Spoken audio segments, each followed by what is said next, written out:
The story begins with a grim revelation. In just 10 years, the Eastern Federation Kingdom will collapse under the burden of the 5 great vices, leaving nothing but ruin in its wake. To prevent this tragedy, our protagonist has taken it upon himself to act as their overseer, though he never imagined it would turn into such a colossal undertaking. Originally, he was an ordinary man, trapped in modern life, grinding through 78-hour work weeks with barely a break. But fate takes a strange turn when he wakes up inhabiting the body of a noble in a fantasy world. At first, it seems like a dream come true until he realizes he can't read and he doesn't possess any sort of magic or power. Trying to at least understand the written language, he ends up holding a book upside down, leaving the butler speechless. When dinner comes, a maid serves him a grand feast, and he digs in enthusiastically, thoroughly enjoying the perks of his new identity. Even the bath is prepared for him, and he can't help thinking that being the young master of a count's household is pure bliss. Being pampered and carefree feels like heaven. Yet, there's one huge problem. He has no clue where he actually is. Normally, when someone is transported into another world,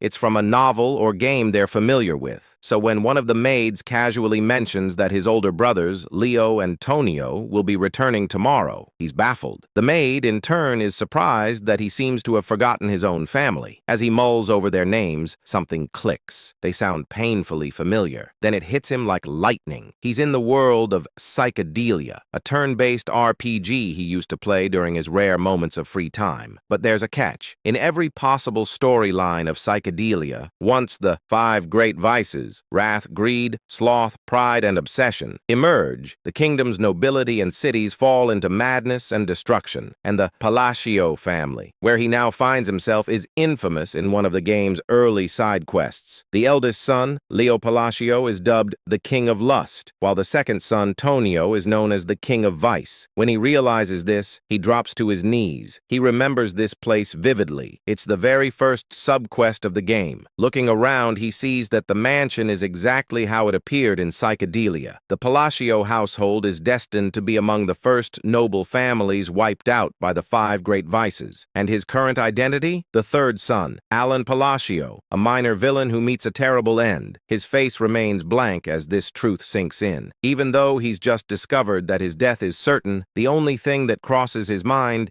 is how much experience that quest used to give in the game. Lying in bed later that night, he's too scared to even close his eyes. He'd honestly prefer going back to his soul-crushing corporate job, because at least there, his life wasn't on a timer. The thought that his luxurious new life will end in exactly 10 years terrifies him more than 6 months of unpaid wages ever could. Still, he refuses to give up. Since he already knows the future events of this world, maybe he can use that knowledge to his advantage. If he can somehow change fate and prevent the rise of the 5 vices, he could save both the kingdom and his own peaceful life. It sounds doable. After all, those vices are still just children right now. The real problem is that he has no abilities whatsoever. How could someone powerless change destiny? 2 months later, he manages to pull off his first major move, though not by his own hand. His knight, Evan, successfully rescues a group of orphans from a human experimentation facility. Evan reports that he's left the care of the rescued children in the hands of a girl named Altia. The young master nods in approval, glad he chose Evan for the task,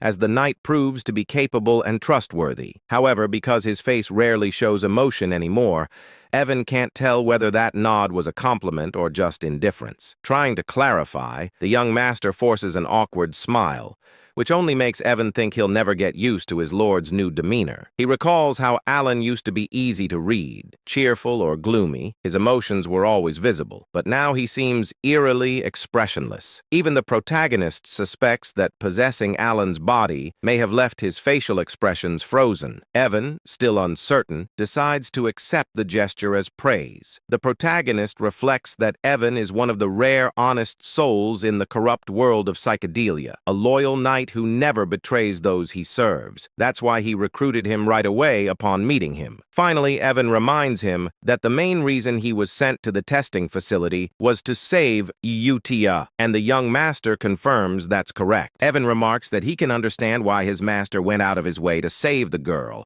Even with all his years of experience as a mercenary, he can tell Altia is no ordinary child. Her strength alone makes it hard for him to fathom why she ever allowed herself to be locked up in the first place. He then questions why the young master didn't bring her back to the manor, since keeping someone like her in an orphanage seems wasteful. Our protagonist agrees out loud, but has other thoughts in mind. He knows it might look like he's ignoring her potential, but leaving her there is actually part of his larger plan. Altia isn't human. In the original timeline of the game, she forms a pact with a being from another realm and eventually becomes the physical incarnation of Wrath, one of the 5 great vices responsible for countless deaths. Thanks to his interference, that dark fate has been diverted. He wants her to grow up peacefully, far away from corruption. To him, that means he's successfully neutralized one of the 4 remaining disasters. Of course, he can't tell Evan any of this, so he decides to act cryptic and simply says, "The time isn't right yet." Evan, ever curious,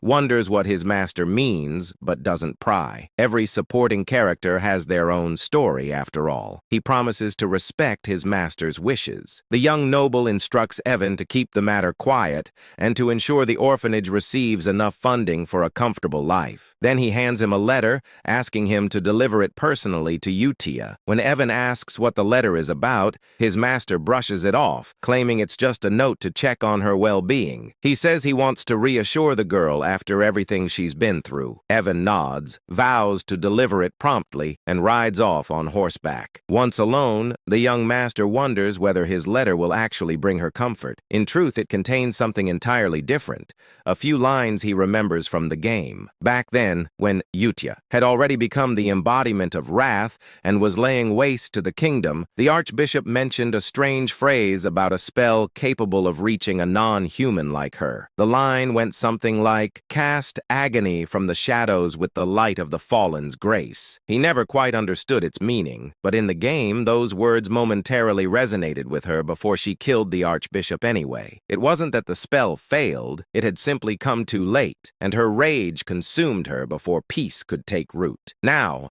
our protagonist believes that by sending those same words early, he might truly change her destiny this time. With wrath handled, at least for now, he's ready to move on to the next of the great vices. Still, he can't help but think how absurd it sounds to try befriending a potential monster with a single poetic quote. Yet, considering that these sins all seem to worship some mysterious higher entity, maybe there's something to it. To him, they all seem like fanatics. Meanwhile, we shift to Altia, who's reading the letter herself, and she's not happy. Evan, watching her, can feel the immense surge of mana radiating from her small frame. It's beyond belief. He admits that she might be the strangest person he's ever met. Her face is emotionless, her voice calm, yet her power screams otherwise. She asks Evan to confirm whether the young master truly wrote the letter. When he nods, she explodes with fury, her mana flaring like a storm. The sheer force is enough to terrify even a seasoned warrior like Evan. Manifesting mana in tangible form, like she's doing, is something only master-level individuals can achieve. Her anger is unrestrained, like that of a jealous lover denied attention. Evan recalls his master's words that it simply wasn't time yet,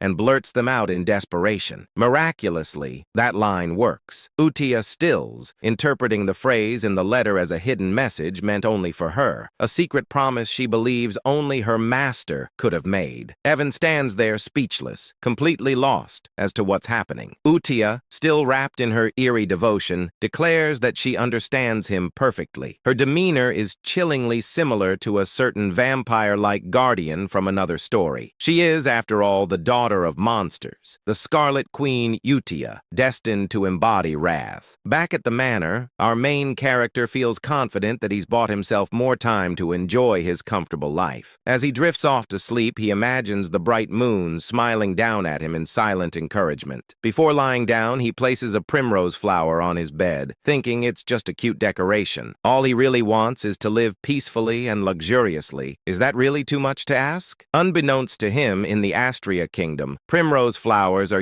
used in funeral rites, placed on the wounds or graves of the deceased. Symbolically, it's a terrible omen. The next morning, he's in the library, buried under falling books that seem to be punishing him for his illiteracy. He's currently researching the third vice, or as he likes to call them, the landmines. The process is frustrating beyond belief. Evan soon returns, reporting that they've successfully rescued another child, thanks to the young master's directions. When asked, our protagonist makes sure the child was treated gently after being saved from an underground slave market. Evan assures him that she was, but before their conversation can continue, the library doors slam open with a deafening crash, sending papers flying everywhere. The intruder? Tonio, the second son of the Palacio family. He immediately starts mocking his younger brother, demanding to know how an illiterate fool like him dares to hold a book. Our MC, expressionless as always, just stares back. Tonio's taunting escalates, but the young master decides it's not worth the effort. He plays it cool, saying Tonio can use the library if he wants. He'll be taking his leave. Tonio, thinking he's asserted dominance,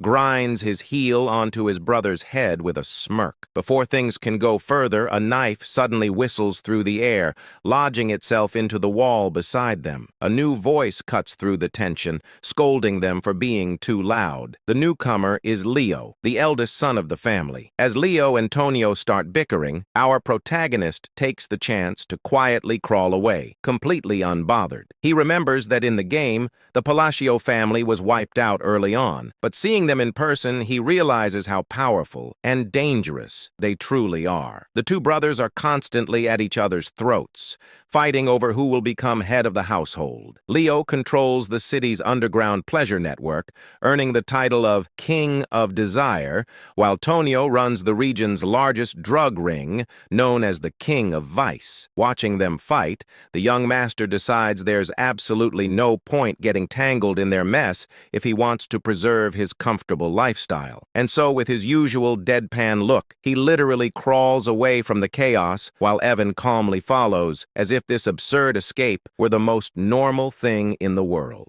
As Evan adjusts his young master's hair, our protagonist silently vows to live happily, even if it means staying a powerless, incompetent, illegitimate son. A bit later, Evan comments that the second child they rescued didn't seem like an ordinary kid either. Watching his master lazily recline in his chair, Evan can't help but question reality itself. How could a man like this, who complains constantly and seems incapable of serious work, possibly have knowledge about illegal slave markets and secret human experiments scattered across the kingdom? Evan figures it must be difficult for his young master to maintain composure around his vicious brothers, while the man himself simply mutters about how exhausted he is. Then Evan asks why he decided to send that second rescued child to the orphanage. Of course, the young master has his reasons. He knows this boy isn't just another victim, he's an anomaly. The child hails from the Escalian kingdom, the central state within the United Realm. In the world of Psychedelia, this boy is known as Deus Macallion, the second major boss. In the game,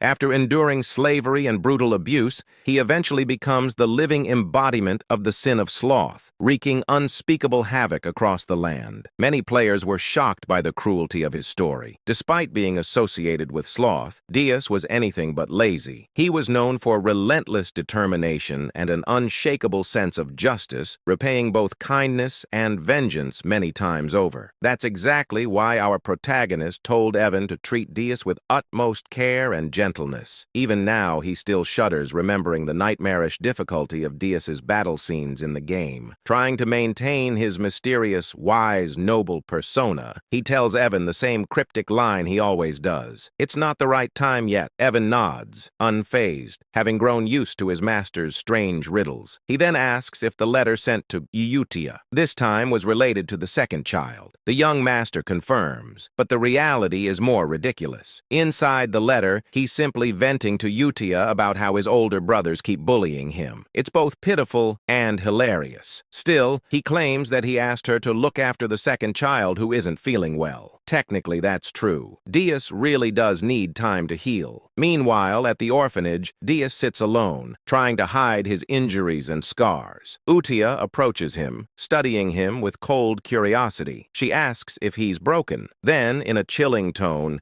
she mentions the Black Goat organization, and Deus flinches at the name. Slipping into her obsessive yandere-like demeanor, Utia tells him that even if he's damaged, he's still been chosen. She congratulates him for being acknowledged by the Blue Moon, which she defines as their master, the title she's bestowed upon our protagonist.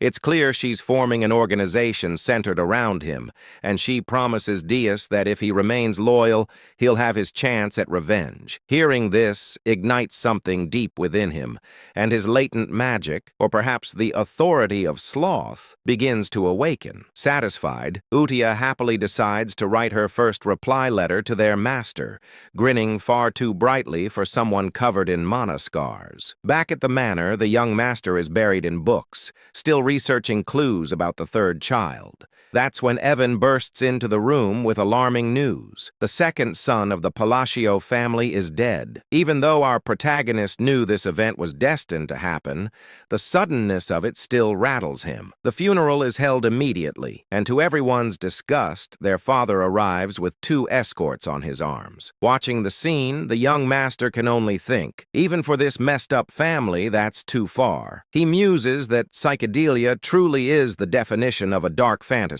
As for Tonio's accidental death, something feels off. In the game, Leo had sobbed hysterically after killing his brother and claiming the title of heir. But here, Leo stands over the coffin smirking, not even pretending to grieve. At least try to act sad, our MC thinks to himself. Still, this isn't his problem. His focus remains on preventing the downfall tied to the 5 great sins. A year passes. Leo inherits Tonio's criminal network and transforms the chaos into a more stable, though still corrupt, domain. The Palacio estate grows quieter. During that time, Utia and the young master continue exchanging letters, becoming something like pen pals. He figures maintaining that connection will prove useful later. Utia writes frequent updates about the orphanage and the other children's growth. He's quietly proud, especially after noticing the sponsorship list keeps getting longer each month. Evan, munching happily on snacks, remarks that it's strange but definitely a good sign. Then he delivers the update our protagonist has been waiting for. They've located crucial information from the Intelligence Guild, an ancient text about the third child, the next landmine he must deal with. The young master nearly beams with joy. Finally, he can move forward. Everything seems to be going smoothly. Meanwhile, elsewhere in the kingdom, at one of Leo's drug depots, his henchmen brag about how generous their boss is,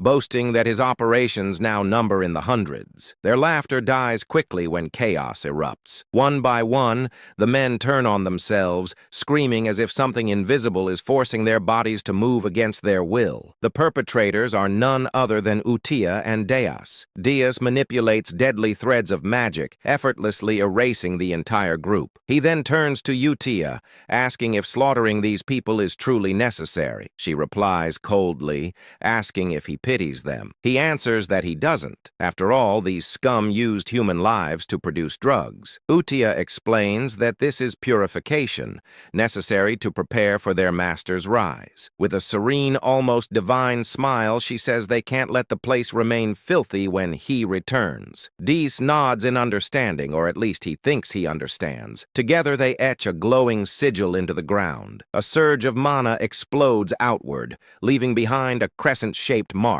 As they ascend into the night sky, Utia declares that all of this is for their master, the Blue Moon, and that they are his sword and shield. 2 years pass since the letter exchange began. Evan has been relentlessly pursuing leads on the remaining sins, and now he collapses on the grass, utterly drained. A touch of his master's mana restores his energy. Evan announces that they've finally located the 5th child and safely placed them in the orphanage. For the first time in years, our protagonist feels genuine relief. Though his expression doesn't show it, he's deeply moved. He's done it. He's saved all 5 children before their descent into sin. To celebrate, he rewards Evan with cake and tea, praising his dedication, finding the sin of greed. The 3rd child had been the hardest, but they managed it thanks to his insider knowledge from the game. Everything is finally in order. Evan asks why he doesn't seem happier. The young master insists he's thrilled, but his completely blank face betrays him. We even get a close-up of his smile, which is utterly non-existent. non-existent. Evan just sighs. He's used to it by now. Reflecting on their progress, the young master admits he never imagined things would go this smoothly. In the game,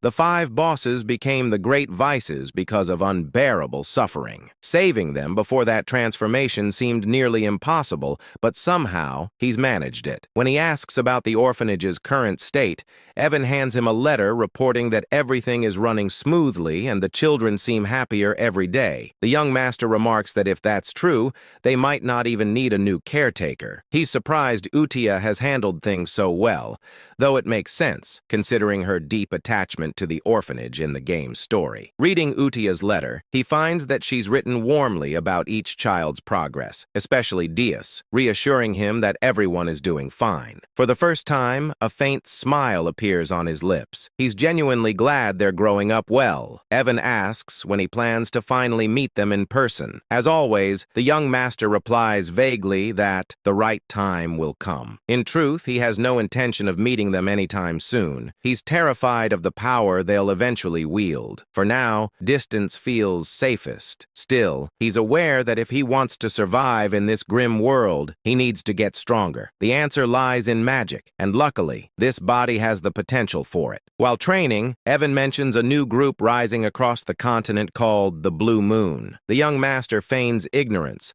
but Evan explains they've been targeting corrupt nobles and criminal rings. Outwardly, he praises them, thinking it's a good thing, but deep down, he's uneasy. He doesn't remember this group from the game. Evan jokingly warns him to be careful, since Blue Moon's next likely targets are the nobility themselves. The young master freezes, then nervously orders Evan to start sleeping in the room next to his, just in case. Meanwhile, at the orphanage, Altia convenes a Blue Moon meeting, the sin of Satyam pride. A girl named Sol Rang Di reports that she eliminated a group of slavers by decapitating them all. She boasts about playing a guessing game with them, promising to spare anyone who could correctly name her eye color. None survived. Then, Rena, the sin of greed, gracefully reports that all bodies were dissolved without leaving a trace. The organization is growing, and its devotion to the Blue Moon is only getting stronger. The sin of misophobia. Radin reports that he also wrapped things up in the south,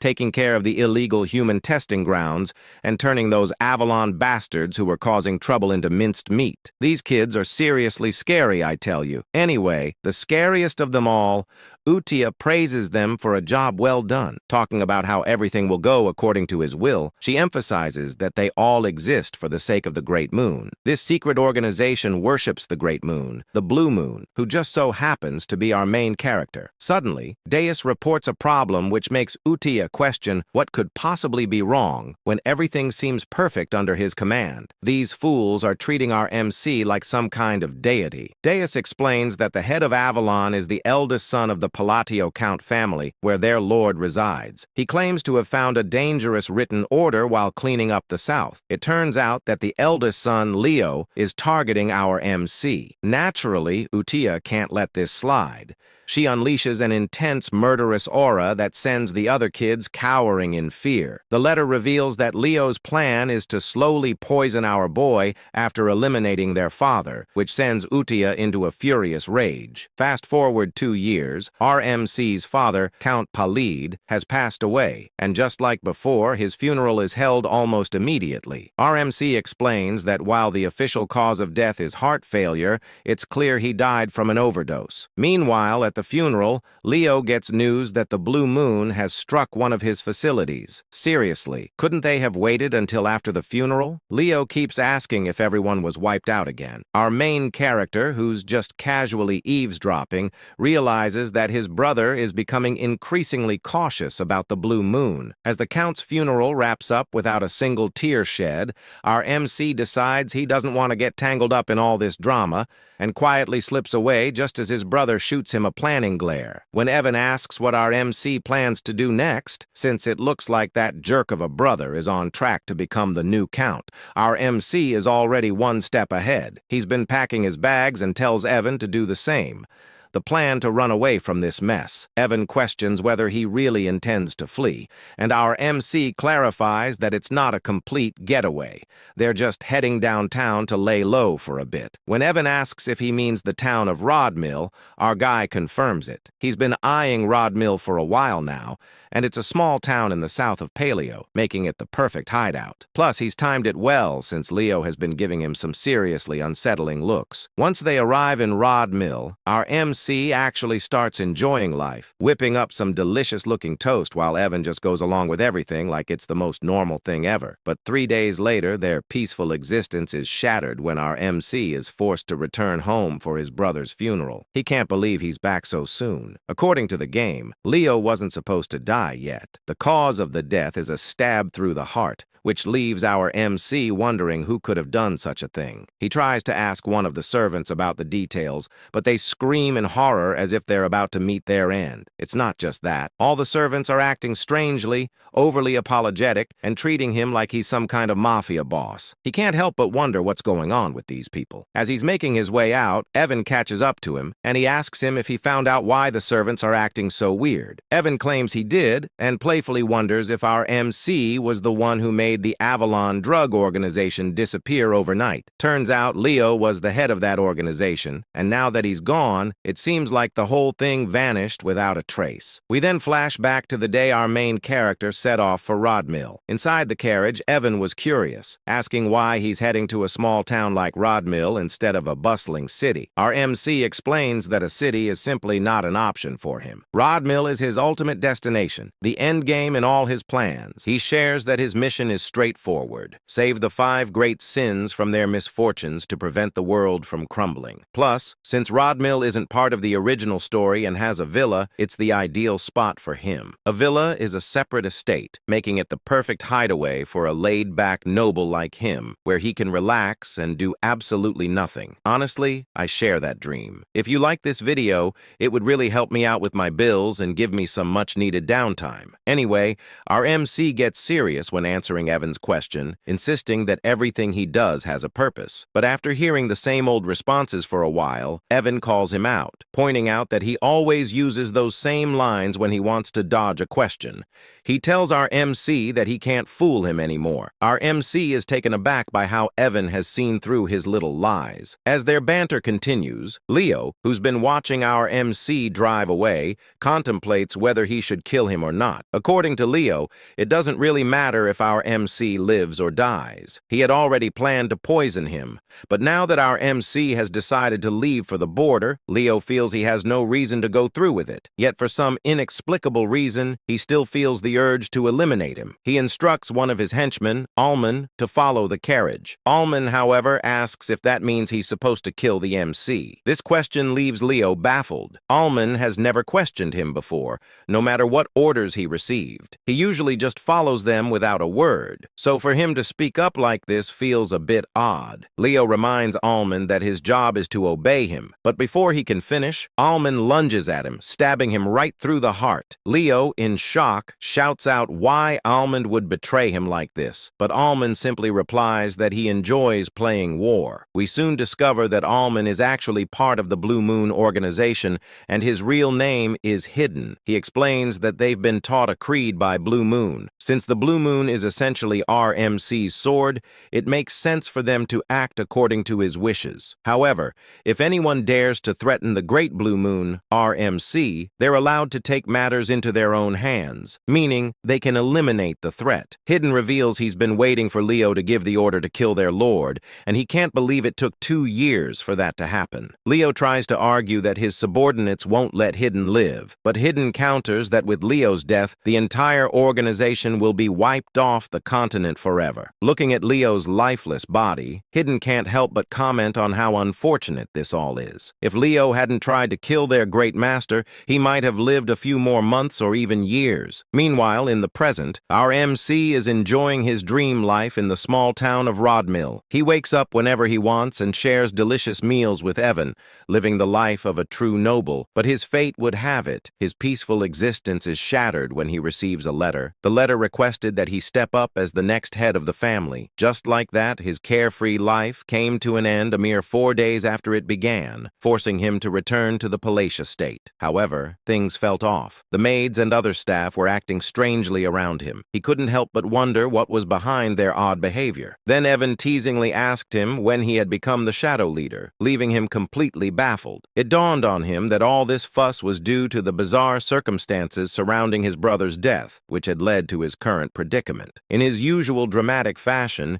he started sobbing, pleading with Evan to help him understand why he was seen as the villain in this story. Evan pointed out that since he stood to gain the most from the situation, it was only natural for people to suspect he had a hand in his brother's murder. Right after he left the estate, Leo was killed, and our main character had the perfect alibi to step into the role of the next count. Realizing how his plan to avoid this mess had backfired, he felt a wave of frustration. But Evan tried to lift his spirits, explaining that with the drug organization, Avalon out of the picture, and his brother gone, he wouldn't have to worry about anything anymore. Evan jokingly added that in short, our main character was now the new shadow leader of the county, who had supposedly orchestrated the assassination of a swordmaster. Despite Leo's scummy reputation, he was still regarded as a swordmaster. Our main character began to ponder where to even begin, as he couldn't think of any organization capable of taking out a key figure in the underworld so swiftly. He asked Evan about the group he had heard hunted other organizations, to which Evan wondered if he meant the Blue Moon. Our main character speculated whether the Blue Moon could be behind his brother's death and the downfall of Avalon. However, Evan quickly clears things up, saying that according to the Information Guild, the Blue Moon isn't to blame. Instead of leaving behind bodies, the Blue Moon is known for marking the moon itself. That's just how it operates. But it's rumored that all the members of Avalon met their end with a sword through the heart. Evan can't help but tease our MC, joking that the road to hell has been opened. But putting jokes aside, our MC reflects on his game knowledge, realizing there shouldn't be any organization called the Blue Moon, which means they can't be responsible for this mess. But if it's not them, then who could it be? As he tries to piece everything together, the scene shifts to the orphanage where Utia is holding a meeting with the other great sins. She asks if everything went smoothly, and Reina, the sin of greed, confirms that she left no traces behind. Surang, the sin of pride, adds that there was no one left alive on her end, just corpses. Dias chimes in, boasting that he took out all 486 soldiers of Avalon. His magic is quite something, like a beautiful butterfly tangled in spiderweb. Then there's Rodon, the sin of misophobia, who also confirms that he cut down all the bad guys in half. Utia praises them for their work, but she's a pretty intimidating child. There are whispers that she's actually over 1,000 years old in the novel, but who really knows? That's how Avalon, the most notorious drug organization in the world that brought doom to the Asteria Kingdom, was wiped out in just 5 days. But suddenly, Rodon mentions that he doesn't think the cleanup was flawless. When Utia asks what he means, Rodon explains that he stumbled upon some intriguing documents linked to the nobles associated with Avalon, particularly the Altia Doctum, which has some deep ties. Hearing this, Utia's magic starts to flare up, and she tells the others they already know what she's about to say. It's time to wipe them out. Redden promises to handle it quietly. Moving on, Udikai then asks if the Information Guild is clean and whether they have any ties to Avalon. Rena confirms this, explaining that the guild matter is being dealt with separately from the other issue concerning the Blue Moon. Deiji, on the other hand, claims that all the guilds behave similarly, referring to it as the Hell Sword crafted by the Swordmaster. Hearing this, Reina inquires if she should keep tabs on our MC's movements, to which Udikai agrees, emphasizing that this entire situation must not reach that person's ears. She insists she has mentioned this multiple times, and they should all be aware of it. When she refers to that person, she essentially means our MC. Dias points out that since that person's family targeted them first, the order to eliminate eliminate them wasn't sanctioned by them. Upon hearing this, Yudia starts to panic. In her opinion, all their actions must be driven by a direct order from RMC. She claims they are essentially swords and a sword should never think for itself. She declares to the other sins that from this moment on, all members of the Blue Moon must only act on orders, and they should take this decree seriously. This leaves the other sins feeling a bit uneasy, as Yudia adds that they must never disappoint that person no matter what. Inwardly, Deus thinks he can't quite grasp any of this. For someone as powerful as Yudia to feel anxiety and restlessness simply because she's discovered by that person seems excessive. But nevertheless, he tells Yudia that he understands. They conclude their meetings by chanting that everything is for the Great Moon, which is essentially afraid how the Shadow Garden from Eminence in Shadow wraps up their meetings. Meanwhile, back to our MC, he finds himself buried in paperwork as the new Count of Palacio. He explains that after his brother's funeral, he faced a full month of endless duties, and he feels overwhelmed by them. He starts shedding some tears, lamenting that he just wants to loaf around and do nothing. This fool even claims that's what it means to be a noble. Anyway, he couldn't help but think that even though he had made quite a few enemies, his brother Leo's death was supposed to happen 6 years from now. But with the strange circumstances surrounding all his brother's deaths, everything shifted. And now all the family responsibilities had landed on him as the sole heir. Just then, a few ministers from the county walked in, bringing even more paperwork for him to deal with. He closed his eyes and started to wonder why everyone in the county suddenly seemed to be working so hard. Back when his father was still the count, they would slack off and treat work like a rainy school day. He waved at them, signaling to drop the paperwork on his desk. But in the minister's eyes, he was radiating a deathly aura. They began to worry if they had somehow angered him, with some even vowing to work even harder to avoid any consequences. He was a secret mastermind who would eliminate anyone who displeased him, but having been a former workhorse himself, he wasn't handling all this pressure very well. He wondered if it would be possible to get the ministers to do all the work for him. Later that night, Evan was a bit shocked to find out that our boy had reached the 2nd tier in magic after just 2 years of self-study in poisoncraft, which meant he was quite talented and not shy about showing it. The little rascal was casting spells all over the house. Normally, it takes about 4 to 5 years of instruction to reach the 2nd tier in magic, and it often requires a natural talent as well. Our protagonist agreed that his magical talent was pretty decent. Deep down, though, he knows he's been practicing hard for self-defense because something just doesn't feel right. To wield magic effectively for protection, one must have perfect control over their mana, just like he's managing to do at this moment. Still, he can't help but wonder what good his magic is if it's only half-baked. He insists he's tried every type of magic this fantasy world offers, and at first, it was thrilling. He thought that mastering magic would mean he'd have nothing to fear, but now it feels more like he's scrambling to learn magic just to save his own skin. That's when the harsh reality hits him. His mana capacity is alarmingly small.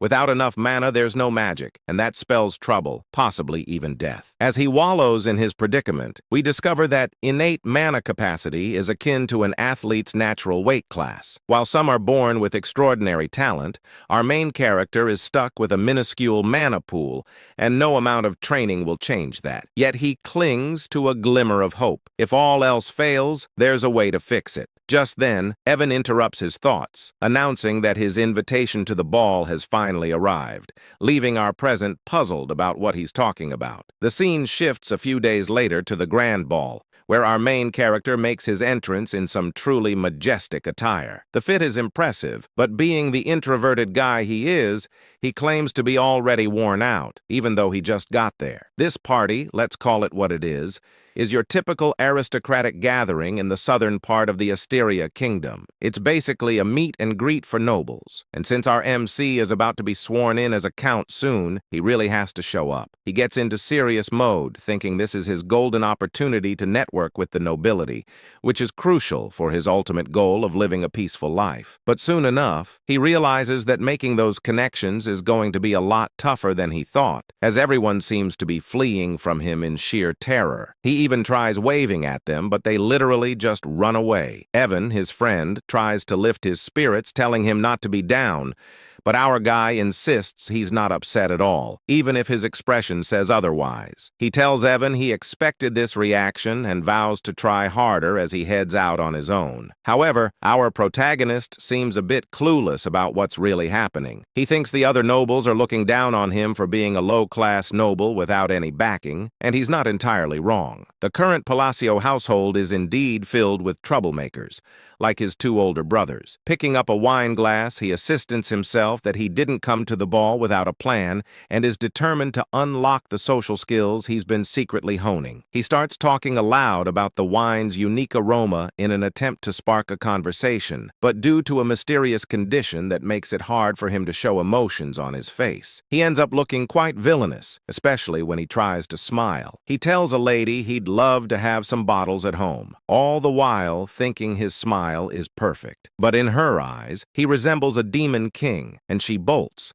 saying she'll tell her father to prepare them right away. To the other nobles, it looks like our protagonist just extorted and blackmailed the poor lady into giving him a limited edition regional wine. What a mess. Evan tries to comfort him while our protagonist insists that the lady must have just been shy. Later, we find him sulking in a corner while Evan is happily munching on food, teasing him about how his list of gifts has grown. It turns out the wine incident wasn't a one-off. Every time he tries to talk to someone, they think he's trying to blackmail them, handing him things like a panacea, citrus tea, and more. He can't shake the thought that Pazio has become way more notorious than he ever imagined. With rumors swirling about him having killed his two brothers, he's basically turned into a figure of fear and dread. Feeling down, he tells Evan he needs some fresh air. As he steps outside, a certain red-haired beauty catches his eye. While he's out there, he can't help but wonder where it all went wrong. Suddenly, a soft voice calls out to him from behind,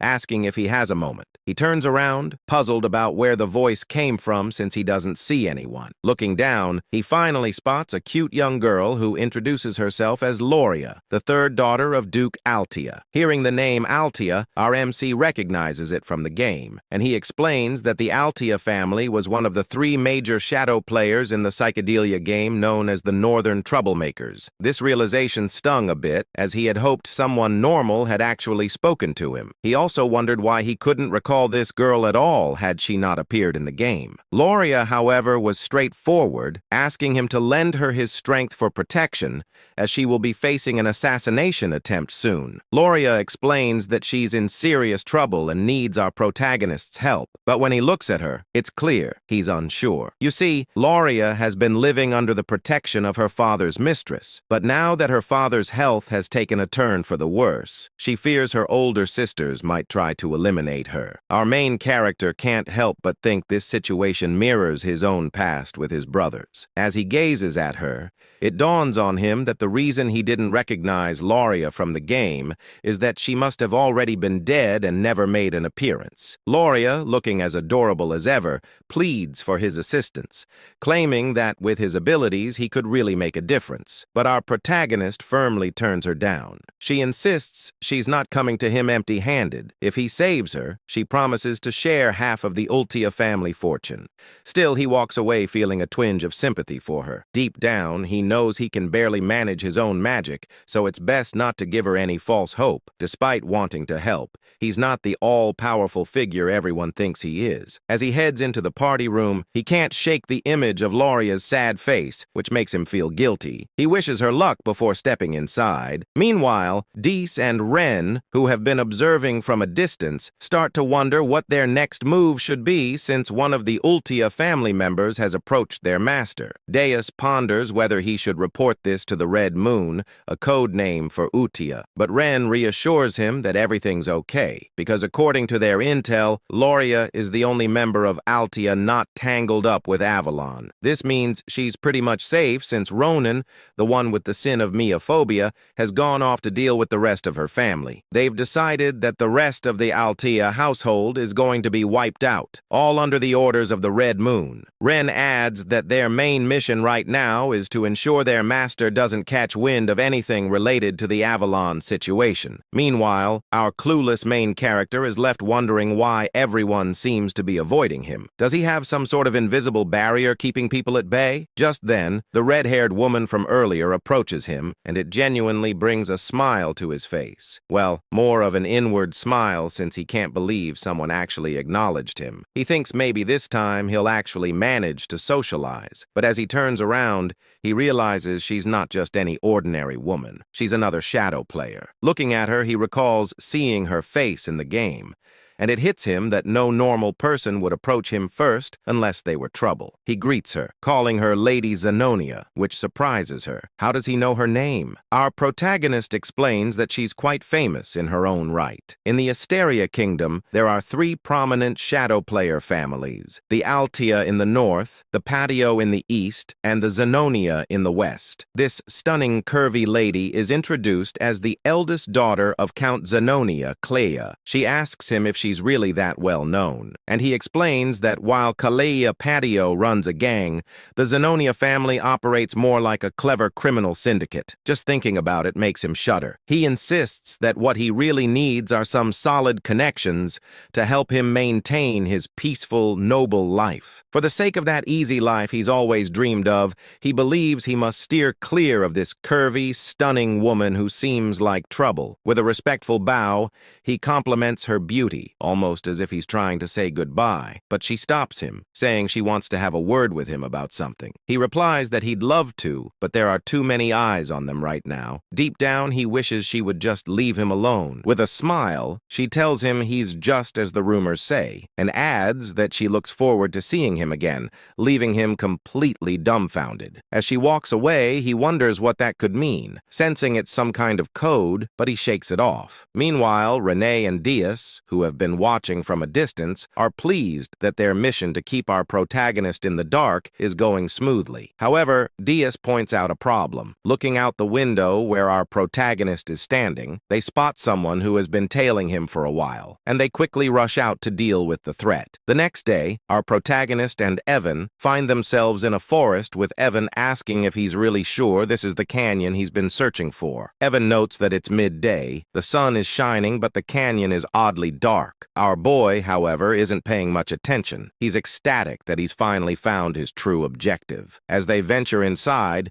he jokes that if this place turns out to be empty like the others, he might actually cry. But as he looks at the symbols on the walls, he realizes this is the real deal. He explains that in the game, finding this place was a breeze. Truthfully, he admits that the only reason he traveled all the way to the south under the guise of attending the ball was to discover this labyrinth right here. The labyrinth is called the Labyrinth of Whispers, and if you can crack all the riddles in its 8 rooms, you'll earn a powerful artifact as a reward. Exactly what he's after. He claims to have memorized all the routes and puzzles this labyrinth has to offer. Finally, he arrives at a massive door, and as he gazes at it, he confesses that seeing the labyrinth entrance in person is breathtaking. It feels so much more real than it did in the game. In the game, he tackled this labyrinth countless times. Evan, on the other hand, asks how our protagonist even knew a place like this existed. Our boy, without thinking, replies that he's been here often, leaving Evan puzzled about what this guy is talking about. Realizing he might have slipped up, our protagonist quickly backtracks, saying he was just kidding, and suggests they head inside. Once inside, they encounter some monsters and giant golem hands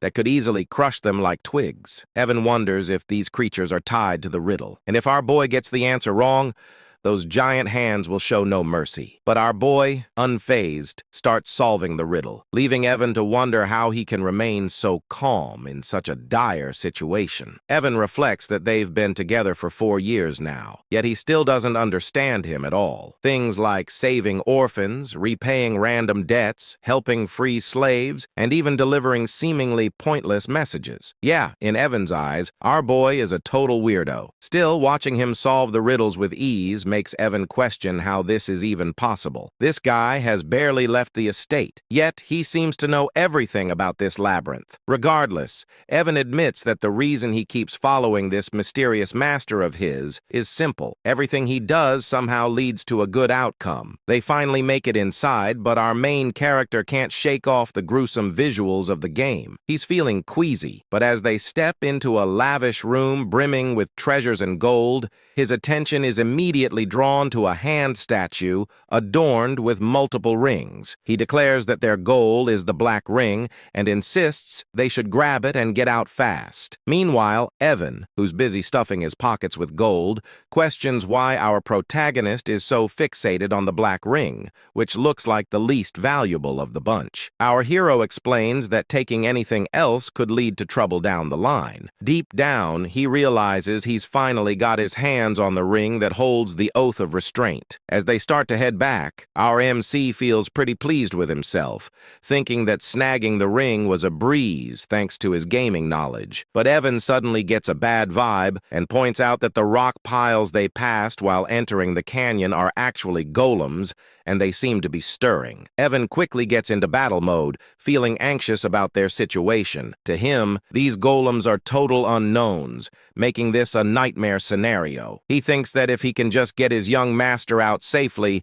he wouldn't mind sacrificing himself. But our protagonist steps up, telling Evan to stand down because he'll take care of the golems. As the golems prepare to attack, Evan urges him to find an escape route first. With the golems closing in, Evan shouts a warning, saying his second-tier magic won't be enough to handle them. But our MC stands tall, confidently, invoking the Oath of Restraint, which activates the black ring. Suddenly, time seems to slow, and he finds himself in a different dimension. A voice introduces itself as a fragment inheriting the great will of Nasilla, instructing our protagonist to state the two restrictions he wishes to impose on himself. Our main character finds himself in a pretty intense situation. In the game, this part showed up as a choice window, but now hearing this mysterious voice and seeing a gigantic face looming in the dark cosmic expanse is a bit overwhelming. The Oath of Restraint is an absorption-type artifact, and as the name suggests, it lets the user impose limitations on themselves in exchange for power. However, the sheer force of the voice makes our MC tremble a bit. The voice urges him to declare his first restraint, and with a hand sign, he states that he will always perform the hand signs of Babylonia when casting magic. The voice then asks what he hopes to gain from this restriction, and our boy responds that he desires the ability to bend the laws of the world just a little more. The voice grants him this power. For his second restraint, our boy explains that he will strictly chant the words of Babylonia when using magic. When the voice inquires about his desire behind this restriction, he boldly claims he wants even greater power to defy the laws of the world, which momentarily surprises the mysterious entity. Our protagonist starts to worry that he might have messed something up, especially since the entity paused. He even mimicked the exact skill icon from the game just to be safe. By choosing both the hand signs and the word restrictions, he believes he can achieve the highest possible magic attack power. Thanks to all his repeated gameplay, he has memorized every combination used in the game. So, this should work. Finally, the entity speaks again, confirming that his restraint has been granted. It expresses gratitude to the human who has remembered all the gestures and mysteries of the forgotten god. Our protagonist is puzzled by what the entity means, but he quickly notices that the ring is being absorbed, indicating that all the restrictions were successfully applied. The entity concludes by telling our MC that it will always be watching over him as the one who will inherit its will, whatever that means. Just then, time seems to start flowing again, and it's right as the golems launch their attack on our MC. Evan tries to reach him, but our hero, unfazed, begins to cast his magic. He can't help but chuckle at his own spell, thinking how in the game it looked so impressive and powerful. But now, thanks to his meager mana, it's just so small. He gathers it in his hand, reflecting that no matter how hard he pushes himself, this will always be his limit. But hey, it's time to test out his new restraints. I have to say, his magic looks majestic. Maybe it's the pose. Anyway, he starts chanting, with the first word being refraction, which makes his magic begin to take shape. Then comes repulsion, causing it to swell in size, transforming into a stunning blue light of electric magic. The magic ball is massive. Using hand signs, he adds another chant for direction, and finally, he unleashes it. The way he does it is so grand, reminiscent of how Gojo releases his hollow purple. The sheer power of our boy's magic leaves Evan in shock, as the lightning obliterates all the golems, turning them to dust. In the aftermath, aftermath, Evan can hardly believe his eyes, wondering what on earth just happened. He asks our protagonist if he's been hiding his power all this time, but our boy shakes his head. Evan explains that in all his 15 years as a mercenary, he's never seen anything like that. He questions if our MC is really sure that was second-tier magic, to which our boy confirms, though deep down, he's just as confused about what transpired. He admits that this wasn't at all like it was in the game. In the game's turn-based battle system of Psychedelia, magic could be enhanced each turn through hand signs or incantations. This time, he boosted the chain lightning magic with all 4 incantations and hand signs for a total of 5 turns. In other words, he simply used magic settings for a large-scale lightning spell. However, because of his restraint oath, he had to use the hand signs and incantations for all his magic, meaning his spells were enhanced time and again. Even so, our protagonist felt that the second-tier magic he used was a bit over the top, and the results exceeded his expectations, which caught him off guard. Meanwhile, Evan was just relieved they made it out, and as he sat down, he remarked that watching the battle was way more exhausting than actually fighting. He asked our protagonist, who had created such an unpleasant canyon. After a moment of thought, our hero realized that the Maze of Whispers had a different name in the game. The map layout and strategy guide were posted on the game's community website, and it was called The Maze of Paladon. He told Evan that a guy named Paladon was the one behind it, but Evan was too worn out to even process that information. I really love this duo. Our protagonist grabbed Evan, saying they needed to head back home because he had something in mind to do once they got there. This made Evan question why his usually lazy master was suddenly so motivated today. Our main character explained that every time he picked a hand sign that matched the spell's attribute he was casting, the power increased. If he chose the right incantation, the magic properties would get enhanced, which is how the game mechanics were designed to work. The only difference was that, unlike in the game where the visuals remained the same and only the numbers went up, in this world, the spell actually changed shape with each incantation. But he suddenly wonders if this only applies to him, especially since he's particularly skilled at controlling mana. He decides he'll need to test it out once his mana has recovered. But for now, he's just relieved that everything turned out okay. As they prepare to leave on their horses, we see Ren, who has been quietly following our main character, watching the whole scene unfold. She quickly makes her way to the canyon, and upon arriving, she spots the runes on the wall and realizes she can actually read them. She explains that these are the glyphs of the Aleph Empire, which essentially tell the story of the era of the forgotten outer gods. Renee's eyes catch another glyph hidden in a corner, which she translates as "for my friend, who shall be left alone from the coward Palin." As she examines the glyphs more closely, a smile spreads across her face. She shares that the one who halted the invasion of the dark creatures, standing victorious against the Alkalkalaka that devoured the hearts of the citizens, was none other than the brilliant emperor known as Palin the Great. The reason she knows all this is that she inherited all this knowledge at birth thanks to the ancient library she received. She briefly recalls our main character mentioning that Palin was the one who built the canyon. But as usual, she misinterprets the situation. She thinks that she knew our MC was special since someone like the bloody Queen Udia follows him, which is a pretty big deal. Having someone like Udia as a subordinate is something you'd only read about in history books. However, she continues to believe that our MC is actually a friend of Palin, completely misreading the glyphs he saw. Moreover, she claims that the phrase "our boy used while casting magic" doesn't exist anywhere in the ancient library, which only strengthens her belief that our MC is truly remarkable. Blushing, she admits that Udia was right all along, feeling a bit embarrassed about having followed orders without question all this time. And just like that, our boy ends up with another yonder in his harem. Kind of a strange thing to say since they're basically just kids, but I digress. Anyway, Rena spots Deus arriving and immediately asks if he got any info from the fool who was tailing their great master. Deus responds that the idiot is dead and he didn't even do it. It's more like the guy's head just twisted in midair. Rena insists they need to report this back to Udia for processing,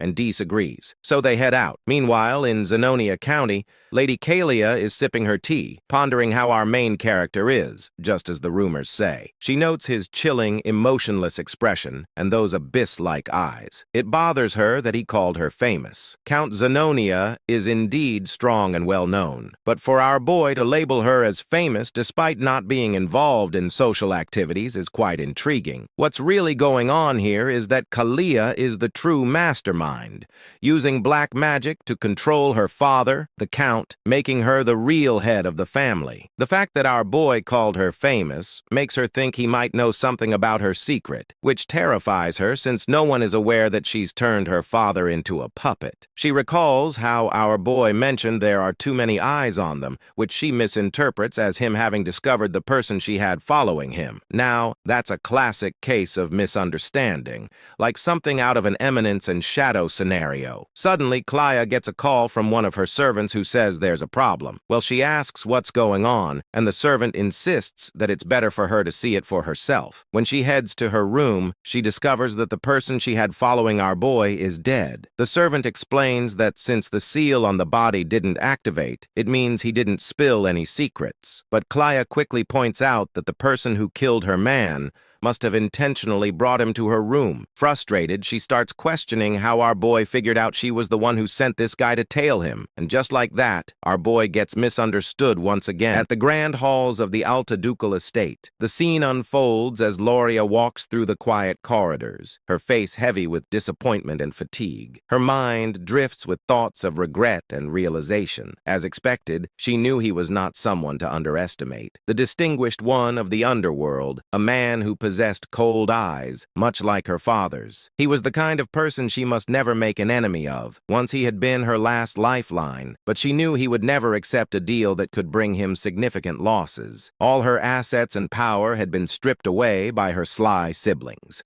The eldest daughter, Mararian, the second son, Ki, the eldest son, Tamion, and the second daughter, Pai. With nothing left, she had survived only through her father's love and mercy. But now, even that seemed uncertain.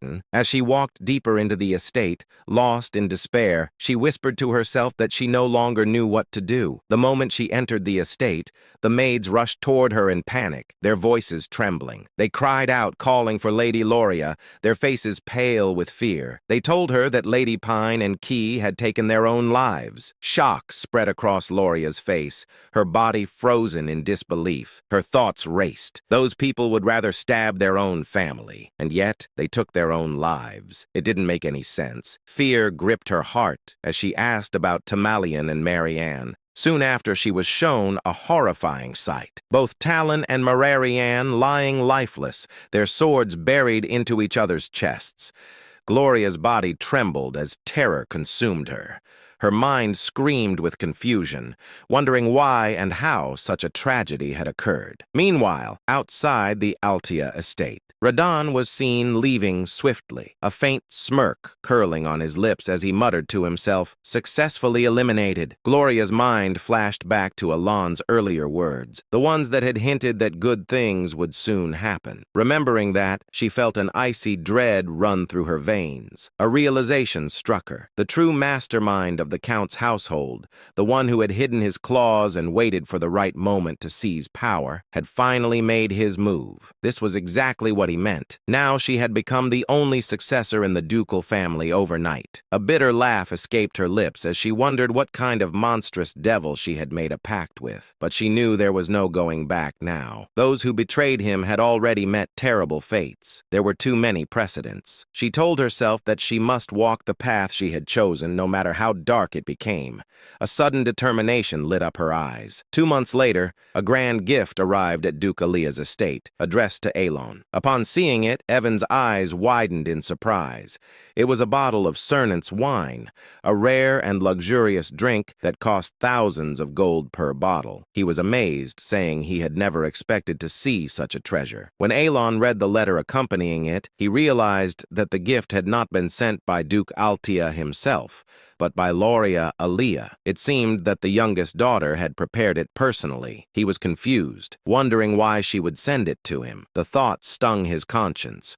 reminding him that he hadn't been able to help her when she needed it most. He turned to the servant and asked if it was truly meant for him. The servant confirmed that the Duke herself had prepared it and ordered him to deliver it personally. That single phrase of the Duke herself made Alan pause. Realization struck him. The youngest Lauria had become the Duke. In the next scene, Lauria was shown in her office, busy with documents. When her work was finally done, she leaned back, stretching her arms as she softly remarked how quickly 2 months had passed. After her father's funeral, who had passed away due to illness, she had officially become the Duke following the succession ceremony. She recalled how she couldn't even enter that office before. The death of her siblings had happened so suddenly, yet no one had suspected her at all. She had an alibi. She was attending the ball at the time. Back then, her secret organization had been destroyed by her siblings, leaving her utterly powerless when she returned to the mansion. Later, she came to understand how deeply he had calculated everything. He had declined her plea with indifference on the surface, but had perfectly cleaned up everything behind the scenes. She wondered just how far into the future he had planned all of this. She hadn't even informed him about her father's funeral, not wanting to trouble him. Yet, he still helped her. It was clear that he had a reason. He needed Altia for some part of his grand plan. Although she had successfully merged all the subordinate organizations under Altia,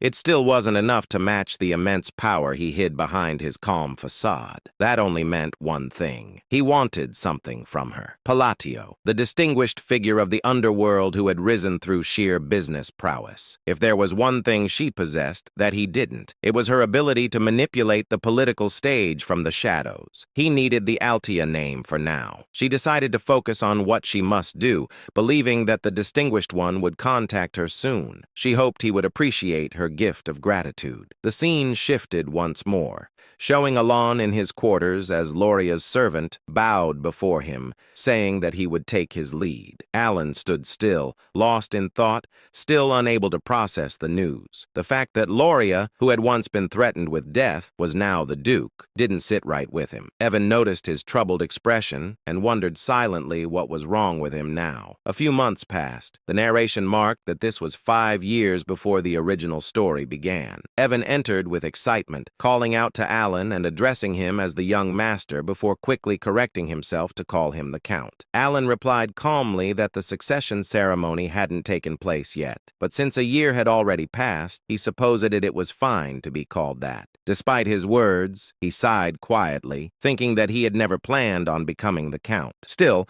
since he had already adjusted to it, he decided to make the most of his noble status and use it to his advantage. Evan then handed him a letter saying it had arrived from Utia. Alon received it with a thoughtful hum, asking if there had been any information found about the assassins who killed Leo. The two men walked into the library, and as they took their seats, Evan responded that nothing had been revealed yet. The Information Guild was still investigating, and they would have to give it more time. He then looked at Alon curiously and asked what his next goal would be. Assuming that revenge was not his intention anymore, both of them sat in silence within the Grand Library. Alan sat in deep thought, realizing that all the things that slightly differed from the original game were probably butterfly effects caused by his own actions. Accepting this, he decided that he would simply be prepared for any unexpected events that might come his way. Evan, observing him, remarked that he suddenly sounded like a real count. Alan responded casually and brushed it off, but his curiosity soon drifted to the letter he had received. He wondered what Utia had written this time. Opening the letter, Alan began to read. Utia had written warmly, asking if he had been well. She mentioned that, as always, they were all doing okay, and that everyone was pursuing their own hobbies. Dios's puppet shows had now reached a professional level, while Cioler loved to play and learn with her friends. Reinar quietly spent her days reading and making things, while Radan had developed a new hobby of tending his garden. As Alan read the letter, a gentle smile spread across his face. The routine of exchanging news every month had become something familiar and precious to him. It warmed his heart more and more each time he received a letter from them. Though he had never seen their faces, knowing that they were all growing well brought him a deep sense of contentment. The smile on his face was something he couldn't help but wear. A sudden realization struck him as he thought about it further. The 5 of them, the children, were already old now. Evan, noticing his expression, responded to his sudden thought, saying that they were ready to step out into society. Some of them even left the orphanage earlier than expected. The ones Alan had once ordered to save had now reached that age. Alan realized that the 5 from the orphanage were no longer the small, fragile children they used to be. They had grown. He quietly acknowledged that it was time to let them go. Evan seemed surprised,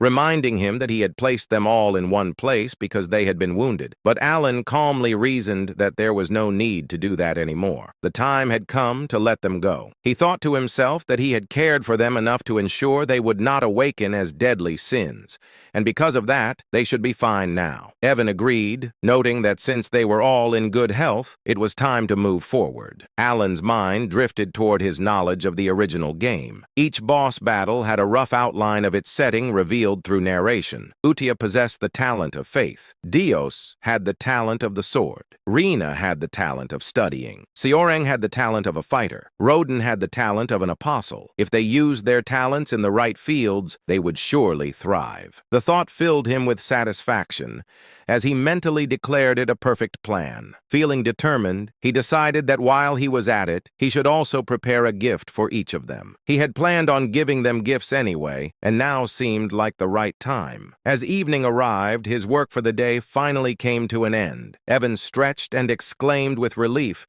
saying that he would step out for a while before returning soon. Alan waved him off, bidding him goodbye. Alone in the quiet office, Alan smiled to himself, wondering if he might one day receive something back from them once. They became successful and influential. His thoughts softened as he hoped his letters would guide the children to step confidently into the world. Meanwhile, in another scene, Utia received Alan's new letter. Gathering everyone around, she announced that the orders had arrived. This time, however, the message had been delivered to each of them individually. The group grew silent, reading their respective letters with focused expressions. Though Seorang couldn't contain her excitement, her eyes sparkled as she eagerly unfolded her letter, marking the beginning of another chapter in their intertwined fates. Meanwhile, Yisha finished reading the letter sent by Alan. She announced excitedly to everyone that new orders had arrived. This time, Alan had delivered them individually, which surprised all the members. But before anything else, Yusa suggested that they should read the previous letter as well. Since the new instructions seemed to require a high level of attention, Xiang spoke cutely, mentioning that only Yusa had been able to read the earlier letters. Yusa explained that since Alan had given each of them a personal order, it meant he had decided it was time for everyone to see the contents themselves. The letter written by Alan made Seorang and the other sins react like curious kitten. Seorang clumsily repeated the first line of the message Alan had written. "How have you been lately? It seems you have many talented friends. If you need anything, let me know." Renee commented that it sounded like ordinary small talk, but Yusa smiled. She understood that Alan had intentionally kept the opening simple. After the greeting letter, this was the first true order he had issued. He had defined the elimination targets, assigned missions, and instructed them to report the results afterward. It was during this time that he entrusted Blue Moon to her. As everyone could see, he had personally chosen each of them, and all the sins were excited to meet him. Deus nodded and said it made sense. This prevented information leaked. She remembered her first order and smiled, recalling how firmly she had been told to understand the instruction clearly and carry out the mission without fail. Deus then wondered aloud if it would be better to visit Alan directly or contact him through magic communication. Raiden agreed that if leaks were the issue, letters seemed unusual. Yusa's expression sharpened. She reminded them that their duty was simply to follow Alan's order. She gripped the letter tightly, and Deus let out a sigh at her unwavering resolve. Deus eventually said they should read the orders properly. Moments later, after going through her assignment, she explained that Alan had instructed her to head to Caliban. The nation of knights Seorang scoffed, calling it a desert colony she disliked. Raiden mentioned his destination, Rexy, the entertainment city. Renee said she was ordered to go to Latina, the mage city. Finally, Yusha, the female lead of the entire story, looked stunning as always when she spoke.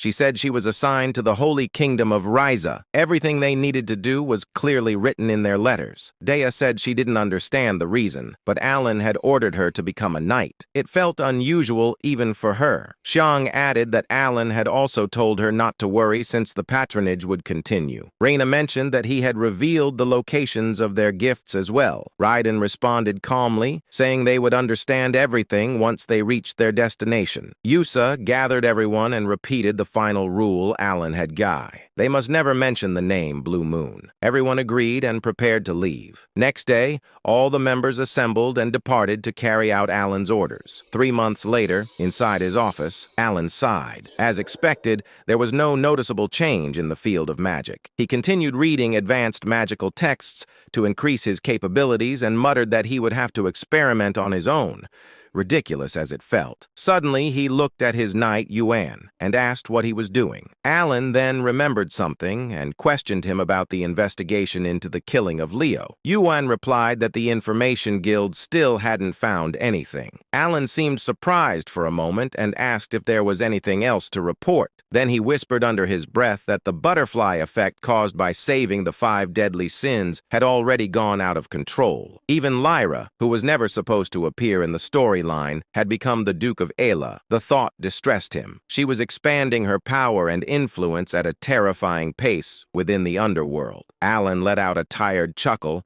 and told Yuan they should stop investigating the Ascension altogether. It was dull work, and he already had far too many responsibilities piling up. Yuan looked at him with surprise and really master. Alan explained that the entire situation was clearly the result of his own ignorance. In a place like this, almost nothing escaped the network of the Information Guild. Even he felt uneasy about it. If he tried to uncover things he was not meant to touch, the consequences that returned to him could be far worse. He muttered that if an unexpected complication led directly to death, then the investigation was meaningless. In the end, organizations like that wouldn't harm him as long as he didn't interfere with their affair. He clarified to himself and to Yuan that there was no reason for any secret group to target him unless he approached them first. That was why he believed there was no point in continuing the investigation into Leo's death. Yuan nodded and agreed to inform the guild to stop. Then he suddenly remembered something. Right. There's another piece of news, he said. Apparently, Deus has been appointed as a knight in Caliban recently. Alan looked up in surprise. Really? Good for her. 3 months later, Yuan entered the room carrying snacks. Count, there's something else, he said. Apparently, Deus has created an entire knight order. Alan straightened. A knight order? Then she must be at least expert level or higher.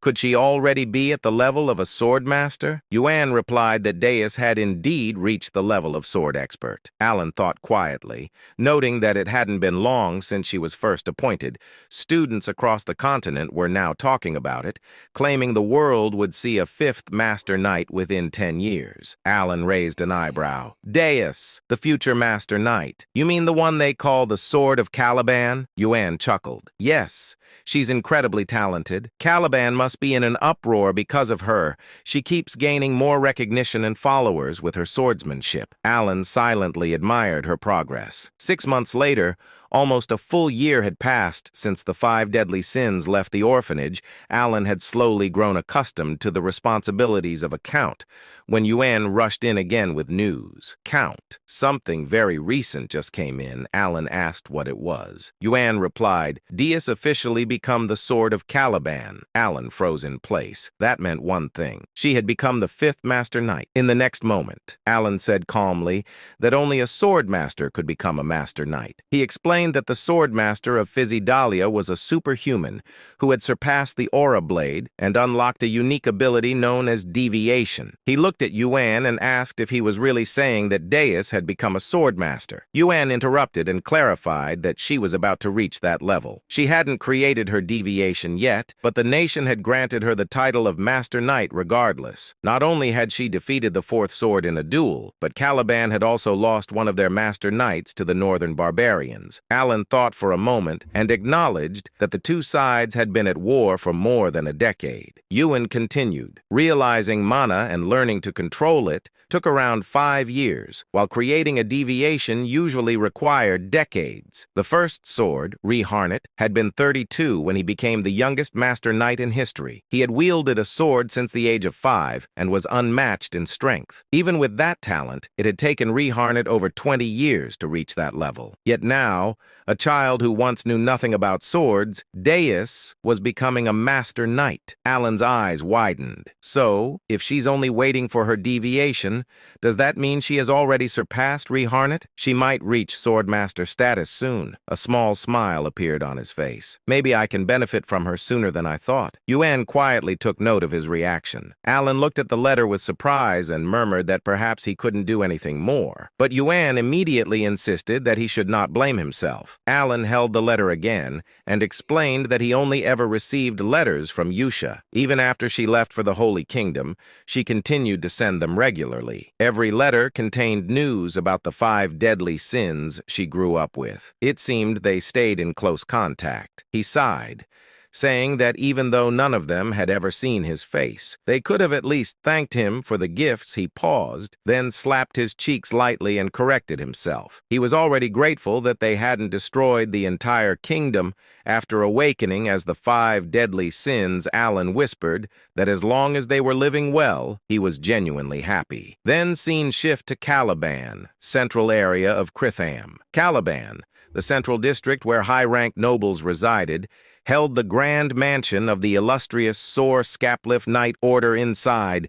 Countless knights practiced their swordsmanship. At the top of the hill stood Deus, now in full knight uniform. He looked immense, calm, and strikingly handsome. His title echoed across Caliban. Deus Mark Lane, captain of the Sor Scapliff Knight Order, youngest Master Knight in history. A girl suddenly waved at him with joy. Brother Deus smiled back. He looked far older and more composed than in his childhood. He smirked softly, thinking that even after a full year had passed, the memories still made him feel embarrassed. He remembered the day he lost everything to the black corruption, how his sister fell into darkness. Deus had been consumed with uncontrollable rage trying to protect her. His hatred dragged him down repeatedly to the point where he was nearly imprisoned. He had completely fallen into the dark. The fact that the great moon saved his life wasn't reason enough. He had sworn his allegiance out of desperation, believing it was the only path left. He thought of Yosha's voice and reminded himself of the promise he had made to take revenge with his own hands. Working under Blue Moon placed him in countless dangerous missions. He never complained, never hesitated. Each assignment became a stepping stone toward facing the black forces. After several years, he finally received his first personal order. When he opened the last letter, he had been confused. The order was different from anything Blue Moon had given before. It led him to a small inn in southern Caliban, where he was told to retrieve a gift. At first, it didn't excite him. Gifts meant nothing to someone who had lost everything. But when he arrived at the location, Deus instantly understood what his master Alan had been trying to give him.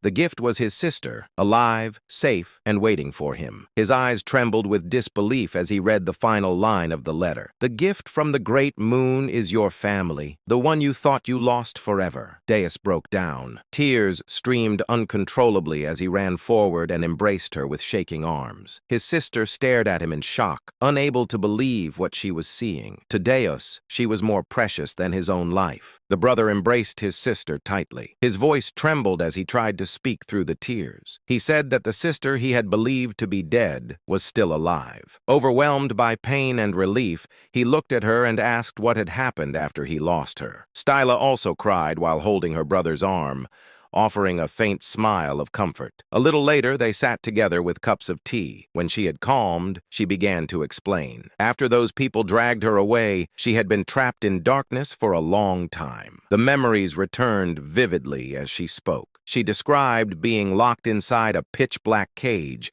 waiting for the moment she would be taken out to be killed. When her turn finally came, someone terrifyingly strong appeared. That person grabbed her hand and pulled her toward the light. allowing her to escape and survive. Years later, when she was nearly sold to a slave merchant, another powerful figure protected her again. A blade cut through the attackers, saving her a second time. That person was Alan's knight, Yuan, who rescued Styla, Dana's sister. Returning to the present, Styla explained that after those events, he had received precious medicine from a sponsor. She confidently repeated his words while holding Alan's letter. She explained that the letter had been handed to him directly, and that Alan continued to send medicine and support without fail. The name written on the letter was Alan Palestonio, and the message stated that Alan had sent everything specifically for Styla, and she added that Alan had instructed him to deliver it personally. By that moment, Deuce understood that the Great Moon had been acting for her sake as well. He already knew how precious she was to him, and she cheerfully said that the great sponsor had helped her more than she could ever express. She felt deeply grateful for everything he had done. Alan had supported them through his knight Yuan because he wished to keep his true identity hidden. Deuce, however, was stunned. Shock spread across his face as he whispered that the Great Moon had been protecting her under his own name. He could not understand how the Great Moon even knew about their situation. He stated that he had never spoken about his family to anyone. Only Yosha had noticed the black lamp that once targeted him. He grew serious, gripping his own shoulders as he asked himself how the Great Moon knew everything. Everyone recognized the Great Moon as the unparalleled prodigy behind countless stories, someone who seemed aware of every hidden truth. At the same time, memories flickered inside Deuce's mind. Moments connected to Yusa. Confusion and disbelief pulled at him like threads snapping together into a single picture. Everything suddenly aligned. He struggled to understand the anxiety Yusa had shown whenever she spoke about the Great Moon, the nervousness in her voice, and her repeated reminder that a sword could never act on its own without its master. Darkness washed through his thoughts as he realized that the foolish one had been himself. Yet a glimmer of hope remained. He remembered the words he had once heard. The Great Moon already knew everything and had been leaving hints for the child who would be forced to survive alone. His body trembled, his voice shaking as this truth finally struck him. Styla pulled him out of that spiraling realization and asked why he looked so stunned. Inside, Dus understood that his own sword had dared to act alone, yet the Great Moon had chosen to be merciful. The narrator's view widened, revealing how the Great Moon, Alan, had been guiding Deuce's life like a carefully arranged strategy, almost as if controlling him like a puppet. Dus whispered that he had spent all those years consumed by hatred and revenge against the Black Sheep, never realizing the truth behind everything. Danis looked at his sister. Her cheerful expression carried the brightness of someone who had emerged from a long, terrifying darkness. She had survived, saved the Great Moon, and protected their family. To him, that survival felt like a gift beyond measure. His thoughts twisted again as Yusa's words echoed in his mind. She had always told him that one day he would understand why she followed the man who was truly terrifying, the Great Moon. Danis realized she had never been a fanatic, nor someone who clung to blind trust. She had earned Caliban and become a knight through her own will, and yet she prayed to Alan as if he were a god. Now Vanuz finally understood why. Determination tightened his expression. He declared that his mission was to reach the pinnacle of Caliban, to stand as a master knight, and to create a personal knight order composed of the finest swordsmen devoted to the Great Moon. He also understood why Yusa always said that Alan was her god and lifesaver. She felt nothing but unwavering loyalty toward him. Fueled by his decision, Deuce embraced the path of sword mastery and the creation of his knight order. The story of their rise began to take shape. Sometime later, Danu stood on the balcony. A tall knight approached and informed him that the time had come. Danis walked forward and looked down at the assembled knight order. He announced that this expedition would become the first stepping stone for the solar skeletons. Hardship meant nothing to him. He gripped his mesmerizing yet terrifying sword and declared that he awaited the day he could offer his gratitude to the Great Moon, along with a repayment that would satisfy him. His eyes glowed with dark determination, his loyalty toward the prodigy of their age unwavering. He vowed to prove himself under the moon. The solar skeleton knights then departed for an expedition against the barbarians. Dina sat outside quietly, thinking that the place felt peaceful, perhaps because all his subordinates had grown into capable warriors. Meanwhile, Alan examined his book and muttered that everyone had flown away from him and he no longer wanted more information for now. His life felt increasingly chaotic, yet he reminded himself to focus. He joked about needing to stop writing in cursive and promised himself he would write more clearly. After returning from the labyrinth, he shifted his attention to researching the phrases he had encountered. Alan let out a quiet chuckle, satisfied that his reports were finally complete. As he leaned back, he reviewed the concepts he had been analyzing: reinforcement of magical imprint and the behavior of refraction within spells. He noted that refraction strengthened the imperfections inside a completed spell, allowing its rage to expand outward, while repulsion distorted the structure and influenced the transition of a fired projectile. The phenomenon still amazed him. With the universe law in his hands, his ability to manipulate the very rules that governed reality, he could alter magic beyond its original limits. According to his observations, blue light reinforced parallel magic, such as electrical attacks. He developed a theory that lines of diffraction allowed penetration, which created a critical effect upon impact. When he struck the golem earlier, the massive creature had been obliterated instantly. Despite its size and strength, it had been completely vaporized. For him, the rule always mattered, and not a single phrase within a spell could afford to mismatch. However, with his current mana, he could only use one magic of that scale per day. Fatigue pressed heavily on him. It had taken a long time to understand even this much. He grew serious as he remembered the world's limitations. The hand signs and phrases of baby Lowena had been lost long ago, leaving no record of them. Nothing existed in the written history of this world, so he was forced to research alone and build the missing pieces from scratch. Even so, he found himself oddly enjoying the challenge, despite having learned magic only for self-P protection. He placed his fingers together, preparing the spell he had been refining for 2 months. A crackling purple light formed in front of him. Alan described the result aloud, noting that eliminating the focal point of the mana phrase would force the imbalance required to create lightning. A small sphere of purple lightning appeared. Alan called it a weak and limited form, merely a fluxation spell. Yet the moment he finished the chant, a wave of thunder rippled from it, completing the structure. He continued chanting again. Compression. The condensed magic cannon tightened as the phrases broke down and reshaped themselves. At the final instant, he completed the last hand sign, triggering the purpose built into the spell. A violent thunder cannon erupted upward, blasting into the sky. Massive energy flooded the area, shaking the ground as bright blue lightning washed across the field like a roaring tide. Alan stood frozen, unable to believe the force that had been released. The order of the spell phrases had mattered more than anything. When he had attempted to use breakdown first, the spell failed instantly. But now, a voice echoed behind him. Impossible. Alan turned sharply. Shock stiffened his expression when he saw the figure standing there. Kalia, the red-haired woman, villain of her kingdom, murderer of her father, and the one who had always wanted to turn Alan into her puppet, stood with her butler. Her eyes were fixed on the remnants of lightning still flickering in the air. The butler's eyes widened. Origin magic. Using origin magic means he stands at the caliber of a 7th circle mage. Alan stiffened again, stunned by the term origin circle. He had never heard his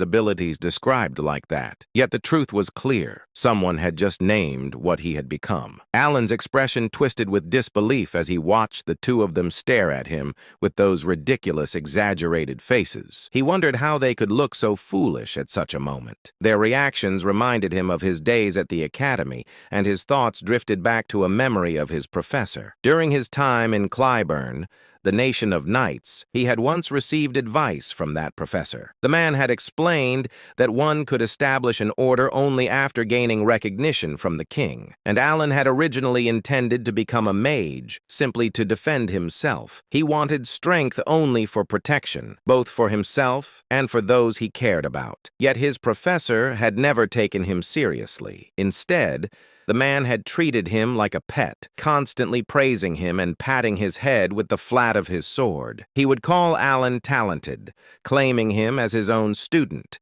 begging him not to leave the country because he considered him precious. The narrator had even shown how fondly the professor looked at him. Alan, however, had always been annoyed by those assumptions. His magic ability had not come from the professor. None of it had been inspired or created by that man. Every spell, every theory, every refinement, he had achieved them through his own research. Lady Zenonia, or rather Zenonia Calia, who had effectively been ruling the Zenonia County by making her father a puppet for several years, had come to Count Palatio's estate for two main reasons. One reason was to gauge the intentions of Elon, now Count Palatio. Despite holding cards that could cause substantial damage to the current Zenonia County, he hadn't used them. The relationship between Zenonia County and Palatio County wasn't necessarily bad, but she knew that the essence of the Count was similar to her own, a kindred spirit, so to speak. In other words, she easily understood that Elon wasn't the type to wield such powerful cards out of some trivial sentimentality or misplaced compassion. She had come to ascertain his true intentions. The second reason was to assess the power of the organization that Count Palatio was rumored to control. Of course, Calia knew that just meeting the Count wouldn't reveal the full extent of the shadowy organization he commanded. However, Calia had a way to glimpse at the fringes of that power. There was the wizard Bianchel. He had once proposed a new theory on forgotten era magic within the Magic Tower, earning academic acclaim, but he was later expelled from the tower due to his excessively inhumane magical experiments. However, despite his expulsion, his rank was still 5th tier. He was strong enough to obliterate an entire battalion of soldiers by himself. Calia had brought him along in exchange for assisting with his experiments, forging an alliance with him. She reasoned that if a wizard like Bianchel, who specialized in detection magic and was on the cusp of the 5th tier, was present, he could easily assess the caliber of those protecting Count Palatio. While the nature of one's guards didn't reveal everything, observing the level of those guarding the Count could naturally offer insights into the organization's inner workings. At least that was why she had brought Bianchel along. In the reception room of Count Palatio's estate, Lady Calia subtly glanced at Bianchel, who still hadn't fully closed his mouth and wore an anxious expression. She was inwardly surprised. As far as she knew, he wasn't someone who would normally show such foolish expressions in front of others. Bianchel's face was always arrogant, and he never spoke politely to anyone, not even to her who supported him. But now Bianchel's expression was extremely unusual. His face was still marked by shock, just as it had been earlier, and she could even detect flickers of fear, something she had never seen in him before. Calia felt a mix of curiosity and unease as she looked at Bianchel. She had never seen him display such blatant fear, and she said to herself, if he's reacting like this, could it really be that the magic we saw earlier was an origin spell? Calia's thought was fleeting as she quickly refocused on the present situation and met Elon's gaze. His eyes were the same as before. His gaze, which seemed to find no value in the current situation, he asked coldly, "What brings you to the country?" Calia was the first to break the silence. As she said, "My apologies, Count Palatio. I've been rude." Although she was still Lady Zenonia on the surface, she respectfully addressed the Count and apologized for entering the training grounds, and for the sudden visit. She added, "I've been wanting to meet you so much. But he interrupted her words, saying, "No need to blame yourself, but let me clarify one thing. What I used wasn't origin. It seems the wizard you brought along was misunderstood." He added, "Indeed, my magic skills aren't particularly exceptional. If I had to rank them, they would be around the 2nd tier, and the mage beside you must have noticed that that magic has no effect at all." Naturally, Calia didn't believe Elon's words. Even though she wasn't well-versed in magic, she could easily tell that the magic Elon had displayed was anything but ordinary. She turned her gaze subtly back to Bianchel and was even more surprised. His expression was worse than before. However, despite his sour expression, he seemed to have understood the underlying message in Elon's words. It was a warning to keep quiet about what they had witnessed here. Bianchel forced out the words, saying, "It seems I was mistaken." Calia was once again startled. startled. Hearing him speak in polite language for the first time in 5 years, he usually spoke informally. Alon sighed, saying, "Yes, you seem quite capable, so you've likely already noticed, but that magic is of no practical use. Now then, since the misunderstanding has been cleared up, what brings you to the county?" Without hesitation, Alon moved the conversation forward, prompting Kalia to quickly collect herself and said, "It wasn't anything special. I happened to be in the area for some business and thought of you, so I decided to stop by briefly." Alon inquired, "Is that so?" She replied, "Yes." After pondering for a moment, Alon said, "Unfortunately, I'm quite busy and won't be able to chat for long." She stooped ready to leave and said, "That's fine. I only stopped by briefly. I just wanted to pay my respects." But Alon spoke with an indifferent expression, saying, "If you're in need of conversation, it might be a good idea to visit the Duke of Altia. I think the two of you would get along quite well." Lady Zenonia smiled and replied politely, "If you say so, I'll consider visiting the Duke." However, her mouth was dry. Watching as Lady Zenonia's carriage gradually disappeared into the distance, Evan asked, "Why would Lady Zenonia from that notorious family in the West visit you?" Alon answered, "How would I know?" Evan looked puzzled, but Alon genuinely had nothing more to say this time. He couldn't guess why Kalia had come either, and he said to himself, "It's annoying that I showed her my magic. And let's just hope rumors about me using Origin don't start spreading. In this world, rumors carried more power than one might think. If a rumor spread that Alon could use Origin, a spell only supreme wizards in this world could cast, it might seem advantageous at first glance, but it would actually be a major headache. In this dark fantasy world, it wasn't hard to find madmen who couldn't resist picking fights with anyone strong. He thought that there was no way Lady Zenonia would actually seek out the Duke. Even so, the reason he introduced her to the Duke of Altia was more about sending a message that he had no interest in associating with her. With that thought, Alon ended his musings about Kalia. Meanwhile, inside the carriage, Kalia asked, "Was the magic Count Palatio really used Origin?" Unlike his usual immediate responses, Bianca remained silent. Just as Kalia was about to speak again, Bianca finally spoke, saying, "It wasn't Origin." She asked, "It wasn't Origin? Then what was that earlier display?" As Kalia questioned him, clearly not understanding, Bianca trembled in fear and began to explain, saying, "Origin is the endpoint of all wizards, a canvas of sorts. It is a canvas allowed only to those who have established magic as a truth, where they can draw their own unique laws. Magic that possesses its own unique arrangements and manifestation formulas, painted onto an unchanging canvas. This is what we call Origin." However, he swallowed and continued, "Count Palatio's magic was different. It wasn't drawing on a canvas. To be more precise, his magic was akin to tearing the canvas apart." Bianca explained further, saying, "In other words, he was twisting the truth that should remain unchangeable. Although I only saw it for a fleeting moment, since I was using the observation eye at your request, I saw it clearly." Bianca muttered, "Fixing lightning that shouldn't stop, twisting the laws to collapse the spell that had been manifested, and yet still managing to manifest it flawlessly.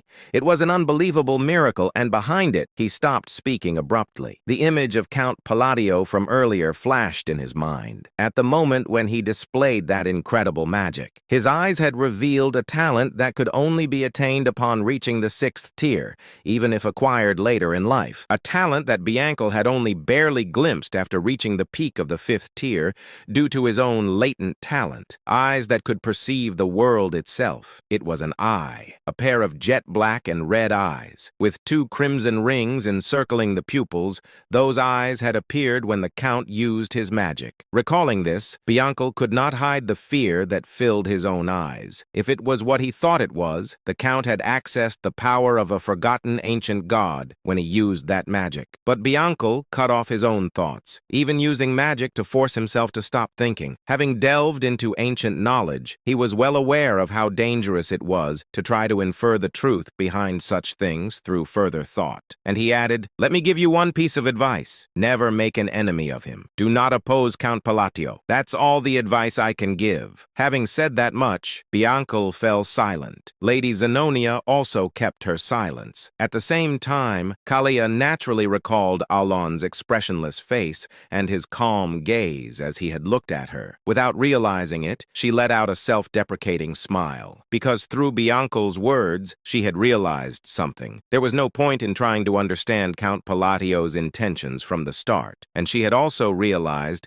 that she had already become nothing more than a pawn on his chessboard. And then, about 5 months later, 2 years had passed since the children had been sent off on their individual paths. Inside his office, Alan asked calmly, "Any new information? Preferably news about that kid?" Evan shook his head, saying, "Nothing about the children, Count, but there is something else." Alan glanced up, uninterested at first. Evan continued, giving news that struck like lightning. "Zenonia County and Altia Duchy have formed an alliance." Alan froze, inquiring, "What the hell did you just say?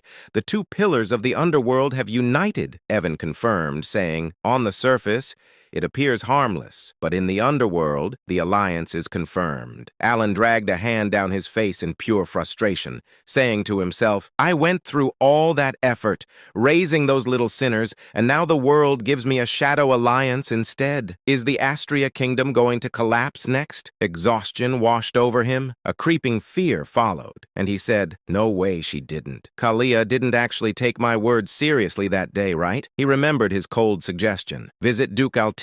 He certainly hadn't meant form an alliance with him. He slapped his forehead again, saying, "Come on, it has to be temporary. With Kalia's personality, cold, arrogant, hostile, it's impossible, but I should prepare." He picked up his pen to write a letter. "Kalia, if I came off blunt, if I sounded cold, I was not intending to insult you." He stared at the line. This doesn't sound like an excuse at all. Still, he folded the letter and handed it to Evan, saying, "I'm leaving this to you." Evan nodded, saying, "I'll deliver the message to Lady Zenonia through the Machinery Guild. I'll continue searching for the children as well." Alan sank back, scanning several reports, and he said to himself, "I wonder what Randan and Seol Rang are doing now. Even Utia." His eyes landed on a blood-stained letter the two had sent after reaching their destination, and he said, "Seol Rang wouldn't have died, right?" The thought was dark, but it slipped out. He continued reading. "If they followed the instructions and found the gift, they should have gained their warrior symbol, maybe even escaped Baba Yaga by accident." Alan reviewed the note describing the ability of the gold mana beast's hand glove, the treasure he had given Siren. That girl received something valuable. She wasn't born with the sin of pride. She could have become a strong warrior instead of a fallen sinner. He sighed, saying it was right there in the item description. If I had told her about the treasure's hidden value, she could have sold it or used it for funding. With her talent, she could have made a living anywhere. His gaze drifted toward the balcony and the stretching horizon beyond. He murmured, "After all, this land is a place where anyone can seize the world through strength." Night draped the desert colony in a quiet, shimmering glow. Deep inside a hidden cave, Seol Rang stretched her arms with a tired yawn and waved her hand as she walked forward. She murmured cheerfully, "At last, the ordeal is finally over." She lifted the golden hand glove, the treasure Alan, Great Moon, had given her, saying, "Oh, Great Moon, thank you," she whispered, eyes sparkling. "This gift is incredible." Clutching the glove with affection, she thought of the pale, gold, kitten-like spirit that had appeared earlier. She said, "I always believed the essence of the Golden Mane tribe was just some random charm. But what I heard as a child wasn't some fairy tale at all." Memories surfaced. Her mother's gentle voice, the warmth of their old home, her tribe's forgotten pride. "Our Lenjin are descendants of the Golden Mane tribe." Her mother had once told her, "Kings of all beastkin. The essence of the Golden Mane tribe is a high relic passed down for hundreds of years. It grants us power and divine authority." Returning to the present, Seol Rang held her breath, and she found that very essence inside this desert cave. The moment she had put on the golden glove, pain had surged through her entire body, so real, so overwhelming. She had faced trial after trial inside her own consciousness, each challenge tearing at her mind. But she endured. Looking at her her hand, she whispered, "One day I nearly died as a test subject, yet the great moon saved my life." The memory stung her heart. Abandoned orphan, treated as nothing. But Alan had changed her fate, she said, voice trembling with emotion. "He gave me the power to take revenge on the Black Dragon, the monster who killed my parents." She tightened her fist. Golden aura burst from her palm, flaring across the cave like sunlight tearing through darkness. She added, "I must repay the great moon's grace." Energy surged violently from her body, golden essence blooming outward with force strong enough to shake dust from the walls. She stared at her glowing hand, amazed, saying, "This gift was never meant to make me an ordinary gladiator. Not at all." Testing the glove's strength, she felt the awakened lineage roaring behind her blood. She said, "All I have to do is become the strongest gladiator alive, gather the scattered golden mane relics, and restore our trib's glory." Golden light erupted again, brighter, fiercer, unstoppable. Raising her hand high, she declared with absolute resolve, "I will slay the Black Dragon." Meanwhile, a few moments later, she stepped out of the cave and looked up at the beautiful moon. With confidence, she said, "All of this is for my savior. Let us begin," she continued. "The golden man who commands the greatest of all beast kind, the kings among their race, shall rise again under the blue moon after 500 years. Alan, holding the documents in front of him, and a small detail brought back a vague memory. Before the thought settled, Evan said, "The Information Guild obtained news about the children. I wanted to tell you back at the training ground, but I forgot." Alan placed the documents down and inquired calmly, "All right, what is it?" Evan continued, saying, "Seoring has been performing very well in the colony. She even earned the golden flesh from the allied group." Alan tensed, asking golden flesh. "Where did I hear that? I can't remember." Even so, he exhaled lightly and said, "I'm glad she's doing fine." Evan nodded. "Right. In that land, strength decides everything." Alan asked, "What about Radan? I haven't heard from him since he said he was learning how to work in Raxus. He said he was sent there." Evan adjusted the sword on his waist, saying, "There is information on him, but they are still verifying its integrity." Alan looked at him and said, "I see. By the way, Evan, aren't you supposed to be busy?" Evan froze, confusion spreading across his face like a short-circuited machine, saying, "My lord, why are you looking at me like that all of a sudden? I did everything you told me." His voice trembled. Alan smiled and said, "You need to prepare. It takes at least a month to reach the Magic Tower." Evan's eyes widened in disbelief, inquiring, "What? The Magic Tower? I've never even heard about that." Shock hit him like thunder striking his head. Alan replied casually, "Easy." "Oh, did I not mention it before?" Evan let out a breath, saying, "I'm used to it, but still a month? It should only take a week to reach the Green Magic Tower," Alan said. "We're going to the Blue Magic Tower." Evan blinked, saying, "Ah, that's near Labyrinth City, so it's quite far." Then Evan straightened his posture, saying, "I will start preparing immediately, my lord." Alan nodded. Sometime later, Alan collapsed onto the sofa and slumped like an old man. Exhaustion weighed on him, leaving him lazy and drained. And he said, "A month in a carriage, just thinking about it makes me tired again," he muttered. "But what else can I do? The item that can support my small precious mana hole is there." His gaze dropped as a faint memory surfaced. The massive city slowly appeared before his imagination, just as it had in the game. Alan continued saying, "Even though countless players visited the labyrinth, no one ever reached the end. I only reached the 115th floor because I used a cheat code. Those devs were insane. There were even more floors below that, and the item I need is on the 151st floor. Because of that, the job of official magic appraiser has become so popular that it guarantees a stable life." His thoughts drifting to Rinne, her calm eyes, her knowledge, her talent with stones and elixirs. "She'll be taking the appraiser exam soon," Alan said. With her talent and sense for magical items, she should pass easily. But when the moment quieted, reality slid back in. Alan frowned faintly, saying, "Maybe I gave Rinne too small a gift compared to the others." Alan leaned back and added quietly, "All it does is suppress equipment items. If that gift wasn't enough, I should send her additional support." His thoughts returned to their destination. Labyrinth City, Labyrinth, a city ruled by no one, a place of explorers, machines, and endless opportunity. Beyond the crowded streets and countless shops in the southern district stood a hidden appraisal shop known as Marita. It was discreet, but its reputation had grown among nobles and A-rank explorers because of its rare, specialized service. The scene shifted inside Merd.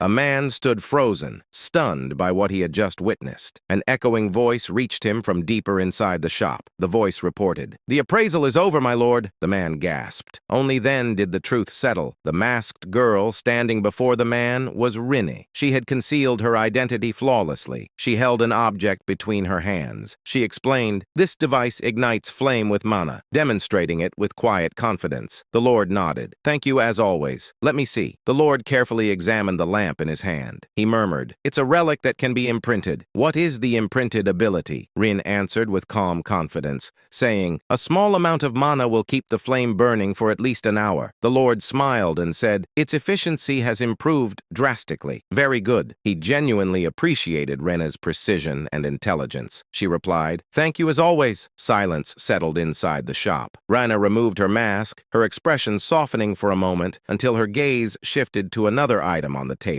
She picked it up gently. She said, "This item can also be imprinted." In fact, this shop had become famous because of its extraordinary imprinted abilities, things seen nowhere else. Inside the shop, a mystical item rested on a pedestal. Alan's voice echoed in Rin's memory. A gift from the great moon. An item sent directly by him. Rin stepped closer. It looked like an eye-shaped device glowing faintly with blue flames, swirling behind layers of sealed energy. She smiled, excitement rising inside her. She whispered, "When the great moon told me to become an oppressor, I didn't understand the reason. But the thought of Alan made the meaning clearer. His true identity, a friend of Palin from the forgotten era of the outer gods. Everything he had done was meant to eliminate the black things." When she had read Alan's letter instructing her to head to Labyrinth City and become a magic oppressor, she could not connect the order to the goal. But later, she understood Alan wanted influence inside the Labyrinth Empire,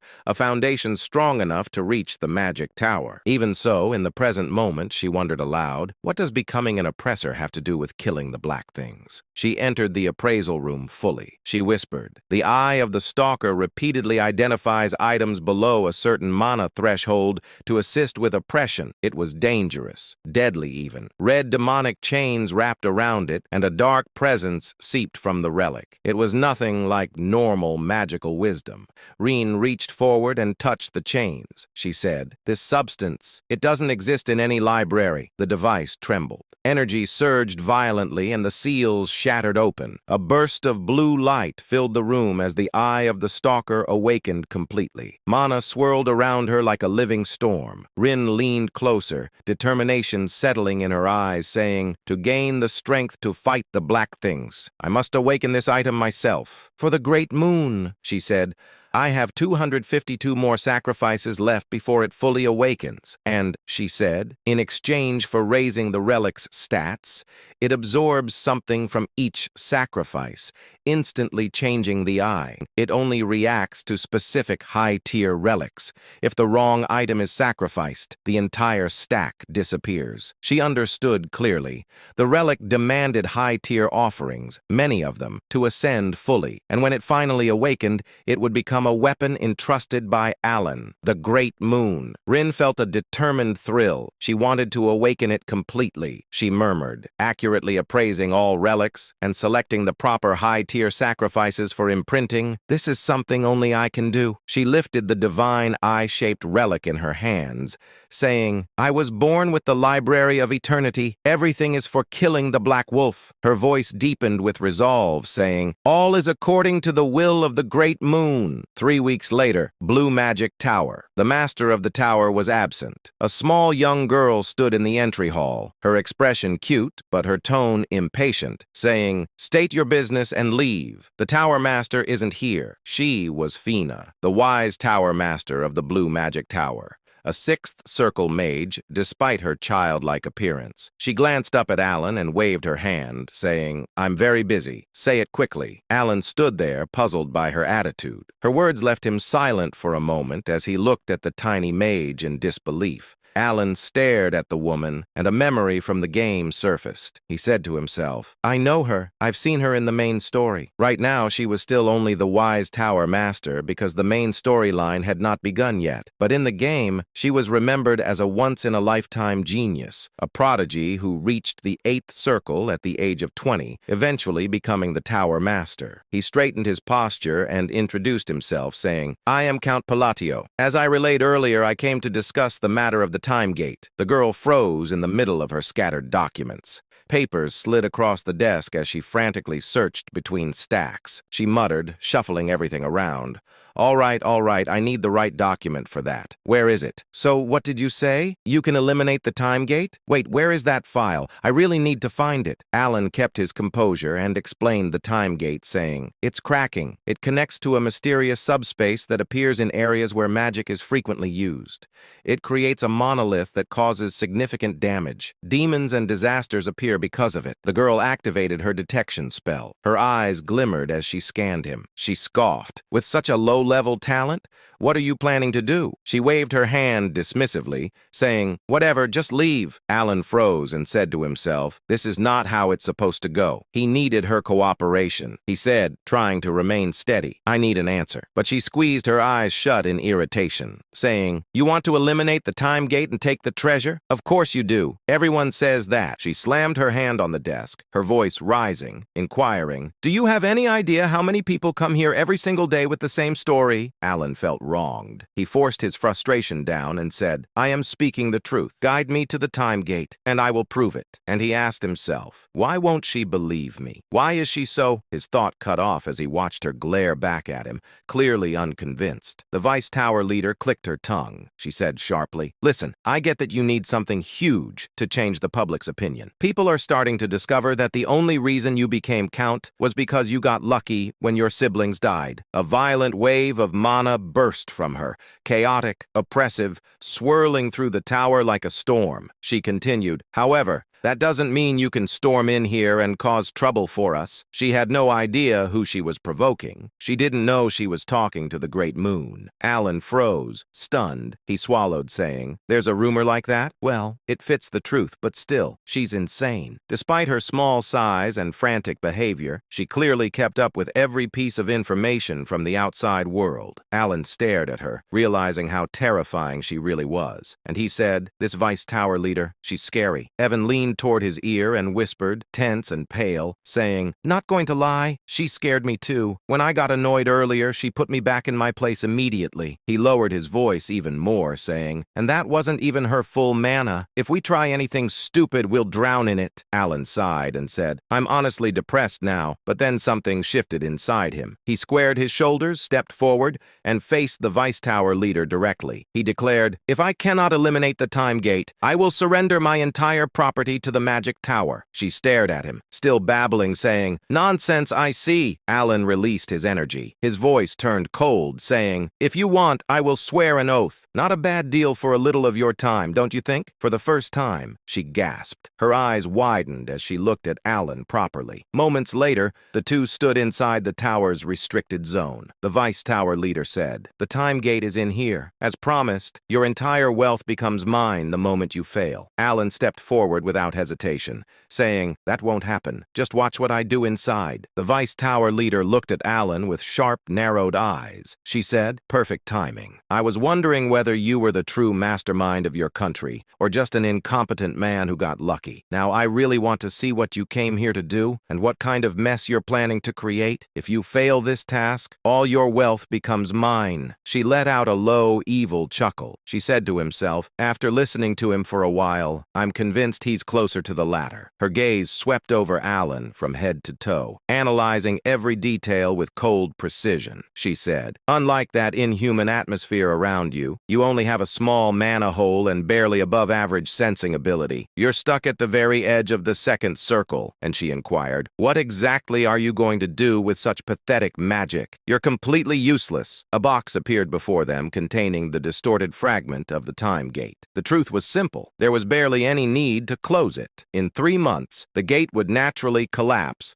after spitting out the remaining relics. The research team had already concluded this. Alan said calmly, "Not a single mage capable of closing the time gate will show up." The Vice Tower leader scoffed. "And yet, the time gate inside the blue magic tower has been causing chaos for over 2 years," she said, her tone almost dismissive. "If you can't do anything, you may simply leave the room." Alan ignored her completely. Her expression twisted in irritation. She released a disbelieving laugh, clenching her teeth, inquiring, "You're going to use your hand as the minimum state of your staff?" Even ancient magical tomes classify that as a primal method, something practically treated like a fairy tale. The Vice Tower leader tried to stop him, her voice rising sharply. "For goodness sake, hey, you stupid brat, stop enchanting here. Enchantment is an ancient form of magic. You can't possibly pull this off. Just leave the room." But Alan ignored her completely, continuing his quiet chant as if she didn't exist. A strange shift rippled through the chamber. Darkness crept in from the edges, swallowing the light. The air grew so cold it stabbed at the bone. The Vice Tower leader's breath caught, inquiring, "What? What is this?" A chilling terror washed over her as the entire room dimmed.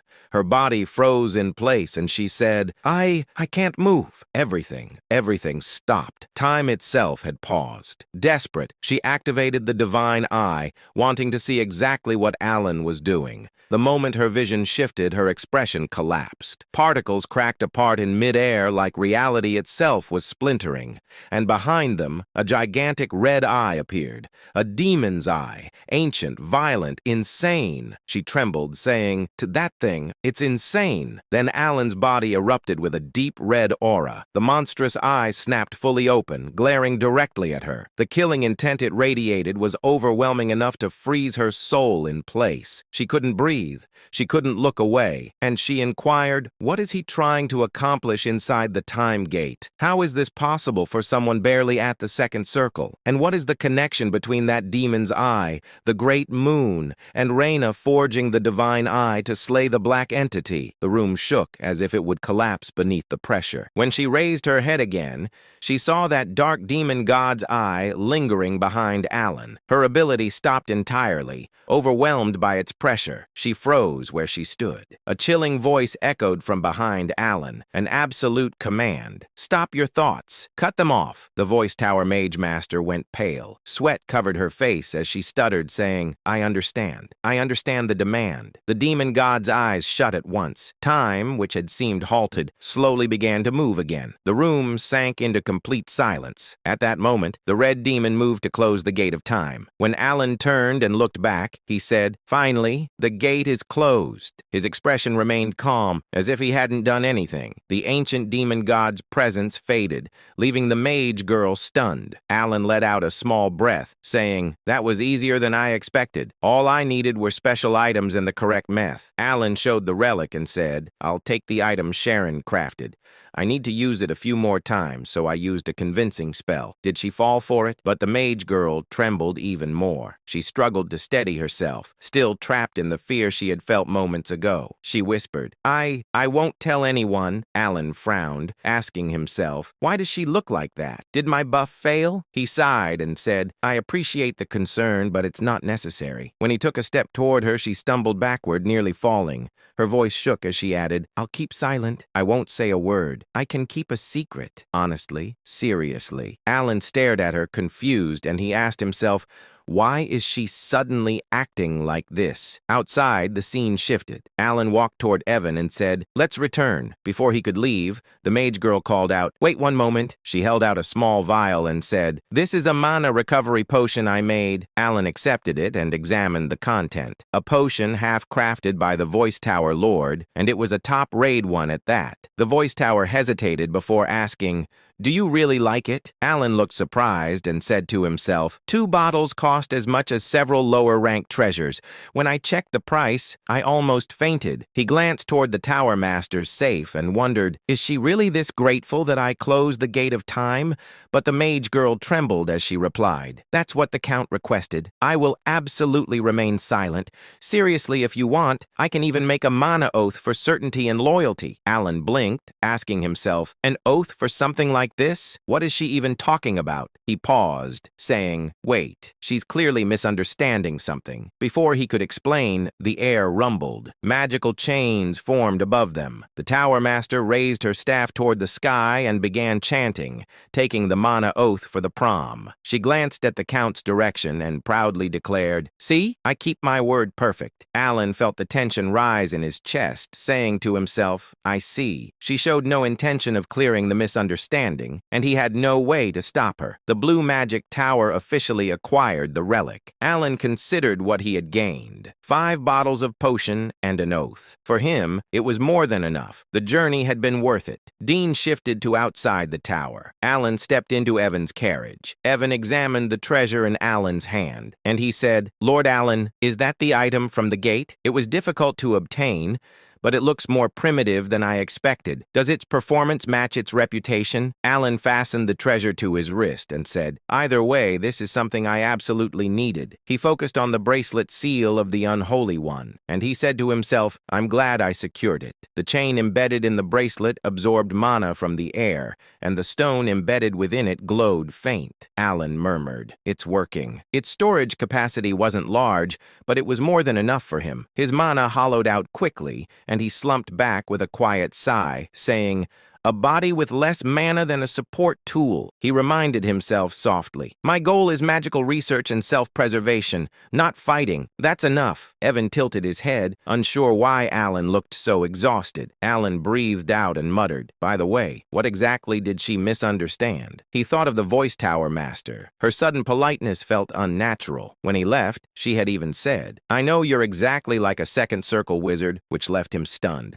Alan assumed saying, she's mocking me, but the reaction was familiar. Kalia had behaved the same way last time, completely shaken by his butler. The memory still left him uneasy. He tried to calm himself, saying, it doesn't matter. I won't meet any of them again. That's good enough. Then scene shifted to Duke Altia. Inside the Duke's mansion, Duke Altia, she sat quietly with a cup of tea in his hand. It has been a while, she said warmly. I hope you enjoy your stay, young lady. Lady Zenonia narrowed her eyes slightly before giving Altia a sharp smile. Of course, Altia. You haven't changed either. I'm simply glad to see you, Altia replied calmly. It's convenient that we don't need to discuss class or authority between us. Both of them understood the situation clearly. Lady Zenonia had come for Duke Altia's alliance. Zenonia said, Count Palatio's foresight is remarkable as always. She recalled the moment she received the Count's command to visit Altia. The Count's intentions became clear only after she followed his advice. When she arrived at Duke Altia's residence, both she and Altia realized the same thing. Neither of them could match Palatonio. Their alliance existed because he ordered it. Yet despite that, they were becoming more comfortable working together. In the struggle surrounding the Great Moon, most conflicts were meaningless when compared to the overwhelming influence of a single person. At present, Altia spoke first. She inquired, the conference is next month. Why come today? Zenonia replied, the Count sent a letter the day I arrived. He gave me an excuse to visit early. Laura looked puzzled. What could it possibly be? Zenonia handed her the letter. Laura skimmed through it, frowning. Some nobles complained to me about this and regarding your visit that day.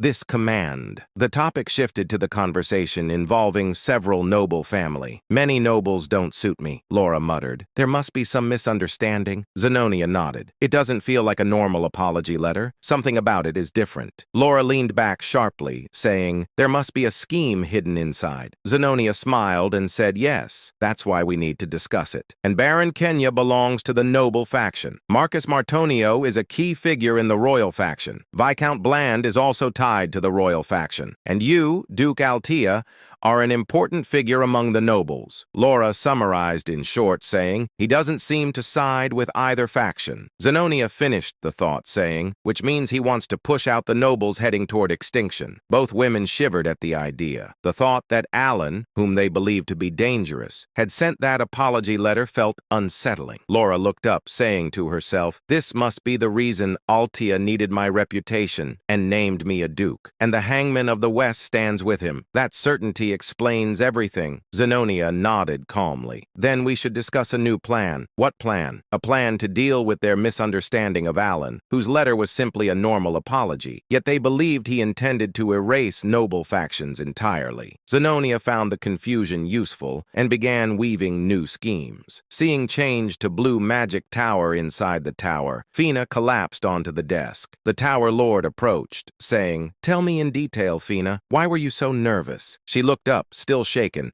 then seen back to the Alan. He sat outside, casually eating a roasted sweet potato. Evan asked, "Are you all right, Lord Alan?" Alan nodded. "I almost fainted, but it's still delicious." He exhaled and added, "I want to go home. Utia's letter should arrive soon." The scene changed to the Holy Kingdom glowed under a beautiful sky. Utia stood in the sanctuary wearing her priest robes, elegant, radiant, breathtaking. Those who saw her wondered what fate awaited someone like her. A gift of beauty, yet capable of becoming something frightening. Sometime earlier at the Blue Magic Tower, Master Selim Micardo had just returned from a long journey when a faint sense of unease crossed his mind. He paused, frowning slightly. He could no longer feel the presence of their time gate. Concerned, he immediately sought out Fenya. When he entered her office, he found her slumped over her desk, visibly exhausted. As soon as she noticed his arrival, she forced herself upright and informed him that she had completed every task he had entrusted to her during his absence. Selim froze. This was the first time he had ever seen Fenya behave this way. Normally, the Vice Tower Master would greet him with irritation or sharp complaints,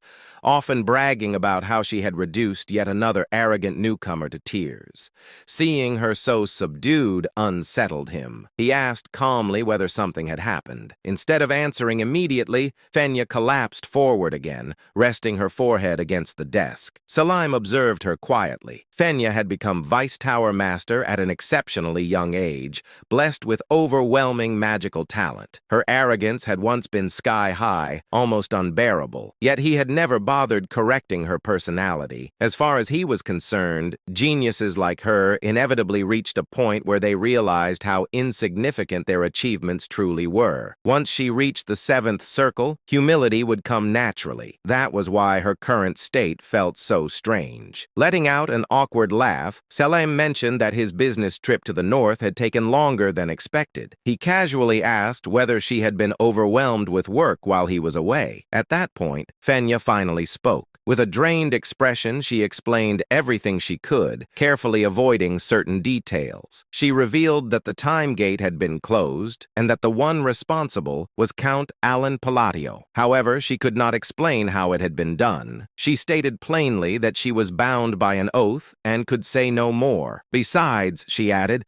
there truly wasn't much she could explain in detail anyway. Selim tapped his temple lightly, thinking, what kind of phenomenon could leave Fenya, someone normally bursting with pride, this subdued? Was it some incomprehensible form of magic? Or perhaps something even closer to origin magic itself? As he gently placed a hand on Fenea's head, she did not swat it away, too exhausted and shaken to react. That alone told him how deeply the experience had affected her. With a faint smile, Selim leaned back. He thought quietly. Count Alan Palladio of the Asteria Kingdom. That man is far more interesting than I expected. The scene shifted to Alan Palacio's residence. It had been a full month since Alan's return from the Blue Magic Tower. Since obtaining the Mark of the Corrupted, he had devoted himself almost entirely to research, specifically to the study of phases and their application within structured magical arrays. As Alan continued writing, he paused. He realized he had uncovered a new rule governing phase usage. There seemed to be a connection between where a phase was placed and how it functioned, but the exact relationship still eluded him. At that moment, footsteps sounded behind him. Alan turned momentarily startled to see Evan, his knight, standing at the entrance. Evan stared at the surroundings in disbelief. The fractured ground, the scorched earth, and the massive crater left behind by Alan's experiments. He muttered in awe that Count Alan's magic seemed to grow stronger every time he witnessed it. Alan let out a quiet sigh sigh and asked casually whether that was really the case. Evan nodded, stating that it no longer felt like second circle magic at all. Compared to a few months ago,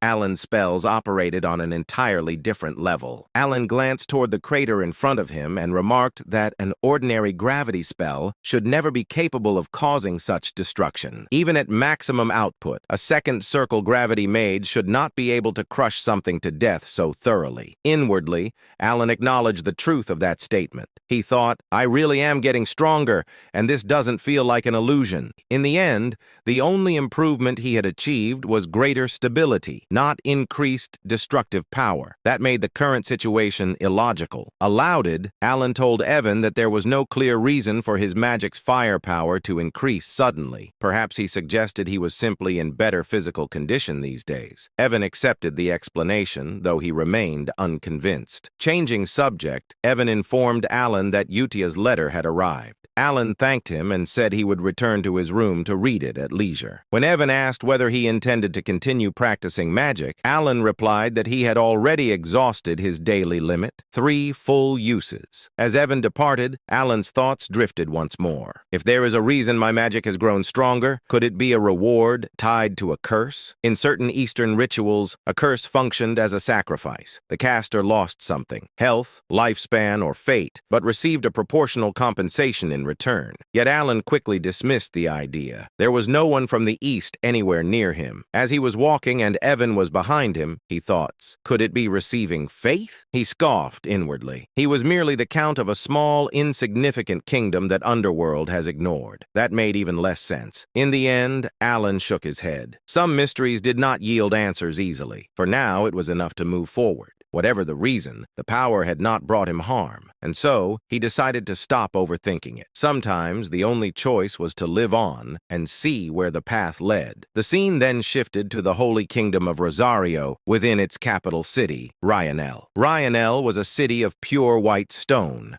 a sacred land where people worshipped the goddess of the moon and peace. The air itself felt solemn and tranquil, as if faith permeated every breath. Inside the Eastern Prayer Hall, Utia stood silently before a massive statue of the goddess. Moonlight filtered through the high windows, bathing her figure in a gentle glow as she prayed. Footsteps echoed softly behind her. A holy knight approached and greeted her respectfully, addressing her as sister. Utia turned to face him. Her presence was calm yet overwhelming, graceful, dignified, and strikingly beautiful. With a gentle smile, she asked whether Sir Locke had well. Locke stiffened slightly. Though Utia did not wear the sash of Holy Grace and held no official rank equal to a paladin, he knew instinctively that she stood far above him. Without hesitation, he bowed deeply in respect. He reported that their recent mission had been successful. Thanks to her guidance, they had managed to save 8 children and 25 villagers from a remote settlement in the eastern region. Utia immediately dismissed the praise, stating that the credit belonged to Locke alone, as he was the one who had carried out the deeds. Locke shook his head and spoke earnestly. He said that she was the one who had taught him everything, who had guided him when he was ignorant and lost. For that, he would always be grateful. His thoughts drifted back to the past. For nearly 20 years, Locke had lived in despair, unable to sense divine power. And no matter how fervently he prayed, he had stood on the verge of giving up entirely when someone had approached him and asked whether there was something he desired with all his heart. That person had been Utia. With her calm expression and crimson eyes, she had told him to place his faith in the moon. Confused and desperate, Locke had asked what the moon truly was. Utia had only replied that he would understand once he tried. Clinging to that faint hope, he had prayed to the moon for several days, just as she instructed. Then, impossibly, a miracle occurred. He awakened to divine power, finally able to wield it as others did. The joy had been overwhelming, yet along with that joy came doubt. He feared he had committed heresy by placing his faith in the moon rather than directly in goddess Chironia. However, the divine artifacts bestowed in the goddess's name still responded to him. glowing brilliantly in his hands. That alone proved his power was genuine. One day, he had asked Utia why she had guided him toward the moon instead of the goddess herself. Utia had smiled softly and explained that faith was an invisible belief, one that often took a long time to manifest. She said it was far easier to draw strength from something that undeniably existed. She told him that the moon would always be there watching over him. Standing by a large window, Utia had rested her hand against the moonlight glass. At that moment, Locke had finally understood. The goddess and the moon were one and the same. For humans burdened with doubt, belief required something they could see. Moved by that realization, Locke bowed deeply before her, offering his thanks from the bottom of his heart. In the present, Utia gently spoke, saying that if Locke truly wished to express his gratitude, then they should pray together. She stood before the largest statue of the goddess, her posture perfectly composed, bathed in moonlight. Her calm smile and dignified presence made her resemble a goddess herself. Locke answered without hesitation, stating that he would be willing to pray alongside her as many times as necessary. Utia then informed him that he had arrived at the perfect time. The prayer was about to begin,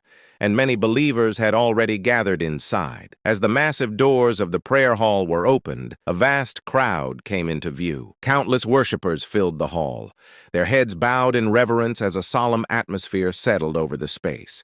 Utia walked forward toward the elevated stage, while Locke took his place before it among the faithful. Stepping onto the stage, she activated a ceremonial instrument. Raising her hand toward the gathered crowd, she addressed them with a serene voice. She announced that the prayer to the great moon would now begin. At that moment, she stood not merely as an individual, but as Utia, a sister of the Holy Kingdom of Rosario, guiding the faith of all who stood before. The scene shifted to Alan Palacio's office, where silence hung heavily in the air. Alan sat behind his desk, holding a letter in his hands. It was one he had already read more than once. The letter was from Utia. As Alan reread its contents, he realized once again that there was nothing extraordinary written inside. It spoke only of her daily life. When he finished, Alan released a slow sigh. Nothing special had happened. That meant she was living well. He lowered his head and rested his forehead against the desk, the letter still in his grasp. To him, this was proof that the children were safe, living normal lives, exactly as he had intended. And yet, a faint sense of loneliness crept into his heart. Of the 5 children he had raised and guided away from becoming embodiment of sin,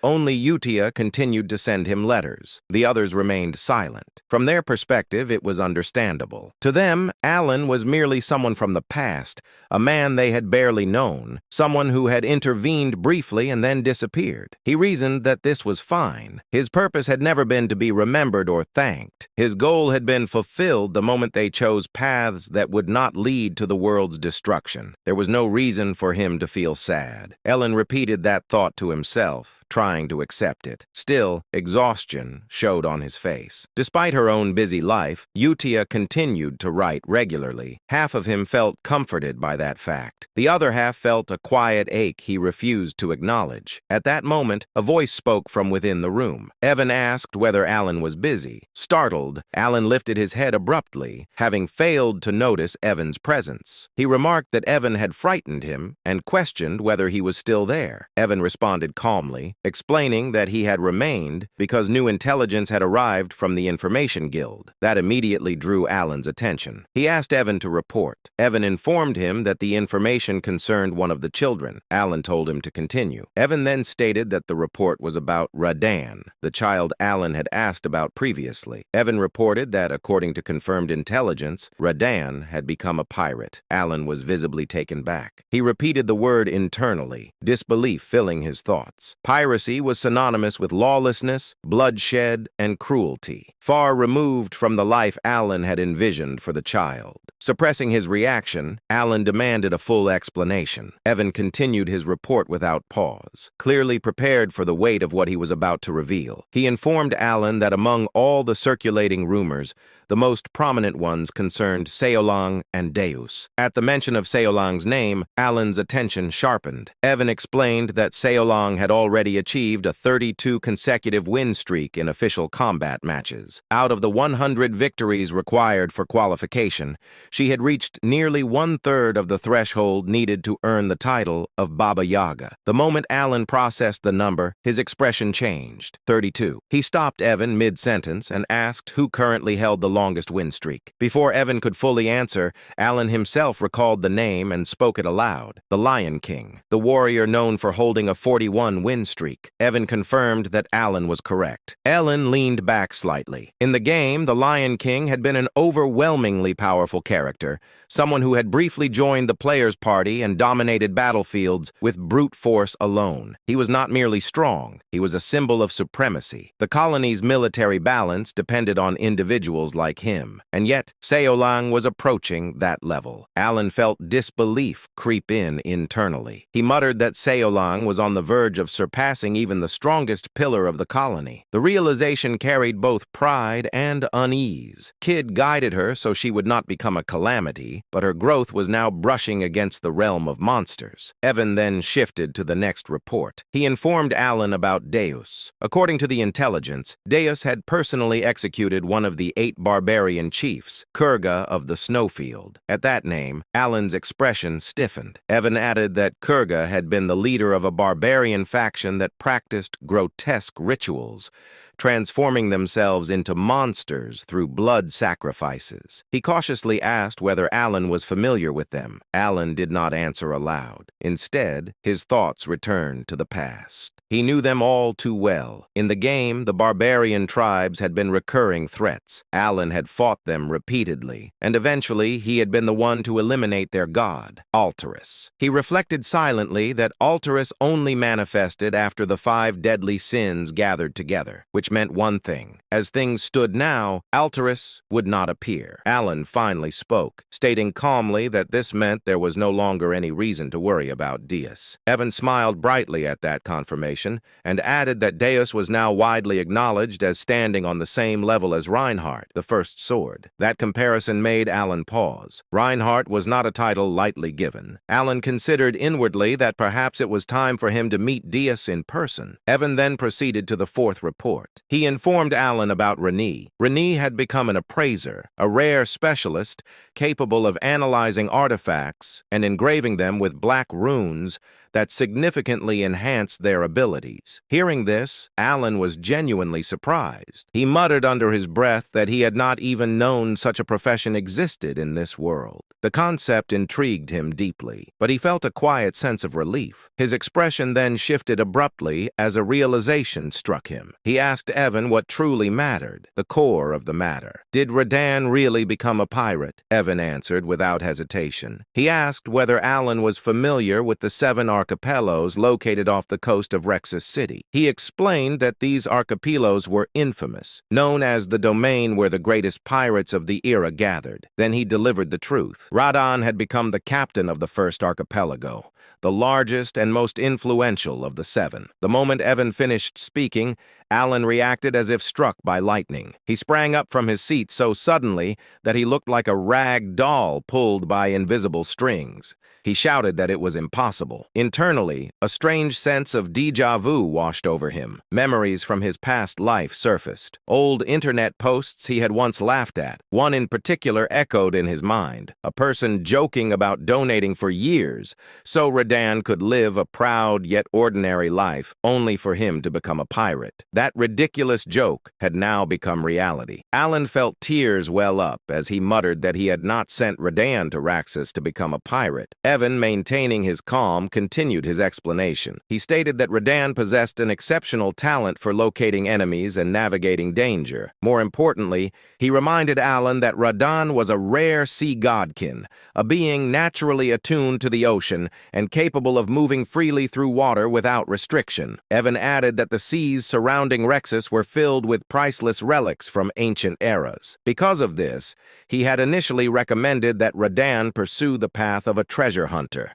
a profession with immense potential and prestige. However, things had escalated far beyond that. Evan pointed out that the captain of a great pirate archipelago was in practice no different from a lord ruling an island. Such a position carried political influence and absolute authority over the seas. Alan could no longer deny it. He leaned back, his thoughts racing. He wondered how Radan could have defeated the previous captain of the first archipelago. Alan knew the truth well. Every archipelago captain was a superhuman, and none of them had ever lost a naval battle. That left only one plausible conclusion. Radan must have unearthed something extraordinary. Alan reasoned that Rodan likely discovered and claimed genuine relics of the old era, artifacts powerful enough to overturn the balance of the seas. In his previous life, Alan himself had spent countless hours chasing such relics through a mini-game called Treasure Hunter, the very game he now inhabited. He raised a hand to his forehead, utterly drained. He thought bitterly that he had always known this world would never unfold according to his expectations. But even so, this outcome was strangely not the worst. In fact, it was almost impressive. Letting out a long breath, Alan slumped back into his chair, completely limp, as if life had momentarily left his body. Seeing this, Evan rushed to his side and asked with concern whether he was all right. The scene shifted to the very heart of the Principality of Korkia, the colossal maritime city of Rexus, a city of endless sails and salt-stained stone. Raxus stood as the gateway between land and sea. Beyond its sprawling coastline lay the infamous 7 pirate paradises, territories ruled not by law but by blood, strength, and greed. Among them all, the most powerful was the first archipelago. Once this domain had belonged to the great pirate Alcaride, the Red Slayer, a man who secured the protection of the so-called Heavenly King through obscene wealth and tribute. His reign ended the day he was defeated. The one who struck him down was Radan. Now Radan stood atop a rooftop overlooking the sea, the wind tugging at his cloak as the glow of sunset painted the horizon red. A faint smile rested on his lips, the smile of someone who had climbed to the summit through blood and fire. He was now the captain of the first archipelago. Radan leaned back against the wall, cracked his neck lazily, and muttered to himself that he still did not understand what the Great Moon truly was. He had never been interested enough to think deeply about it. At first, the Great Moon had simply been someone he felt grateful toward, someone who had altered his fate. He had been destined to die as a vivisection slave, cut apart piece by piece. But because of the Great Moon, he had met Utia, and because of that meeting, his power awakened. In truth, Radan felt that he had been following Utia's will far more than the Great Moon's. Even during his time as the Blue Moon, it had felt less like devotion and more like obedience to her guidance. So now, when he received a direct order from the Great Moon, an order wrapped in vague words about becoming a treasure hunter, he could not grasp its meaning. What did treasure hunting have to do with revenge? His thoughts darkened as memories surfaced. Once his clan had lived peacefully on a forgotten island, no one knew of their existence. They harmed no one. Then the Black Things appeared. Mysterious power descended without warning and massacred his people. Those who survived fled to another continent, only to be hunted down by so-called hunters. His parents, exhausted and wounded, were slaughtered without mercy. Radan himself was captured and sold as a slave. Standing now at the edge of a sea cliff,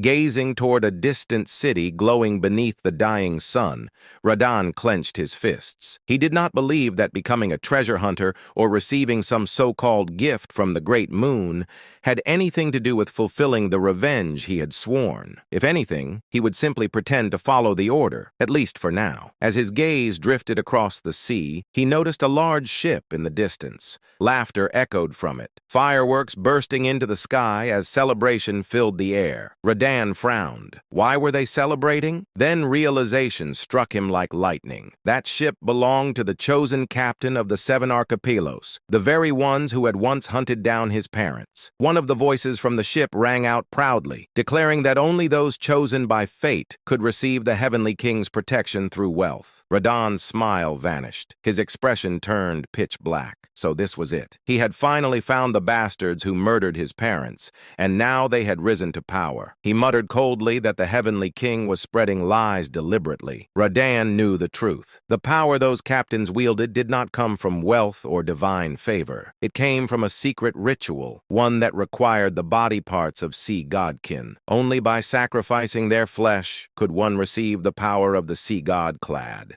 Every captain of the 7 archipelagos had performed that ritual. As the laughter and fireworks continued, Radahn's breathing grew heavy. His eyes trembled with restrained fury. In a low, broken voice, he realized the final truth. Those damned hunters had split his parents' bodies into 7. The moment he realized this, he felt an overwhelming surge of rage, joy, and confusion all at once. Even though Radahn had never shared his story after being rescued by the Blue Moon, it seemed as if the Great Moon had orchestrated everything from the very beginning. As if fulfilling a promise, he had given him the opportunity for revenge. However, just because the opportunity for revenge had come, it didn't mean it could be executed immediately. Objectively speaking, Radahn was currently no match for the captains who wielded the power of Cleod. Though he was strong, his strength wasn't enough to defeat those who had reached the realm of superhumans. As he began contemplating, it didn't take long for Radahn to realize that the answer lay in the gift bestowed upon him by the Great Moon. The gift, known as the Goggles of Amrita, had the ability to illuminate countless relics buried under the sea, making them easier to find. After discovering that some of these relics could compensate for his lack of power compared to the captains of the 7 archipelagos, Radahn realized that everything had been planned from the start. At the same time, he understood the true intention of the Great Moon: revenge and domination over the 7 archipelagos. The moment he understood this, the Great Moon became more than just a small entity he was grateful to. Not only had it laid out everything before Radahn, but he had also given him the strength to seek revenge. From start to finish, everything had been planned. Radahn muttered unconsciously. For the Great Moon, these words had once been meaningless to him, just a simple phrase without any real significance. But now, for the Great Moon, no longer felt hollow. Now, when those words left his mouth, they carried true meaning. Only then did they hold the significance of loyalty. About 3 months had passed since the news of the 5th son becoming a Somali pirate had reached him. As the unbearably hot summer began to fade, and the leaves in the forest started turning red, Alon boarded a carriage. He was on his way to the grand church held every 2 years at the Duke Rotegre's estate. I'd rather skip this if I could. While his body was moving in the carriage, Alon's mind was filled with reluctance. The shadowy reputation of the Count Palatio family had long since faded due to years of inactivity, but what replaced it was mockery, which bothered him. Nevertheless, the reason he went through with it was because all nobles of Astaria were bound by the rule to attend the grand church every 2 years. There was a strange rule that required attendance once every 2 cycles, unless there was an exceptional reason not to. Thus, Alon found himself in the carriage on his way to the grand church, soon to be joined by 2 other nobles. This was a planned arrangement, as mercenaries or bandits often targeted nobles during the grand church season, so traveling in larger groups was safer. As nobles, they had enough guards to avoid trouble, but even getting into a fight could cost valuable manpower, so they increased their numbers from the start to avoid any incidents. Through this understanding, Alon naturally traveled with 2 families from the east, and the day passed without any issues. The problem, however, came that night. One said, "Count Palatio, isn't it a bit much to have only 1 guard? Is it a financial issue? If you're short on funds, I could offer you some help." Another said, "It seems you've inherited your title in a rush, and now your finances are in trouble." Alon stared in disbelief at the 2 nobles who had gone out of their way to openly mock him. Alon already had some understanding of why the nobles blatantly ignored him. It was was because all the rumors have finally died down. Until now, the nobles had feared Alon because they believed he was the mastermind behind taking down Avalon, which had controlled the vast underworld of the East alongside Leo. However, the nobles no longer considered Alon to be the mastermind. After he became a count, he had done nothing significant for several years. The Palatio Count family, from the time of Alon's grandfather, had always been known as a notorious household that never failed to wield influence in the underworld. The Palatio family had consistently dominated the Eastern underworld, though the degree of their control varied over time. But ever since Alon became the count, the Palatio family no longer exerted influence in the underworld. As a result, the current Eastern underworld was now divided and devoured by packs of wolves that used to scavenge for the leftover crumbs outside the domain governed by the Palatio count. Furthermore, the power of the Palatio count family had also weakened, which was natural. The power they wielded up until now had mostly been fueled by the wealth generated from the underworld. However, since Alon became count, he no longer used money to maintain power. His desired life was not one of grand success in the underworld, but rather a comfortable and prosperous life that any noble could enjoy. In other words, he had already achieved what he wanted. However, by completely withdrawing from the underworld, rumors began to spread among the nobles. Some speculated that perhaps the current Count Palladio wasn't a mastermind at all, but merely someone who became count by chance. As time passed and Alon continued to do nothing, the rumor gradually became accepted as truth. Eventually, Alon's reputation had devolved into that of a lucky fool who happened to become count in the place of the real mastermind. Of course, there were still a few nobles who remained suspicious of Alon, but even they had begun to agree with the spreading rumors. After all, it didn't make sense that Alon, if he truly had the power to destroy Avalon in a single day, would not have used that power until now. In any case, Alon had somewhat expected this kind of treatment, but he hadn't anticipated that people would go out of their way to mock him like this. Alon looked up at the two nobles, whose faces radiated slyness. He didn't recognize either of them. However,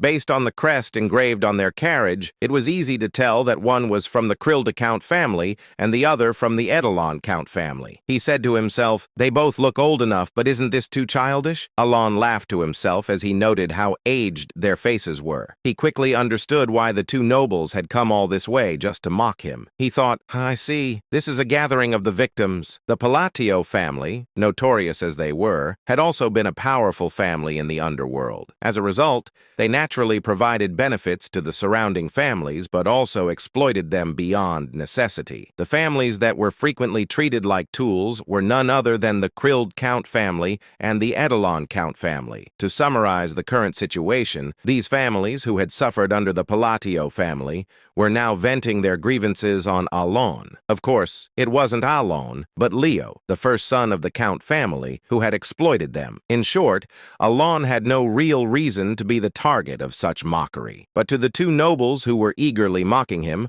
what mattered wasn't that he was Alon, but that he was the Count of Palatio. One said, "All those underworld forces you had, did they vanish because you couldn't manage them properly?" Another said, "Looks like you haven't been taking care of your carriage properly either. Would you like to borrow some money?" The two counts, like anonymous trolls commonly found on online communities, made every effort to scratch at Alon. Alon briefly thought, "This is kind of annoying," but he chose to follow his reason rather than his instincts. If he were to fight now, he could easily crush the two nobles before him, maybe not slaughter them, but leave them beaten to a pulp. However, doing so would only complicate things. The moment he fought with them, Alon would have to leave the gathering and move separately, and that might lead to unnecessary trouble like running into bandits. Clearly, responding to their provocations was exactly what they wanted. Alon decided to ignore them, saying, "There's no need to entertain these fools." He wasn't stupid enough to fall into such an obvious trap. That day,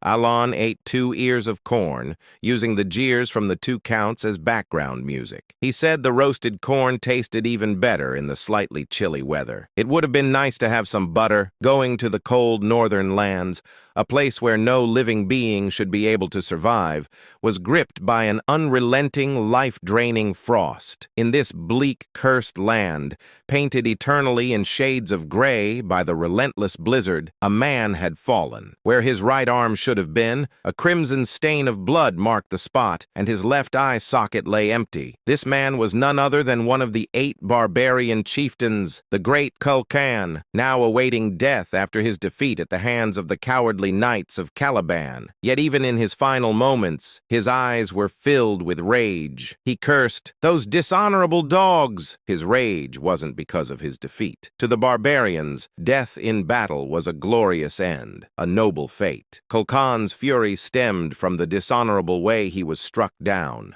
caught in an ambush, tricked by the knight's deceitful challenge to a duel. Blood spilled from Kulkan's mouth as his world grew dim. The gray landscape blurred, and his ears gradually stopped hearing the bitter winds. Despite his anger, his mind slowly began to sink into darkness. Just as everything was about to fade into nothingness, Kulkan whispered the name of the great god, Ultultus. At that very moment, time seemed to stop. The dim, fading vision cleared. The harsh northern wind blew in his ears once again, and his mind, slipping into unconsciousness, began to rise. A voice echoed, "Child of blood, call my name. Call upon the great name that you worshipped. Call upon my name, and I shall grant you what you desire." As if commanded by a divine force, Kulkan, entranced, murmured, "Great god Ulthultus, I dare to call upon your honorable name." And in that moment, the demon smiled and said, "Do that, and I shall grant your heart's desire." For the next few days, the uncomfortable coexistence continued.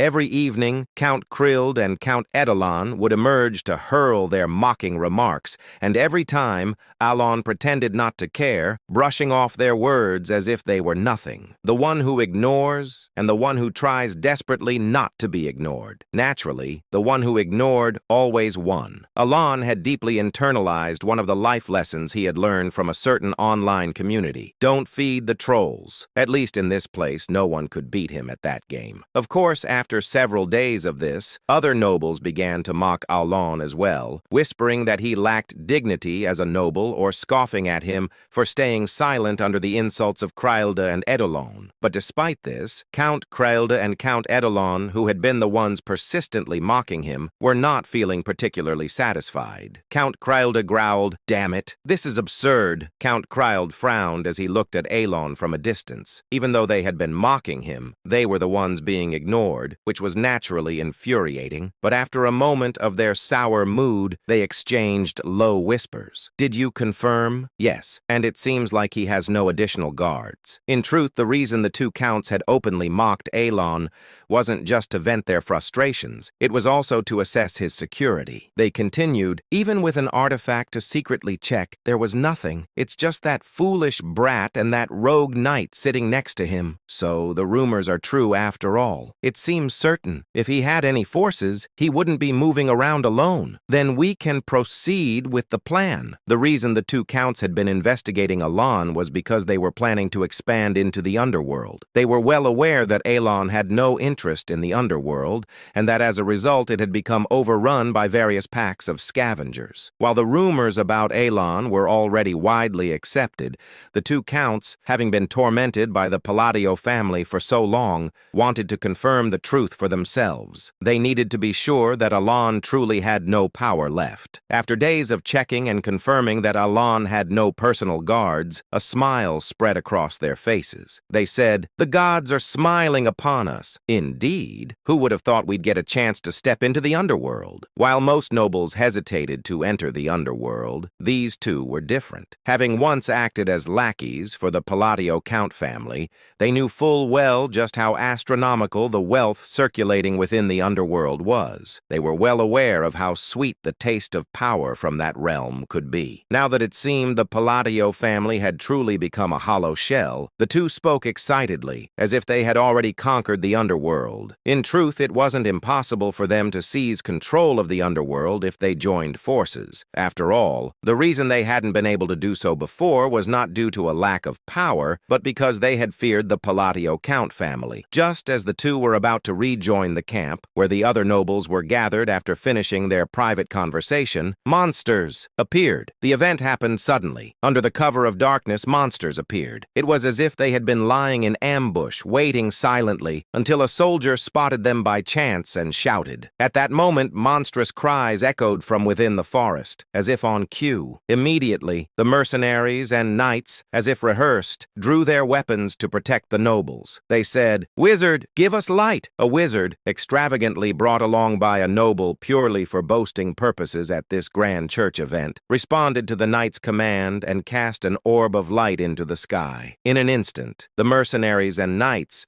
who had been noisy just moments earlier, fell silent. What they saw when the light from the wizard illuminated the dark forest were goblins. Goblins are commonly found in forests. With the strength of a child, they are not dangerous monsters for anyone other than rookie mercenaries. Though the rusty swords and bows they wield can be dangerous, they pose little threat to seasoned mercenaries and knights. Goblins only become troublesome when their numbers swell, but even with dozens of them, they can still be easily driven off. However, if their numbers are enough to fill the forest before them, then they are undoubtedly a threat to the knights and mercenaries. Moreover, what heightened the tension for the knights was that the goblins before them were far from ordinary. A knight's voice, laced with both fear and confusion, was directed at the sight of the goblins. What on earth is that? The problem wasn't just that they were goblins, it was their grotesque appearance. Purple crystals were growing all over their bodies, including their heads, as if they had been afflicted by some kind of plague. To make matters worse, one said, "Wait, isn't that Mark?" Among the horde of goblins, the body of a seasoned mercenary who had been assigned to external surveillance for precautionary measures was being devoured savagely. In the hands of a massive goblin was what remained of Mark's body. The mercenaries who saw this sight felt a rising wave of fear within them, saying, This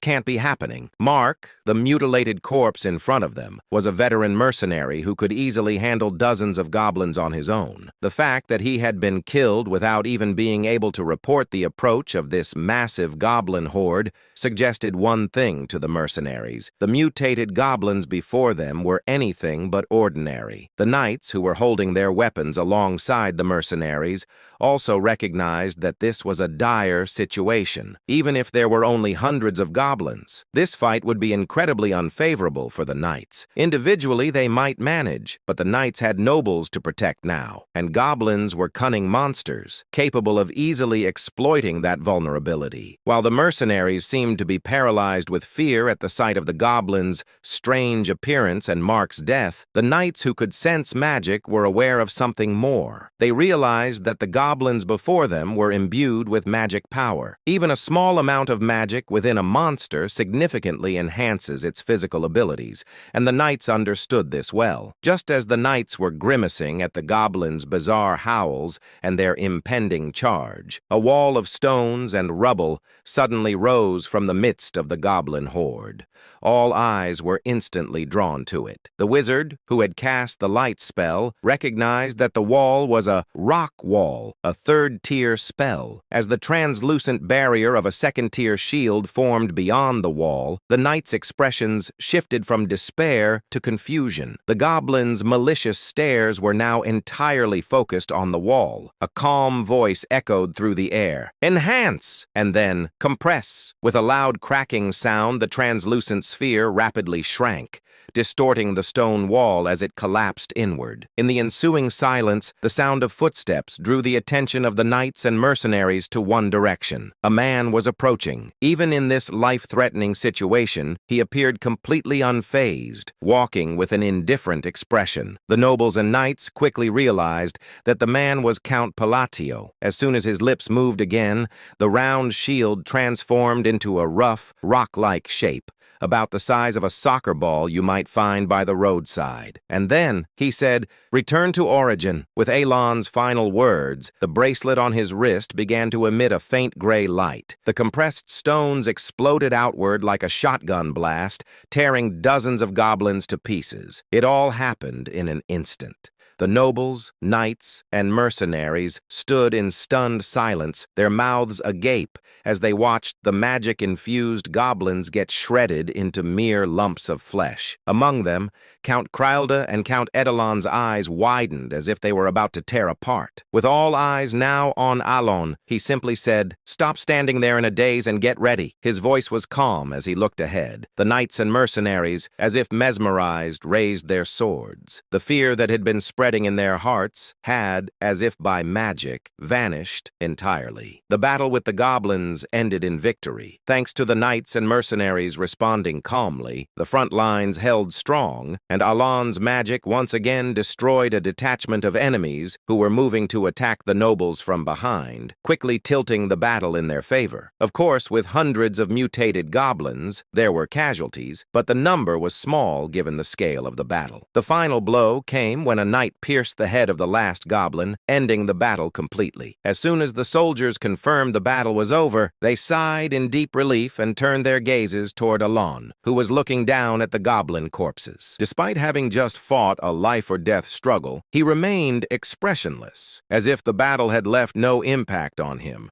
causing the mercenaries to look at him with awe. They couldn't forget the sight of Alon turning dozens of goblins into mere chunks of meat without even changing his expression. However, while the knights and mercenaries admired Alon, he was thinking, "I nearly died in a single strike." Though his face showed no sign, inside he was working hard to calm his wildly racing heart. Despite bearing the insignia of the impure, which allowed him to cast 3 times more spells than usual, after using walls and shields twice each, he had been reduced to a mere mortal due to the limitations of his mana capacity, he thought. It's a good thing the knights won. Though the odds of the knights and mercenaries losing were slim, even against mutated goblins, when he had lost all means of self-defense, he had felt a desperate fear. He said to himself, "Perhaps I should have just dropped out earlier. No, it was a good thing I stayed close." But more importantly, Alon praised his past self for acting rationally and,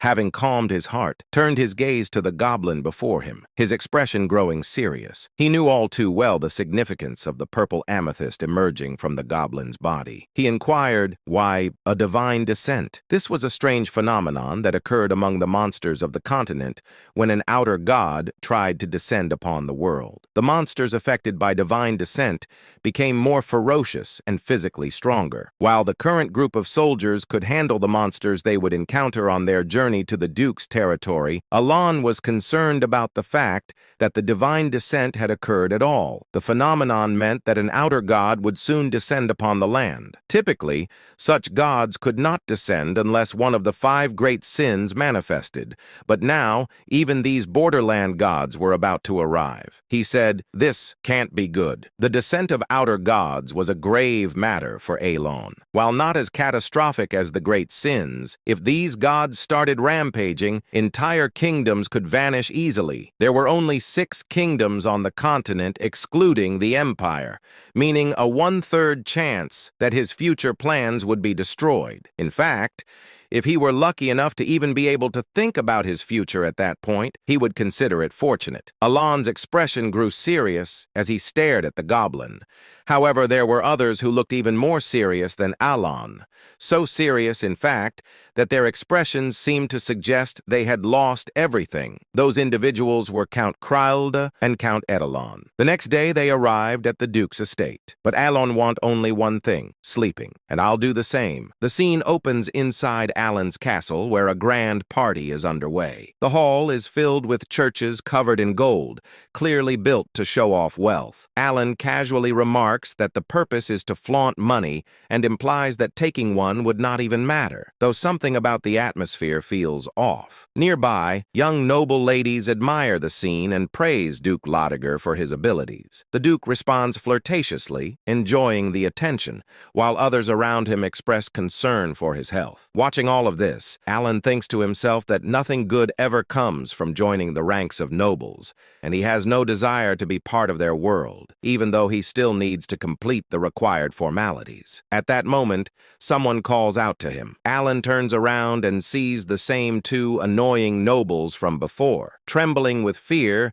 they approach him carrying gifts, including clothes and gold coins, and address him as Count Palladius. They politely ask for a moment of his time and present the highest quality meat from their territory, suggesting he take it. They also express their desire to support his land. Alan questions why they are suddenly acting this way. He gives them a cold, piercing look, causing both nobles to panic internally as they interpret his expression as a serious threat. To them, it feels like an unspoken warning not to mess with him. The narration then shifts back to a day earlier, right after the battle with the goblins. At that time, the two nobles had watched Alan defeat the goblins using only his mana. They were left completely speechless, frozen in terror by what they had witnessed. One of them asks the other if he saw it, while the other nervously identifies it as magic. Soon after, another noble urgently calls out to Baron Armin, begging to borrow his wizard. Baron Armin is shocked by the sudden request. It is then explained that the Baron had brought along a third-tier wizard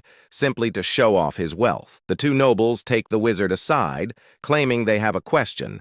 They ask him about the Pavak magic used earlier, assuming it must have been second tier at best. The wizard confirms it was not second tier at all, and explains that the spell was far beyond his own level. Hearing this, both nobles freeze in shock as they realize the magic must have been third tier or even higher. They conclude that Count Palladius must possess overwhelming power, even if it appeared to be by luck. To them, the situation feels like a complete mess, and the odds of survival seem almost non-existent. They recall rumors about Palacio being cold, cruel, and hiding his true nature. Convinced that he spared their lives only because of a bribe, they resign themselves to their fate and can do nothing but pray. The memory of Alan's death glare haunts them, and they cling to each other in fear, breaking down in tears. The story then returns to the present. Still shaking, the two nobles bow deeply before Alan and beg for mercy, ashamed of their earlier insolent behavior toward Count Palladius. They curse their own foolish pride and inflated dreams,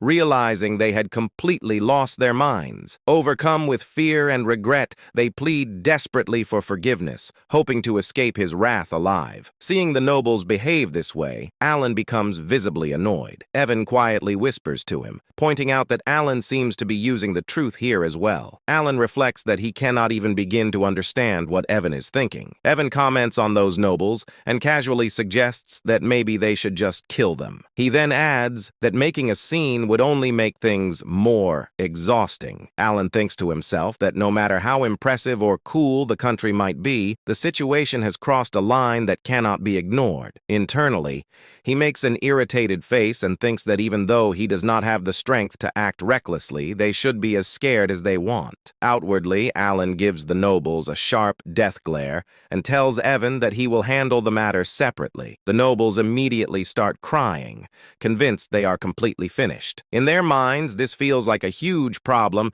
and they believe they are already dead. The scene then moves forward to Alan eating at the party. While calmly enjoying the food, he thinks about how Evan was sent to the Information Guild and hopes to hear some new updates about the nobles. As he looks around the hall, he notices two men talking quietly. Alan senses that they are having a secret conversation using magic to enhance his hearing. Alan listens closely. The two men discuss rumors involving a baron and mention the Duke of Altia and the Count of Zenonia. They acknowledge the situation and note that those nobles are now trying to form factions. One of them admits that he never trusted the alliance in the first place. Hearing this, Alan thinks it is not a big deal and sees no reason to worry. He reasons that the two dark families have never gotten along well, so the alliance is unlikely to last long anyway. Relaxed, he continues eating and is impressed by the taste, thinking that the egg tart is exceptionally good. As he keeps listening, the conversation takes a more shocking turn. The men mention something even more surprising and warn each other to be careful. After hearing it,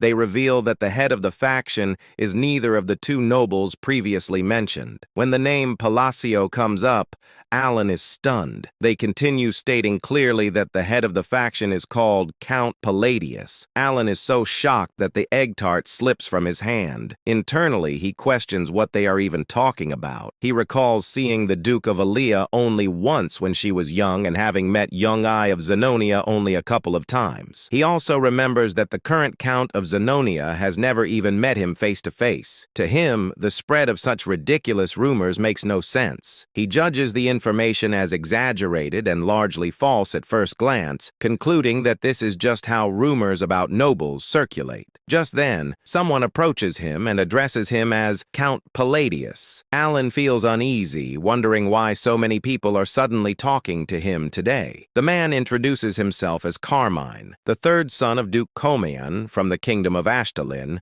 and greets him politely. Alan finds it dull, but notes internally that even nobles from allied countries attend the ambassador church. He responds politely, introducing himself as Count Palladius. Carmine smiles and remarks that he heard Alan truly became a count, expressing envy and curiosity about his face and whether there is some secret behind it. Watching from the side, thinks to himself how surprising it is that even fools talk so boldly these days. Suddenly, another man interrupts and confronts Carmine, accusing him of ignoring and insulting the nobles of the kingdom of Asteria. Carmine panics and denies the accusation. In his thoughts, he wonders what went wrong as he believed the situation was harmless. The narration then explains who Carmine Kalin is. He is described as a gorgeous and romantic man coming from a distant land. He is the youngest of the Ligren and has arrived to take Yonga as his wife. He invites peons to taste the amazing tarts that Yiga brought. After some time passes, Carmine approaches Yungai and asks her for a dance. In his thoughts, he reflects that there is no such thing as a perfect woman every day. As he looks around, he suddenly notices someone and reacts in disbelief. He makes careless remarks about a young lady needing to take care of her figure and complains about someone nearby snoring loudly. He then notes that it is fortunate Lady Ligon is beautiful just like her mother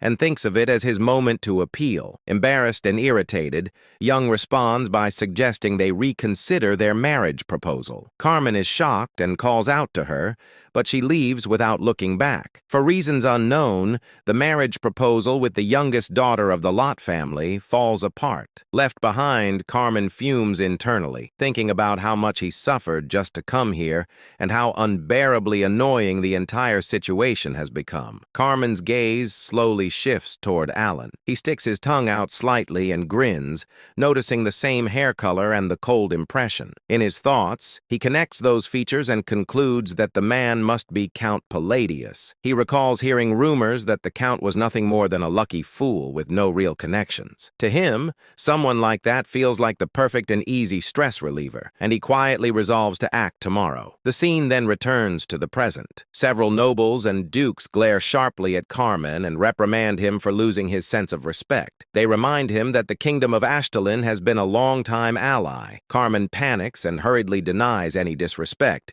insisting that was not his intention. From Alan's perspective, the situation looks like two large birds attacking a smaller one. He finds the scene strange and confusing. Even nobles with little political awareness recognize the three figures standing there as they represent the central pillars of the kingdom of Asteria. Duke Lotiger, a leading figure of the aristocratic faction, points out that Duke Comilan is a major pillar of Ashtalin. Marquard Yahello, a powerful royalist, questions whether Carmine is treating Asteria lightly. Count Palin, the core of the centrist faction, openly wonders why Carmen is behaving so rudely. Duke Lauderdale further implies that Duke Kalen may be underestimating them. Carmen, visibly shaken, insists that he absolutely has no such intention. Count Palin presses further, questioning whether there is any valid reason to address nobles so carelessly by name. Carmen stumbles over his words and apologizes,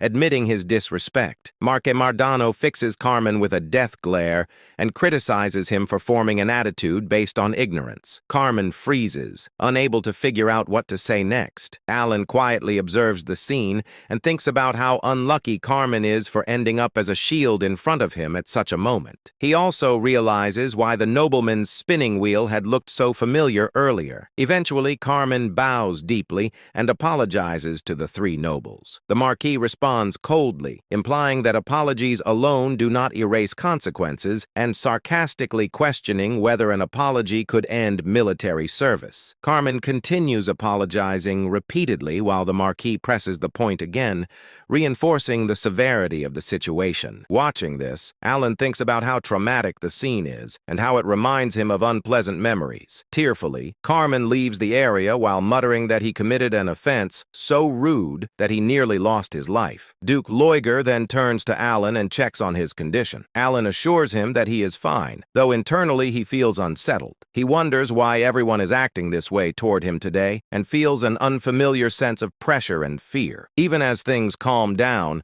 Alan's enhanced senses still pick up the conversation of two nobles nearby. They discuss how the powerful figures are already moving and confirm that the rumors are true. They speculate that if Altia and Zenonia fully enter politics, the power of their leader Palacio will become overwhelming. Hearing this, Alan realizes the chaos is being fueled by those rumors. He thinks that if this continues, it will only become more annoying and decides that it would be better to expose the rumor as false. Marque Mardano then reflects that he has never had a proper conversation with Count Palladius. Alan hesitates briefly in response. The three nobles quickly conclude that Alan must be extremely busy. They mention hearing that he has been researching magic lately and bring up a valuable artifact they recently acquired. They propose gifting him a relic capable of storing magical power and add that they have prepared additional presents as well, asking him to accept their small favor. As Alan considers the situation, he thinks that accepting may be the fastest way to put an end to the rumor. At that moment, a system window appears,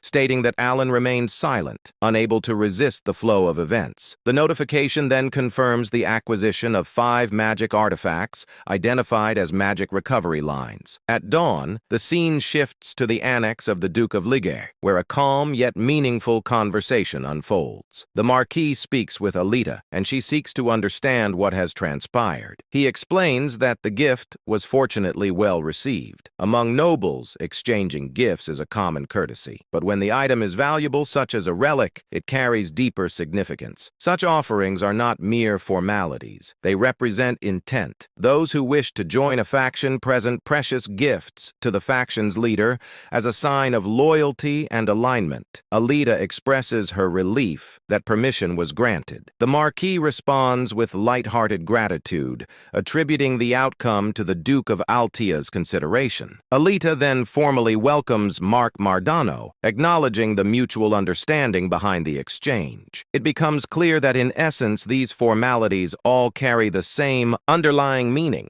Altia expressed her satisfaction that everyone shared the same objective. She then asked how things went for the others. Marque responded that it was a great honor, and it was clear that everyone accepted without hesitation. Marque reflected on the situation. Duke Altia, who rarely took action himself, had personally appeared and given his word, but only after carefully selecting the necessary cards. After that, they were made to go through a rite of passage that involved a sincere bribe. Even though rumors were spreading rapidly, this was clearly part of the current political flow. Realizing the importance of the moment, Marque decided that he had to seize this opportunity. Altia's expression darkened as she concluded that they could finally begin moving seriously, but only with a select few. The focus then shifted to Alan, who explained that on the 4th day of the banquet, spoils were somehow being added one by one. He assumed this was because he was being treated well due to the false rumor linking him to Altia and Zenonia. idea. He decided to take the spoils for now, wondering if they would later be taken back, and internally planned it as a complete hit and run. At that moment, Evan appeared from behind and placed a hand on Alan's shoulder. Announcing his return, Alan reacted with a hiccup. Evan questioned why Alan looked so surprised and confirmed that he was back. Alan quickly brushed it off, explaining that he had simply been lost in thought for a moment. The scene then transitioned to a private conversation between Evan and Alan. After hearing Evan's information, Alan was left in shock upon learning that an outer god had descended in the north. Evan confirmed it and added that Caliban was currently in an uproar. According to ancient texts, scholars were speculating that the amethysts were connected to the outer gods. Alan then asked about the additional information he had requested. Evan revealed that the person Alan was searching for was located in a village north of Ashtan. Hearing this, Alan stated that they could stop by there on their way before firmly deciding that their destination was Caliban. Evan was visibly shocked by the sudden decision and wondered why Caliban was chosen. Suspecting that Alan was planning to head north, Alan stated that he would explain the details along the way and ordered Evan to prepare for immediate departure. Evan acknowledged and left to make preparations. After Evan departed, Alan let out a long sigh and reflected on the situation. He had truly hoped it would not come to this. Calamitous beings like the 5 great sins and the outer gods were beyond prediction. It was impossible to know which outer god would descend or when a divine descent would occur. That uncertainty was the reason he had tried to gather information and act as quickly as possible. Yet he had never expected events to unfold this fast. As fragments of data and probabilities crossed his mind, memories from playing the game resurfaced. Having seen hundreds of possible outcomes, the ending now painted itself clearly. The allied kingdoms would crumble and collapse, falling into ruin as they fought foolish wars in lands contaminated by otherworldly powers. In the end, his own life would be shattered in an instant. He reminded himself that he had devised a plan to deal with this crisis. After descending, an outer god entered a stabilization period lasting several months before awakening as a living god. During that time, they could not fully exert their power as heroic spirits, making that window the best opportunity to target them. Even though nothing was guaranteed, he knew he had to try. This was the only way forward. With that resolve, he briefly wondered what that kid might like. With those thoughts settled, Alan began writing a letter. The scene then shifted to 1 week later. The vice commander approached the commander and handed over the letter written by Alan. After reading the contents and realizing it was an official order, the commander was left in shock.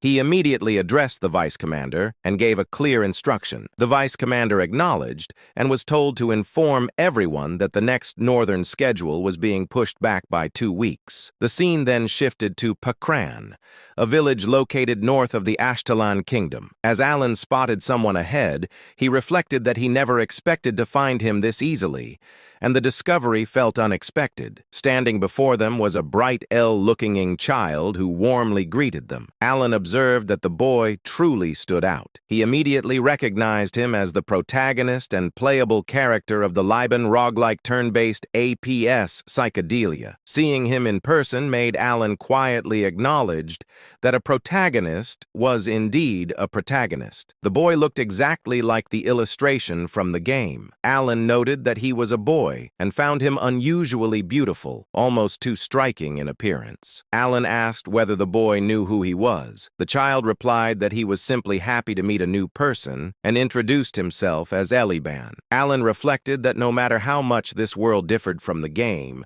the protagonist would always remain the protagonist. Eventually, Eliban would become famous and strong. Alan remarked that Eliban had a very bright personality, while internally admitting that facing a character he once played as felt strange. Alan then handed Eliban a small bag and told him it was for him to take. When Eliban opened it, he found a large number of gold coins inside.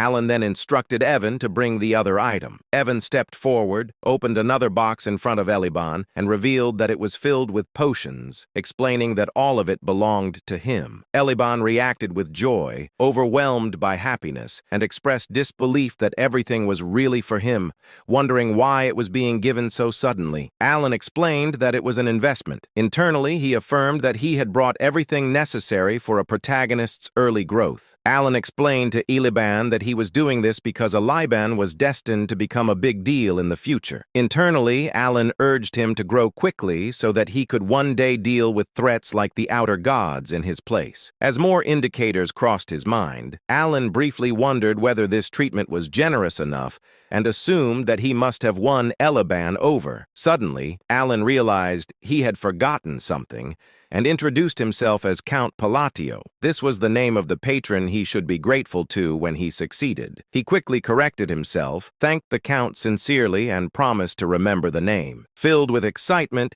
Eliban then happily said goodbye to Evan. Watching this, Alan reflected on Eliban's personality and wondered if it had always been this bright, considering that the story belonged to a dark fantasy genre. He had never expected the protagonist to be so upbeat. As they prepared to leave, Evan addressed Alan, acknowledging his intentions, but pointing out that they were leaving without even having a proper conversation. Alan responded that Eliban was a sharp kid and would understand. Internally, Alan admitted that his own life was on the line and that he did not have time to build personal affinity. He noted that he had effectively set the protagonist on auto hunt and embraced the idea of pay to win as his chosen strategy. Evan then remarked that the child seemed to possess incredible talent. His mana felt dense and constantly swirling, and despite wearing ordinary clothes, he appeared to be equipped with artifacts. Alan agreed, stating that he could feel the manner as well. Alan reflected further that in the original setting,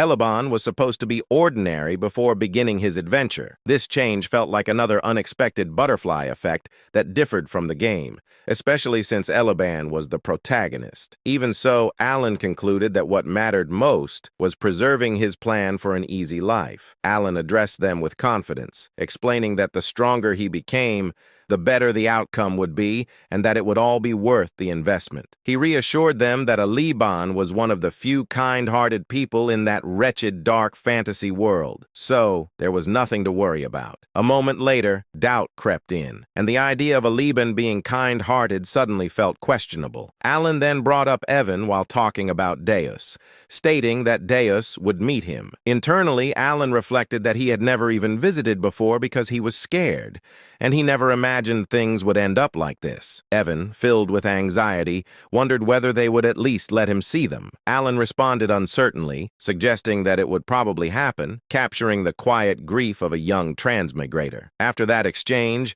Alan went into his room and checked all of his belongings. Evan noticed the clutter and expressed disbelief at why Alan had bought so many random items. Alan calmly explained that these items were bribes meant to be offered to his future lifeline. 10 days later, the journey reached the capital of Caliban. Curdom, the massive northern gate of Curdom, stood ahead, imposing and orderly, marking the end of a long road. As the carriage continued forward, Evan grew heavily fatigued from constant travel. Boredom and exhaustion settled deep into his body, and he openly expressed how completely worn out he felt. Alan, equally exhausted but composed, reflected that long journeys were naturally draining and unavoidable. Evan, still pushing through his frustration, thought about how the final stretch had been made worse by the bizarre labyrinth they were forced to pass through, feeling that without it, he could have at least maintained some pride in their arrival. Alan accepted the hardship calmly, understanding that nothing could have been done to change it. While the carriage rolled onward, Alan gently held the locket in his hand and sank into his thoughts. He reflected on how they had traveled from place to place in preparation for the coming war against the outer gods, gathering strength and securing gifts along the way. His thoughts turned to Deus, wondering whether those efforts would be enough to please him. Within him stirred the heart of a father, one who wished to give without restraint or hesitation. As the capital gates drew closer, Evan noted that their turn for inspection was approaching. Soon after, Evan stepped down from the carriage and moved ahead for the capital inspection, the process to conclude with nothing more than simple identity verification. He assured Alan that he would return shortly. Alan, remaining relaxed, waved him off casually and encouraged him to take as much time as needed. Left alone, Alan sat back comfortably within the carriage. He allowed himself a brief moment of rest, closing his eyes and feeling relief that, at least in this city, things seemed to move quickly and efficiently. That calm did not last long. Evan soon returned with a tense expression and urgently addressed Alan, informing him that a minor issue had arisen. Alan sought clarification, and Evan explained that they had been asked to step aside. Although Alan's identity had already been verified,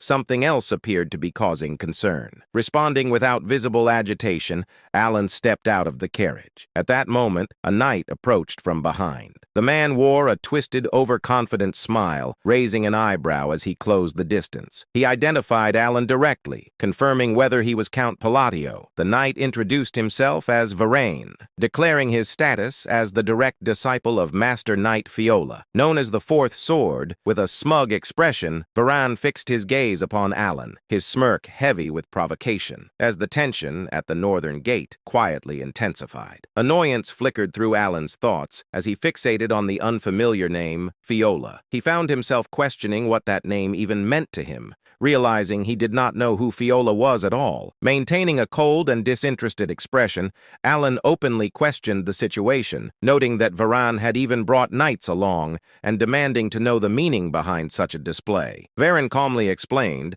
that a friend of his from the Asteria Kingdom had sent word, claiming he was indebted to Alan. Alan immediately rejected the notion, stating that nothing of that sort had ever happened between them. Irritation deepened within him as a realization surfaced.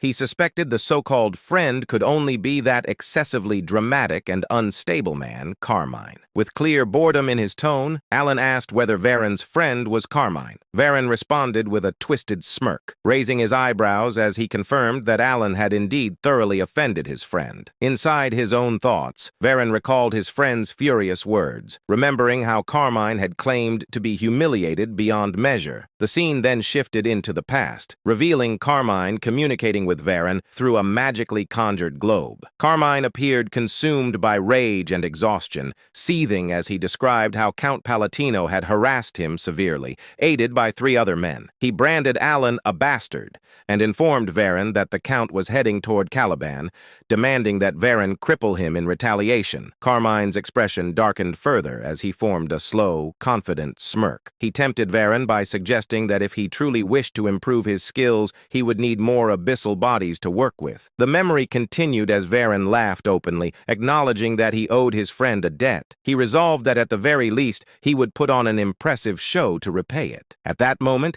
the knights who had arrived alongside Varane moved without warning. In unison, they drew their swords and swiftly surrounded Evan and Alan, steel flashing under the light near the northern gate. Confusion crossed both of their faces as the situation escalated abruptly. Evan reacted on instinct, pulling out his own sword and taking a guarded stance beside Alan. Irritation surged through Alan's mind as he assessed the scene. He reflected bitterly that the brat had picked a fight on his own, fled afterward, and now this mess had followed him here. He recognized it clearly as revenge taken through a friend, finding the behavior pitiful and rat-like in its cowardice. Varane then drew his own sword. He stepped forward and pointed the blade directly at Alan's chest. His lips curling into a smug smirk, he made his demand clear, insisting that if every valuable item inside the carriage were handed over, he might consider showing leniency. He regarded this act as nothing more than the favor he had been asked to fulfill. Pride filled Varane's thoughts as he maintained his confident grin. He believed there was nothing for him to lose in this situation.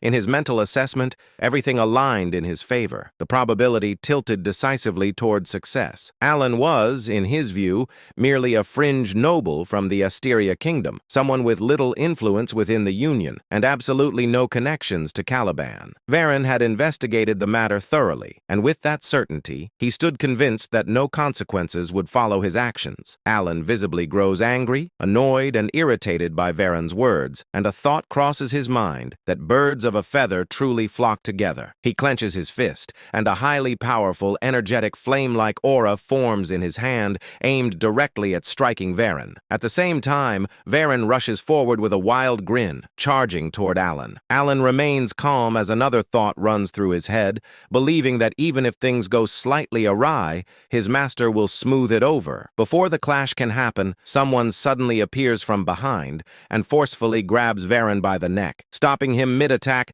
Varen lets out a scream of pain, accompanied by the clear sound of bones breaking. The person gripping Varen's neck then lifts him up into the air.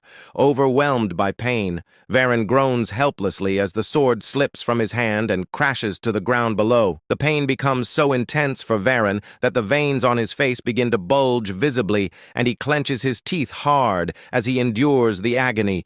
The one holding Varen by the neck keeps him lifted in the air, while Varen, filled with rage and pain, tries to find out who this person is and who dared to attempt to kill him. As the scene continues, it is revealed that the one gripping Varen by the neck is none other than Deus. Deus makes it clear that his identity is not important at the moment, and he instead condemns Varen's actions, making it known that Varen had no right to lay a hand on his benefactor. Varen remains suspended in the air, still groaning uncontrollably in pain. Unfortunately, the crucial truth that Varen completely failed to grasp slowly comes to light. That truth is that Count Palatio had already triumphed in a duel against Kurga of the Snowfields.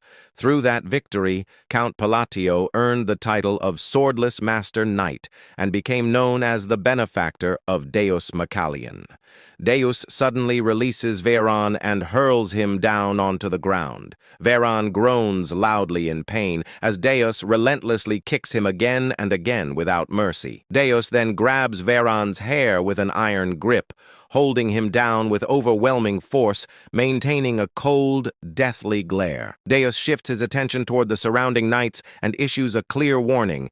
He makes it known that if even a single one of them dares to move, the consequences will be beyond their imagination. Deus delivers a brutal kick straight into Varen's chest, so powerful that blood spills from Varen's mouth as he is sent flying and crashes far away. Alan watches in shock, a realization forming in his mind as he recognizes that knight, understanding that this is the present-day Deus. Deus then makes it clear to Varan that he should be grateful to be in a situation where he cannot be killed. Varan struggles to even stand after the earlier attacks, barely able to move as he leans against a tree for support. In the very next moment, Deus steps in and slams his knee forcefully into Varan's chest, sending him crashing violently into the tree once again. Varan's cheeks swell badly from Deus's kick, and Deus continues to strike him mercilessly, landing punch after punch and kick after kick without pause. Nearby, Evan remarks to Alan that his strike was quite impressive. Hearing this, Alan's mind drifts back to the moment when Deus had declared his outrage at anyone daring to lay a hand on his benefactor. A realization settles in as Alan reflects that Deus did, in fact, call him his benefactor. He considers how Deus may have been grateful when he was young,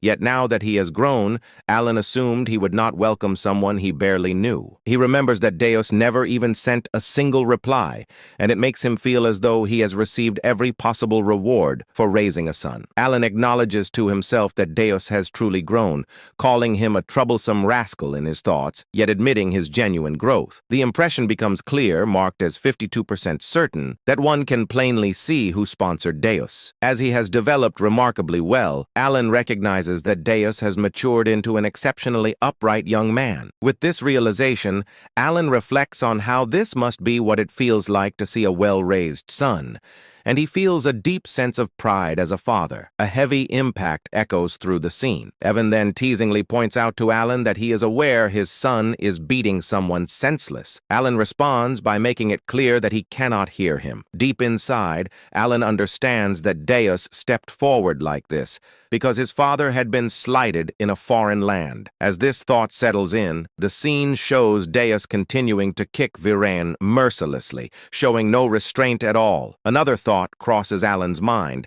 as he wonders why his son is unbearably sweet like this. Soon after, Varine is shown taking an overwhelming beating, struck again and again until he finally loses consciousness. Even then, Alan cannot help but think that this still feels a bit excessive. At that moment, another realization suddenly occurs to Alan, reminding him once more that Deus is one of the 5 great sins. As the situation shifts, Deus is seen turning and walking toward Alan. He then stops in front of him, bows respectfully, and wears a confident smile as he states that he will escort him. Hearing this, the remaining knights are left completely shocked by what they witness. The scene opens in a frozen, icy land where a brutal war has taken place. Dead bodies lie scattered across the battlefield, their frozen forms covering the ground. Some of the corpses are engulfed in flames as the opposing side burns them without mercy. In the midst of this aftermath stands Delman, the wielder of Caliburn's 3rd sword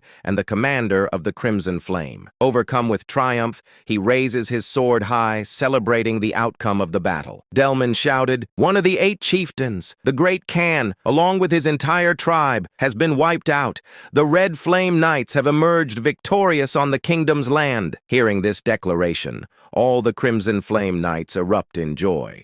They cheer loudly, jumping and celebrating their hard-earned victory. After allowing the celebration to settle, Delman said, "Return to the outpost and begin preparations." The knights responded in unison, "Yes, Captain." As they begin to move, Delman's expression hardens. In his mind, he reflects on his achievements, believing that after accomplishing something so significant, he should no longer be pushed around by the newly appointed Master Knight. His anger deepens as he clenches his teeth. Delman thought, "Even if that man used underhanded methods unknown to others, I know the truth." Caliban and the barbarians had shared a long-standing conflict, a war governed by mutual honor and unspoken rules. But this time, everything was different. K.L. Khan had been tricked. He was lured out alone and eliminated by an undercover force. Delman remembered how the great Khan's knights were slaughtered and how unfair the entire operation truly was. By exploiting the momentum of the battle, the tribe was completely annihilated. Delman muttered, "That bastard!" He remembered how that same man sent him a victory report,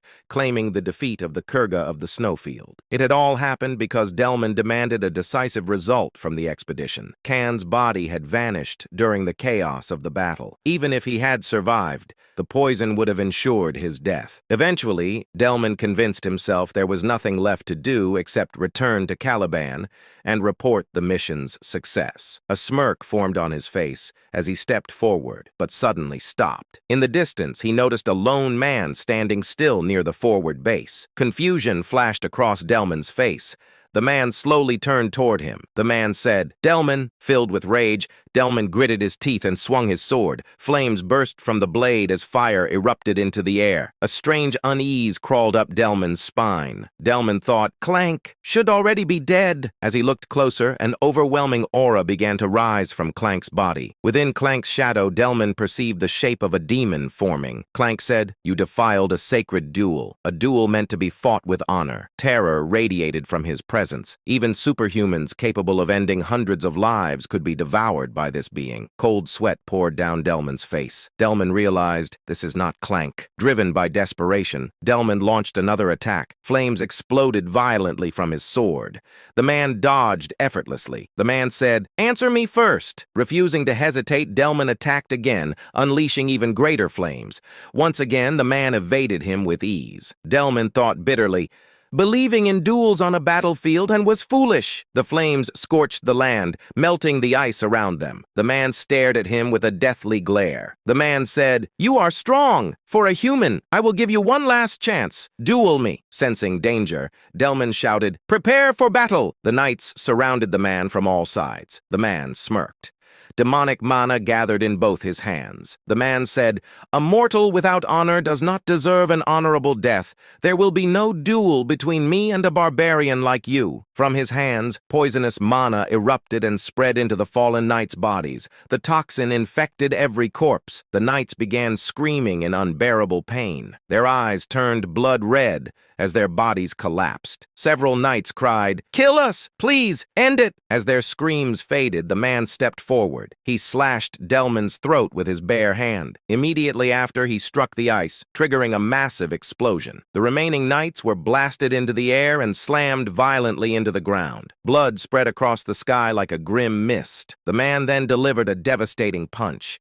His fist pierced straight through Delman's chest. Blood poured from Delman's mouth. Delman whispered weakly, "What alternative remains?" He collapsed to the ground, trembling in agony. Delman cried, "It hurts! Kill me! Please kill me!" Moments later, Delman died. As his life faded, the man's eyes turned blood red. The man said, "Savages, all of you, creatures formed from the dead, robbed of your rightful death." The fallen knights began to rise, surrounding the remaining Crimson Knights. Shock spread through their ranks. The man announced, "The bloody Colosseum is now open." Suddenly, a terrifying presence descended. Althus appeared with a twisted smirk. Althus declared, "I am the god of all barbarians, the father of duels. I will personally grant you honorable deaths. If you claim you are not barbarians, prove it in a duel." Blood began raining from the sky. The scene then shifts away from the battlefield. Deus lowered his head respectfully. Deus said, "I will take you there, Count Alan." The surrounding knights froze in shock. The narration explained that in Caliban,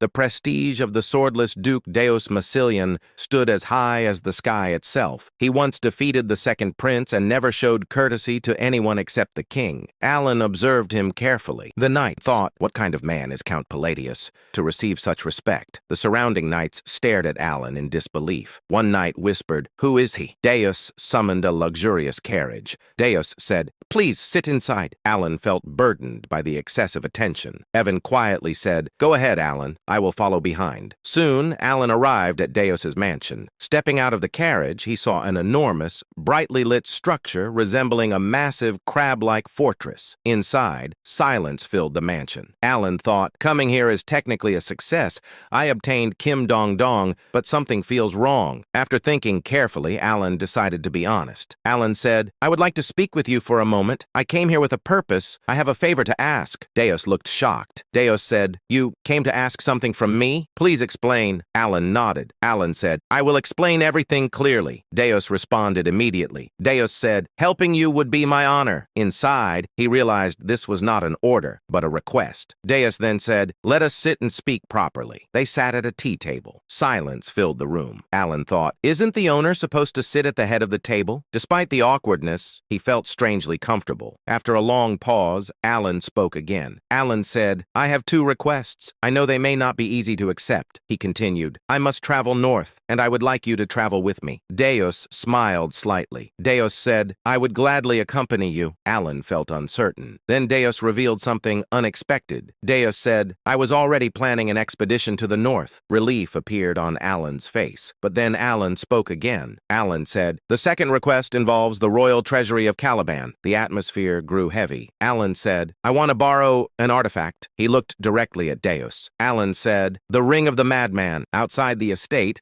a knight stepped forward and bowed respectfully. He spoke firmly. "Vice Captain, I have returned from the escort mission." The man standing before him replied calmly, "Well done. I was not concerned. The captain personally handled it." Inside his thoughts, he reflected on the truth. The escort had been led by Deus himself, personally guiding Count Palatinio. Moments later, Styla, Deus's younger sister, approached gracefully. Curiosity sparkled in her eyes as she asked carefully, "If my brother handled the escort himself, the guest must be someone truly distinguished, correct?" The knight chuckled softly and nodded. "Indeed, Lady Styla." Before that, Deus stood silently while reading a letter. His eyes moved across every word carefully. After finishing, he lowered the parchment and spoke toward the warrior waiting before him. "Inform them the northern schedule will be delayed by 2 weeks. One subordinate stepped forward and asked respectfully, "May I ask the reason, Vice Captain?" A faint smile appeared across Deus's face. "Because my benefactor, the great Moon Count Palatinio, will be arriving soon." Nearby, a white-haired knight observed quietly,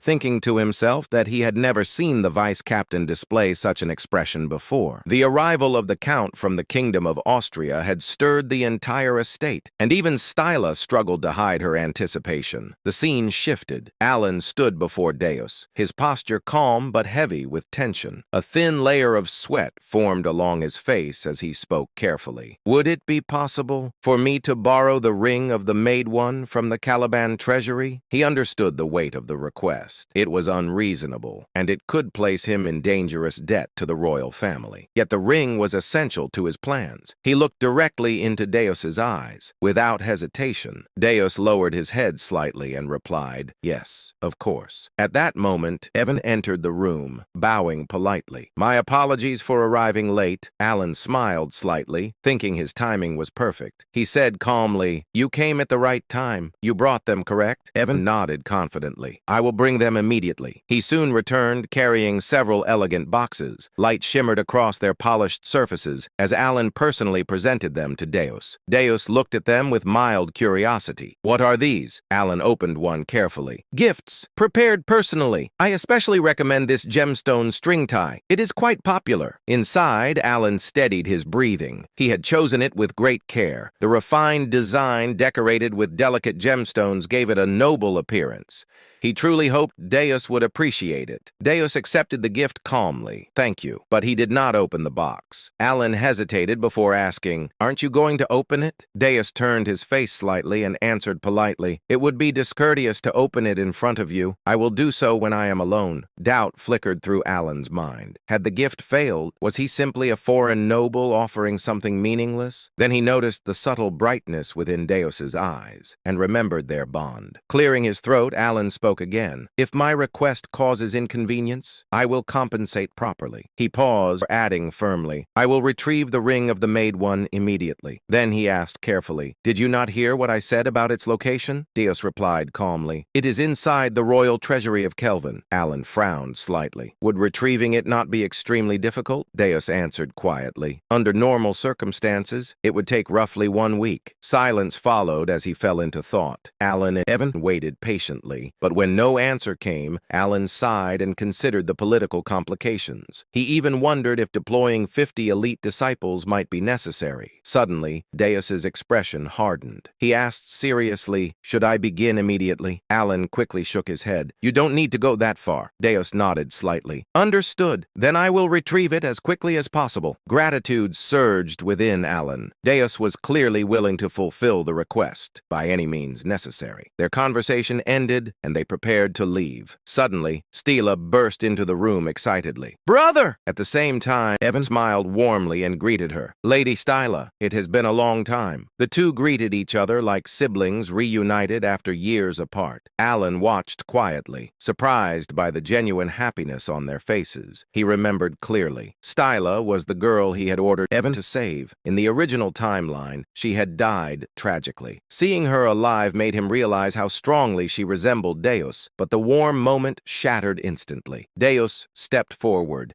his face darkening as he pulled Stila slightly behind him. Narrowing his eyes at Evan, spoke coldly. "Address me properly. I am not your brother. I am Mr. Deus." Shock froze both Alan and Evan stammered awkwardly. You're not wrong, but..." Alan observed silently. He knew Deus carried deep emotional scars regarding family, but he had never realized how fiercely he protected Stila. The atmosphere grew tense. Deus's eyes glowed faintly with dark purple light as his aura deepened ominously. He spoke in a chilling voice. "Silence. Do not speak to my sister so casually." Evan raised his hands defensively. "I was only trying to greet her." Tension escalated dangerously. Alan suddenly realized something crucial. Deus treated him kindly because Alan had saved Stila. He wondered silently if Deus's loyalty would remain unconditional or if he had pushed his luck too far. Before the tension could worsen, Stila stepped forward gently. She turned toward Alan and asked politely, "Excuse me, you must be Count Palatinio?" Alan nodded. "That is correct." She bowed sincerely. "I heard you ordered Sir Evan to save me," Alan replied modestly. "I simply did what was necessary." Inside, he admitted the truth. If she had died, her brother would have become a merciless killing machine. Stila gently held Deus's hand and whispered warmly, "Truly, thank you." Her gratitude caught Alan completely off guard. He had acted out of calculation, never expecting genuine appreciation, yet her sincerity filled him him with unexpected warmth, and he smiled faintly. Later that evening, Alan remained at the mansion for dinner. During the meal, Deus returned calmly and said, "I have brought it." Alan looked up in disbelief. Only one day had passed, yet Deus had already retrieved the treasured ring. Alan opened the box and gasped softly upon seeing the ring of the Maid One. "How did you retrieve this in a single day?" Before Deus could answer, Evan burst into the room. "Count, I have discovered something extremely strange." Alan raised an eyebrow. "Explain." Evan hesitated before speaking carefully. "Deus caused a disturbance inside the royal treasury, demanding the ring." Alan stiffened. "What?" Daewin lowered his voice. "The second prince attempted to delay him, so Deus slapped him repeatedly while demanding the ring." Alan stood speechless. After that incident, preparations continued for 3 days. Soon after, Alan departed north alongside the solar eclipse knights. 2 weeks later, at the southern border outpost, terrifying news arrived.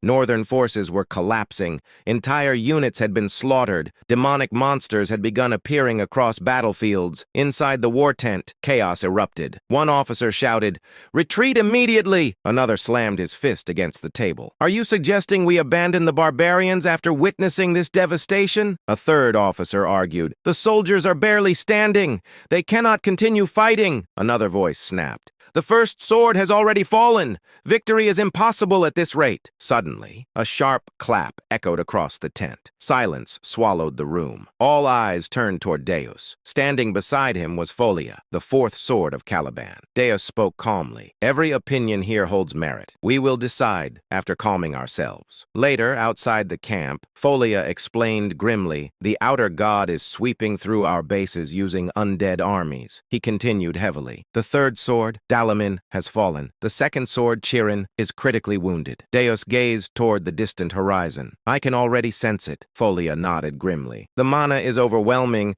distorted, and filled with a strange red aura. Only warriors who reached the realm of 3 opened eyes could perceive such terrifying corruption." Folia frowned. "That aura keeps drawing my attention. Perhaps retreat truly is our best option." Suddenly, Deus narrowed his eyes. "Smoke. What is that?" Across the camp, Alan sat calmly roasting a sweet potato over a small flame. Deus stared in disbelief. "That is a sweet potato." Alan looked oddly relaxed, as if war meant nothing. Voices suddenly erupted behind them. A young woman shouted sharply at 2 soldiers, "I told you the treatment is complete.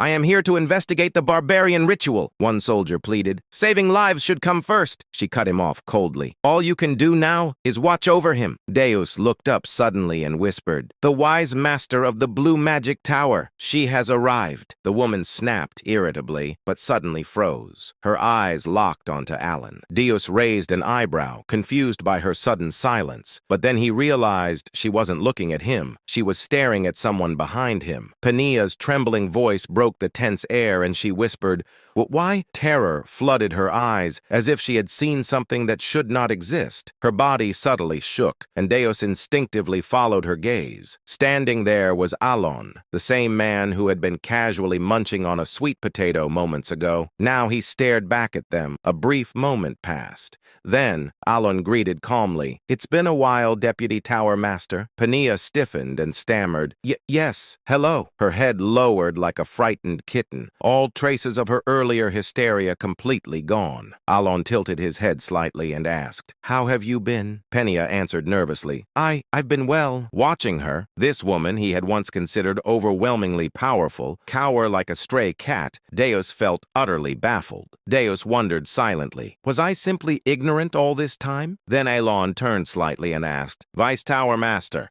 may I ask you a favor?" He continued calmly, "Could you make a potion of Leviathan?" Penia immediately bowed her head and said, "Ah, yes, of course, absolutely." The Knights of Eclipse froze. Even the Silver Knights, who had only recently been berated by her, stared in disbelief. They knew her personality: eccentric, explosive, impossible. This was Penia, the infamous 6th-rank wizard of the Blue Tower, the same Penia known across the northern expeditions as Hysteric Penia. Whenever the Blue Tower wizards were summoned north, they would endlessly complain about her unbearable temper. It was impossible not to know. And yet, here she was, obedient, more than obedient. She was bending herself to avoid upsetting him. Alon hummed lightly and asked, just to check, do you happen to have, or know how to make the elixir of exceptionality? Pania swallowed and replied, I don't have it, but I think I could make it. She hesitated and added weakly, it takes a lot of time, and I have other things to do. Alon replied simply, I really need it. Pania immediately straightened and declared, I'll do it.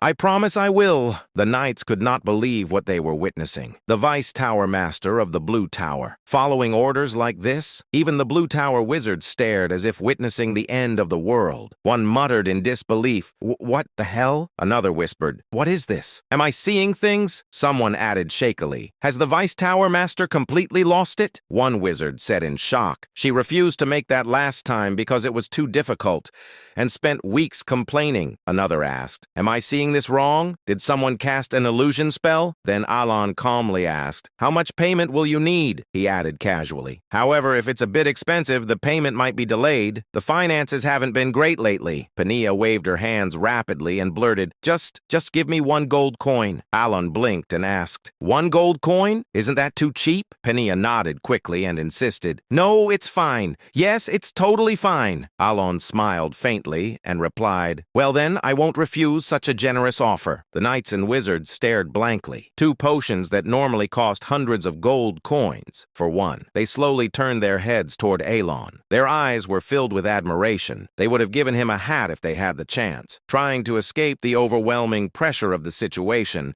Pania bowed respectfully and exclaimed, Right then, I'll whip up this concoction immediately and serve it piping hot. And like a rocket, she disappeared. Alon blinked and thought quietly, There seems to be some misunderstanding, but at least I got the potions easily. Several hours later, while Deus and his assistant were consulting, an ominous energy crept across the air. The assistant stiffened and asked in shock, Did you feel this energy? Deus slowly stood, his hand naturally reaching for the hilt of his sword. He spoke coldly, We are under attack. Outside, the undead were approaching. Steel clashed against rotting flesh. Despite the knight's strength, the undead received the blades with numb bodies, feeling no pain, continuing forward relentlessly. Suddenly, a voice rang through the battlefield. Pania raised her staff and declared, Ice Shard! Hundreds of undead advancing toward the soldiers froze instantly, cracked and shattered, a magnificent display of magic. But even more than Pania, the true symbols of hope were the 2 master knights, Fiola and Deus. Of the 2, Deus's presence was overwhelming. In an instant, hundreds of undead around him halted, as if time itself had frozen. Then, with a single horizontal sweep of his sword, every frozen undead body was cleanly cut in half. One strike, hundreds of corpses. Hope ignited in the soldiers' eyes. But then, a deafening explosion tore through the battlefield. The outer god descended. For a moment, even the undead halted. Ashen dust filled the air. As it cleared, a massive figure stood revealed. Though dressed as a barbarian, he had long transcended humanity. Massive, blue-skinned, monstrous. Then, a voice echoed. Ultaltus declared, Barbarian! Do not defile the sins of those who do not know honor. The undead rose again. The tide had changed. Before anyone could react, Fiola vanished and reappeared directly before the outer god. As one of the fastest master knights of Caliban, blessed with divine speed, he struck before Ultaltus could respond. His blade pierced the giant's heart, but only the tip entered. Ultaltus looked down and uttered, His contemptuous gaze shifted toward Fiola. He spoke coldly. Barbarians know no honor. The air cracked. He continued, Those who do not uphold honor abandon their very existence. Furthermore, they forsake the nobility of the soul. Fiola's body collapsed. His head separated cleanly from his neck. Yet, Ultaltus continued, There is no honorable death for those who disregard all value.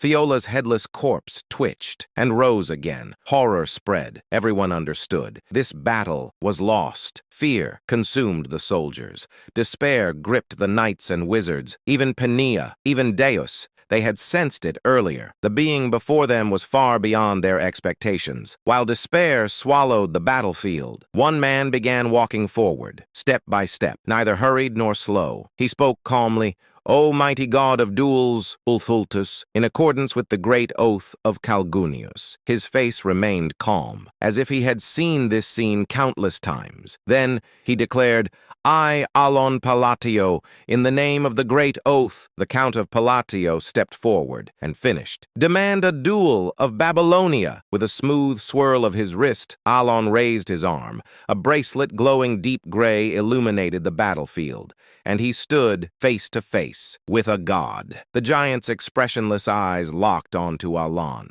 Alon's emotionless gaze met them without hesitation. Then a low hiss escaped the giant's lips. Ulthultus let out a slow breath, and then a smile crept across his face. Ulthultus burst into thunderous laughter and roared, "Ha ha ha ha ha ha!" The laughter shook the entire battlefield. The ground trembled violently. The force of it was so overwhelming that even the undead, who had been chanting despair, fell silent. Ulthultus raised his voice with delight and declared, "Good, very good, O noble one!" His laughter was not mockery. It was sincere, joyful, ecstatic. The atmosphere around him shifted from contempt to joy, from joy to something close to divine ecstasy. Then he proclaimed loudly, I, Ulthultus, will accept your duel under the Great Pact. At his declaration, the undead moved in perfect unison. They began forming a massive circle around Ulthultus and Alon. Blood flowed from their bodies and soaked into the ground, marking a boundary. And thus, a blood-red coliseum was formed, an arena of ash, decorated in slaughter. Ulthultus raised his voice once more and proclaimed, under the Great Pact, until the duel is over, no one may interfere with this sacred battle. The moment the words were spoken, the bodies of the undead exploded. A crimson wall rose around the arena. Ulthultus smiled thickly. It was pure delight. In contrast,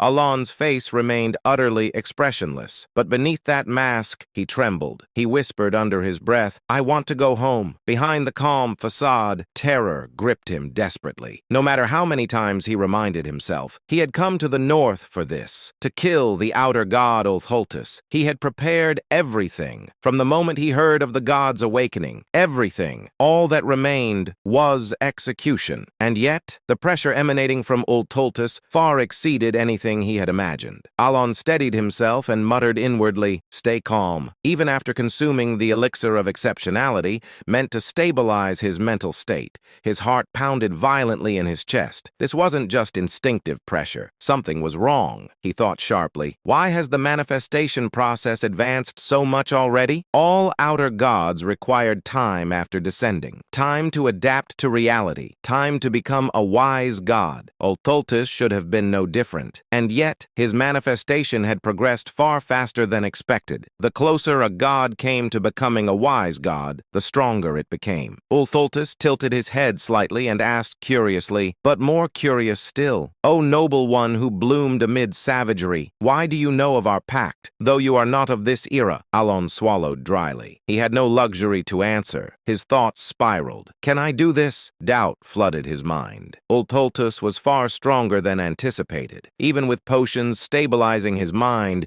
his resolve trembled. But then he forced the negativity away. There was only one path left. He had known that from the beginning. As Alon fell silent, Ulthultus smiled broadly and declared, if you do not wish to speak, so be it. You have the right. Then let us begin the sacred duel. The giant raised his arm. He proclaimed clearly, the duel of Babylonia. Ulthultus stepped forward. Each step echoed across ash and blood. Footprints sank into the stained earth. Alon did not move. He simply waited. Ulthultus reached him. The giant raised his massive fist. Still, Alon remained silent, watching. From beyond the arena, murmurs of shock rose from the living. But Alon did not move. The reason was simple. The rules, to move, to flee, would violate the great Babylonian duel. A sacred duel from the forgotten age of gods. There were only two rules. First, the attacker and defender take turns. The defender cannot move. Second, the one who requested the duel must yield the first attack. A turn-based battle. If Alon stepped even once, the meaning would be lost. Worse, he would lose the only chance to kill this god. Without the duel's restrictions, he could never defeat a being capable of killing master knights with a single strike. This duel was his only weapon. weapon. Alon whispered softly, "Fixation." A sphere manifested before him. He continued, "Condensation." The sphere compressed and focused toward his left arm. He spoke again, "Reinforcement." Deep light began radiating from his arm. Finally, he completed the gesture and declared, "Intensification." Ultholtus smiled widely. He pulled his fist back, like a ballista. Muscles tightened. Force condensed. Then he swung. The impact roared. Everything was swept away. The ground burst open as if its shell had shattered. The air exploded violently. For a brief moment, the world became a vacuum. Then, a delayed, ear-splitting explosion followed. Gray dust scattered in all directions. A distant voice whispered in disbelief, "This is unbelievable." Where the fist had struck, nothing remained. A massive cone-shaped crater carved into the earth. The gray sky cracked open. A purple sunset poured over the battlefield, overwhelming power. As the living stared in awe and despair, Pania gasped in shock and cried out, The Count! He's still alive!" Deus stared forward in disbelief. Count Palladio, drenched in blood, was standing, barely. His right arm hung limply. Blood poured from his wounds. His body trembled at the brink of death. Yet he stood and held the potion prepared by the Vice Tower Master, recalling that it was described as a redemption potion capable of soothing unbearable pain. He observed that when used at the precise moment, it worked flawlessly and allowed him to remain standing. He poured the golden liquid over himself as warm light enveloped his body and restored his strength gradually. He assessed that it would not restore him completely, but would allow him to move. His gaze turned cold as he declared that he had fulfilled the conditions to enter the state of stillness. He raised his hand as a ring appeared upon his finger. Golden radiance burst forth from it, illuminating the crimson mist as he activated Binding Summon and announced that the long-awaited hour had arrived. He muttered to himself, "Finally, it's my time to attack. I had been waiting for it." Alan explained that to fight Ultra Lulis, it was recommended to read the rules of the duel before beginning. He continued, "In order to limit the movements of the Outer God with these rules, I voluntarily accepted his challenge and requested a sacred duel of Babylon," he explained. "Thanks to the reincarnation pendant that prevented death and a healing potion, I managed to barely survive his attack." He continued that to activate the Ring of Radiance, one had to be on the verge of death. There it was. The constraint had been activated. Alan approached Ultus and said, "Since it's a sacred duel, no defense or counterattack is permitted," he continued. "In the game, I just tanked the first hit. Plus, the reinforcement effects weren't limited by turns, but by real time. Here, it's different. There's no time limit." He began invoking his magic and said, "First constraint. When magic is used on snowy terrain,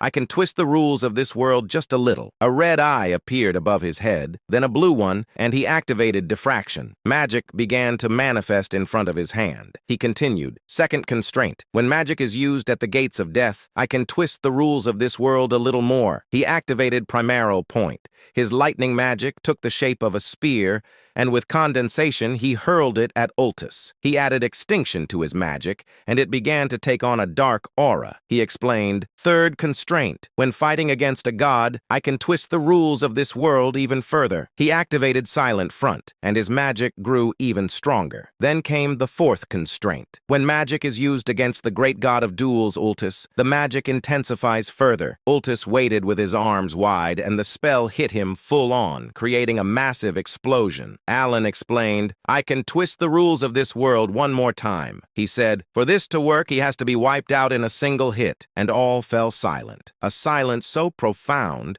that even the smallest breath felt forbidden. Only the faint sound of crumbling gravel and dust filled the space, as the living gazed upon Alan with varied expressions. The soldier's eyes were filled with awe. The knight's eyes were filled with hope. However, Alan, the one receiving these gazes of awe and hope, merely maintained a blank expression. To be more precise, "Please, please, please," he had been praying fervently. He sincerely wished that with this strike, the outer god would be annihilated. But Alan realized that his prayer had not reached the heavens. A giant stood there, arms raised triumphantly, facing the sunset with an expression of joy. A massive hole pierced through his chest. Impressive. A low low voice. The sight of the giant smiling brightly despite his heart being pierced filled both the soldiers and knights with a reverence that transcended fear. But for Alan, it was a feeling of endless despair. He said to himself, "It's over." His attack had indeed succeeded in delivering a direct hit to Ultultus. However, the problem was that it had only destroyed the heart rather than obliterating the entire body. Alan asked himself, was my firepower insufficient? Objectively speaking, for someone who had only recently reached the third tier of magic, the fact that he could even muster this level of firepower was due to various factors. Among them, the constraints had played a significant role. The use of Babylonian phrases and beastly power were clear restrictions, but this time, the constraints he had placed were even more limited. In short, the magic from a moment ago had been Alan's strongest and only trump card at that point in time. Thus, with this attack having failed, Alan's defeat had been inevitable. His attack had indeed destroyed the outer god's heart,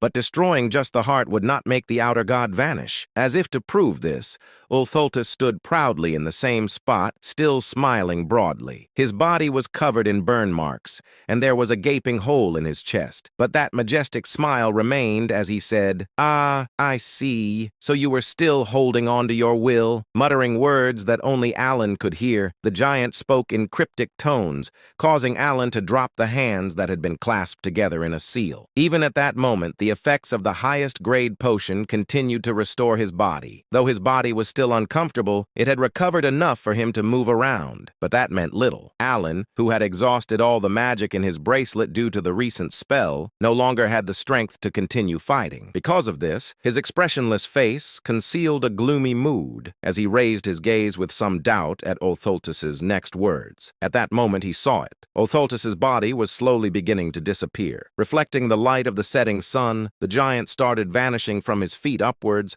and Alan wore a bewildered expression, and he inquired, "Is he disintegrating?" The thought flickered briefly in his mind, but Alan quickly shook his head. He had never seen an outer god's dissolution happen in such a manner. The moment of confusion passed. The outer god said, "Impressive, noble one. I never imagined you would even carry rank within you." Though Alan was confused by the outer god's words, he continued to listen. With a great smile, Ultultus sat down heavily, propping his chin on his hand before speaking again. "Noble one, though we exchanged blows but once, it was truly magnificent. Indeed, the black one and the blue one had chosen well." Alan, perplexed by the sudden voice in his head and the mysterious words, felt a surge of questions. Of course, his face remained expressionless, showing no sign of his inner thoughts. So Ultultus continued speaking. "Since I have lost the duel, I shall give you a gift. I shall also bestow you with authority." With a grin. "Remember us, the ones who retain the mystery and legacy of the forgotten great god." By that point, nearly half of Ultultus's body had disappeared, and his disintegration seemed to be accelerating. Yet he smiled even more warmly and spoke again. "When the usurpers crawl out from their restraints, summon me. Call upon my true name instead of the false derogatory titles they have spread," he continued, "for you have earned that right. And then, call me the god of chaos and disorder." With those final words,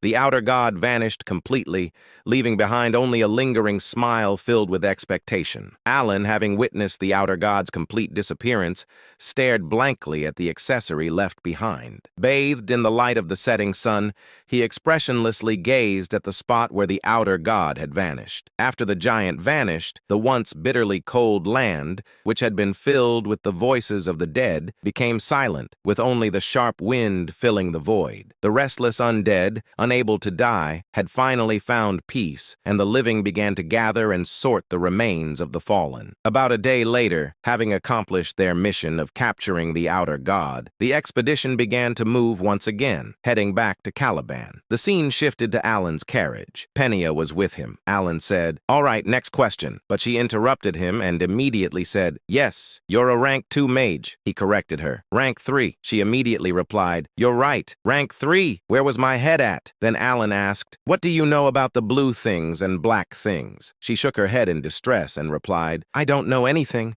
I've never seen a black thing or a blue thing, that's the truth.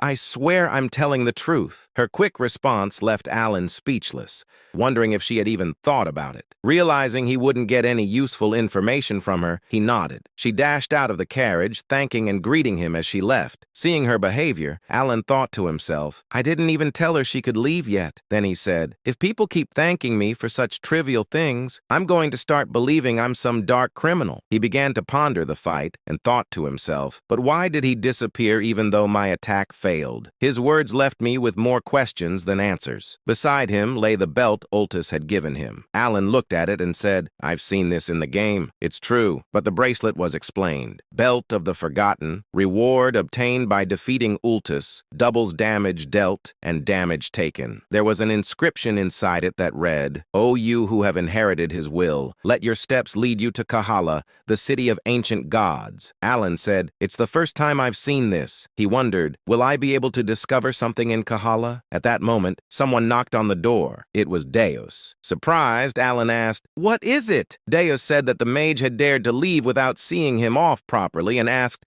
do you want me to kill her? Alan stopped him and said, that isn't necessary. He thought to himself, isn't this getting a bit out of hand now? At the same time, Pania felt a shiver run through her body and wondered if anyone was speaking ill of her. In truth, she had almost gotten her head chopped off. 2 weeks later in Kidram, the capital of Caliban, Deus headed to the castle to deliver his report, thus concluding the expedition to the north. He also took the opportunity to return the Ring of Radiance. Alan, without hesitation, prepared to leave once again. For him, there was no longer any reason to stay in Caliban after the outer god had been eradicated. He thought with a satisfied expression as he glanced at the carriage. I've received plenty of gifts. The carriage was loaded with numerous gifts, courtesy of the quick-witted king of Caliban, who sought to strengthen their friendship. Alan, gazing contentedly at the slightly excessive gifts, soon spoke to Deus. Well, see you next time. As he turned to leave, suddenly Deus asked a question. May I ask you something? Alan, who had been about to turn away, paused. What is it? Having spent about a month with Deus, from the northern expedition to their return to the capital, Alan had never heard such a direct question from him before. Usually, Deus only expressed his deepening respect without much inquiry. Alan patiently waited for him to speak. After a moment of silence, Deus finally asked, Can I become stronger too? Alan was briefly taken aback by the unexpected question, especially since Deus was already quite strong. He pondered what could have prompted such a question, then reached a conclusion. Perhaps it was because the magic I used in battle against the outer god had left a strong impression, increasing his respect for me. After concluding his thoughts, Alan spoke. Of course, you can become stronger, Deus inquired. Really? Alan replied. Yes, as long as you put in the effort, you can achieve anything you desire. Alan wasn't lying. In fact, Deus, like the rest of the 5 sins, already had extraordinary innate abilities even before the descent of the gods. In Deus's case, even without using his unique abilities, he could become a sword master with sheer skill. Given that he had reached that level in just 1 year, it was only a matter of time before he became even stronger. Reflecting on these facts made Alan feel a tinge of envy for the sheer talent standing before him. He added, so don't worry, then I'll be on my way. But suddenly Deus asked, wait, may I ask you one more thing? Why do you always ask instead of command? Alan, momentarily confused by the question, tried to piece together what Deus might have been getting at. Did he think there was some hidden motive behind my support? Alan replied, hoping to convey his sincerity with his parting words. Who would issue orders to family? With that, he said his final farewell to Deus and departed for Asteria in his carriage. Deus was surprised by his words. Inside his carriage, Alan thought to himself, did he still think that my sponsorship had hidden motives? He said, sure, I wanted to prevent the descent of the 5 sins, but I spent all that money out of the pure goodness of my heart. And he finished by exclaiming, what's the point of raising a kid? That evening, Deus was in his room with Alan's gifts and said, I was following him because I felt indebted, but here he is doing me another favor. A moment later, still silent, Deus recalled that moment and instinctively raised his left hand forward. He inquired, Back then, it was like this, wasn't it? Just as Alan had done when facing the outer god, Deus extended his middle and ring fingers, releasing a bit of magic to scan the surroundings for any presence. First line of silence. He quietly muttered the words in the empty room, his left hand twitching slightly. Of course, nothing happened, but even though he was alone in the room, mimicking Alan's actions, Deus couldn't help but feel a mixture of slight embarrassment and satisfaction. He adjusted his posture once again, thinking briefly to himself, it would have been nice to have as much talent in magic as he did. Also, remembering Alan's words that he was part of the same family, he felt content. At the same time, Evan asked, "My lord, I've noticed you seem to really enjoy sweet potatoes from time to time." Alan responded to Evan's comment while eating sweet potatoes. Indeed, the sweet potatoes were truly delicious. If you enjoyed the video, give it a like, subscribe to the channel, and hit the bell so you don't miss the next episode. About a month later, when Alan finally arrived at Count Palladio's estate, it had been nearly 3 months since his last return,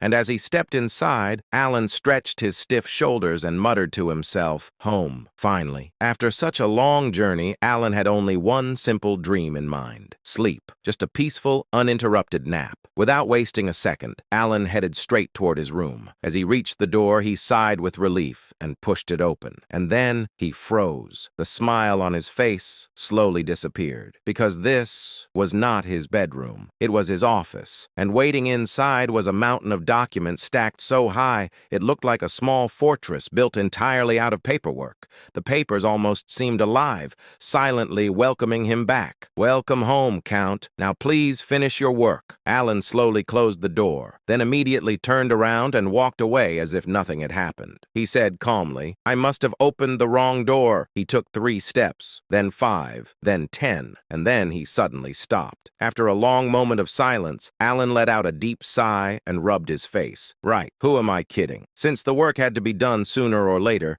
Alan turned around and returned to the office like a man walking toward his own execution. After all, this was the tragic fate of an overworked noble. Soon, Alan sat at his desk. One hand was writing, the other was stamping documents. Meanwhile, his soul slowly drifted out of his body from exhaustion. As he stamped another paper, Alan muttered with determination, "Fine, once I finish this backlog, I'm taking a vacation, no matter what, even if the kingdom collapses." He leaned back in his chair and sighed. When exactly do I get to live my peaceful, noble life? After finally finishing the mountain of work, Alan rewarded himself with a 1-week vacation, and he fully embraced the lifestyle he had always dreamed of, sleeping late, toasting bread in the morning, eating a perfect steak for dinner. This leisurely routine brought him a level of happiness that even powerful magic couldn't match. However, despite the peaceful atmosphere, Alan wasn't completely idle. Even during his vacation, his mind refused to rest, because he knew one thing: otherworldly beings had already appeared once, and if one had descended, then others could appear as well. Now that the 5 great sins had been sealed, the world had unknowingly entered a new stage. Rather than resisting fate, Alan simply accepted the situation. After all, if saving the 5 great sins had created this butterfly effect, then a few otherworldly visitors appearing occasionally was far better than the alternative. At least those beings would show signs before appearing. The 5 great sins, on the other hand, would descend like a bomb with no warning whatsoever. So during the week, Alan quietly gathered information and continued researching magic. Eventually, he clicked his tongue and muttered to himself, "Looks like I'll need to go to Colony for information." Normally, Alan preferred investigating things personally rather than relying on the Information Guild. But there was a problem. The location of the ancient god city, Kahara, had not yet been discovered. Alan crossed his arms and thought carefully. If my memory from the game Psychedelia is right, the city should be discovered this year, because in the original story, Kahara was discovered 3 years before the protagonist left the village, and this year just happened to be that exact year. So I just need to wait. Right at that moment, the door opened. Evan stepped inside and immediately frowned. Count?" He rubbed his arms and shivered. "It's strangely cold in here." Alan blinked. Then he looked down at the ice magic circle he had unconsciously drawn on the floor. The entire room was slowly freezing. Alan scratched his head awkwardly, saying, "It looks like my research is working." Apparently, his magic experiment had accidentally turned his office into a refrigerator. Evan then cleared his throat. "How should I put this? A hidden city has been discovered in Colony." Alan froze. His eyes widened. What? The timing was so perfect it felt suspicious. For a moment, Alan wondered if the world was secretly listening to his thoughts. Meanwhile, elsewhere, the Blue Moon meeting had begun. The members usually gathered every 6 months. Because of the distance between them, they communicated through a crystal orb created by Reen. Normally, the meetings were extremely short. Most of the time, they lasted less than 10 minutes. Utia led the discussion. Seolrang occasionally made innocent comments. The rest simply answered with short replies like yes, no, or I agree. Deus, in particular, almost never spoke, mostly because he was naturally quiet, so no one expected what happened next. During the meeting, Seolrang innocently asked, "Oh, I heard a rumor that the Great Moon has left. What was it like seeing him in person?" Everyone casually waited for a short answer, but instead, Deus began speaking and speaking and speaking. The Great Moon stood before the otherworldly entity, Ulthultus, while everyone was overwhelmed with fear, even the Vice Tower Master of the Blue Tower. The Great Moon stepped forward and challenged it to a duel. The members listened politely. 5 minutes passed, 10 minutes passed, 20 minutes passed, then 30 minutes. The others slowly began to realize something terrifying. Deus was giving a full lecture. Deus continued, "Thinking back, the Great Moon had probably been preparing magic from the very beginning. By the time the speech passed the 1-hour mark, everyone was staring at the crystal orb with blank expressions." Reen tried to interrupt. "Wait, you're getting off topic." But Deus continued calmly. "Just listen to this part. I'm telling a story about the Great Moon, aren't I? So where was I? Ah, yes, with Ultultus." Then he restarted the story from an even earlier point. Rene and Seolrang desperately looked at Utia, silently begging her to stop him, because she was the only one who could. But instead, Utia smiled brightly, saying, "The Great Moon truly is remarkable. Please continue." At that moment, the others realized something. This meeting was not ending anytime soon. As expected, Deus finally finished his story. 2 hours later, the meeting room fell into complete silence. Rhine, Radan, and Seolrang all engraved a single lesson deep into their hearts. Never ask Deus about the Great Moon again. Deus calmly concluded, "I seem to have talked a little too much. I'll see you all again in 6 months." Utia smiled warmly. "That was very entertaining." And with that, the meeting ended. It was already dawn. Back with Alan, he suddenly found himself standing in front of yet another strange sight. An entire room, completely filled with gift boxes, large boxes, small boxes, shiny boxes, suspiciously expensive-looking boxes. For a moment, Alan just stood there silently, staring at the mountain of gifts like a man who had accidentally walked into the wrong house. Then he slowly turned toward Evan. "Evan, what exactly am I looking at?" Evan stepped forward to inspect one of the boxes. As soon as he opened it, his eyes widened in shock, saying, "My lord, this artifact came from the deep floors of the Labyrinth." He carefully lifted the item and added in disbelief, "To be honest, we could probably buy a mansion with just this one." Alan blinked. Then he picked up a golden cup from another box.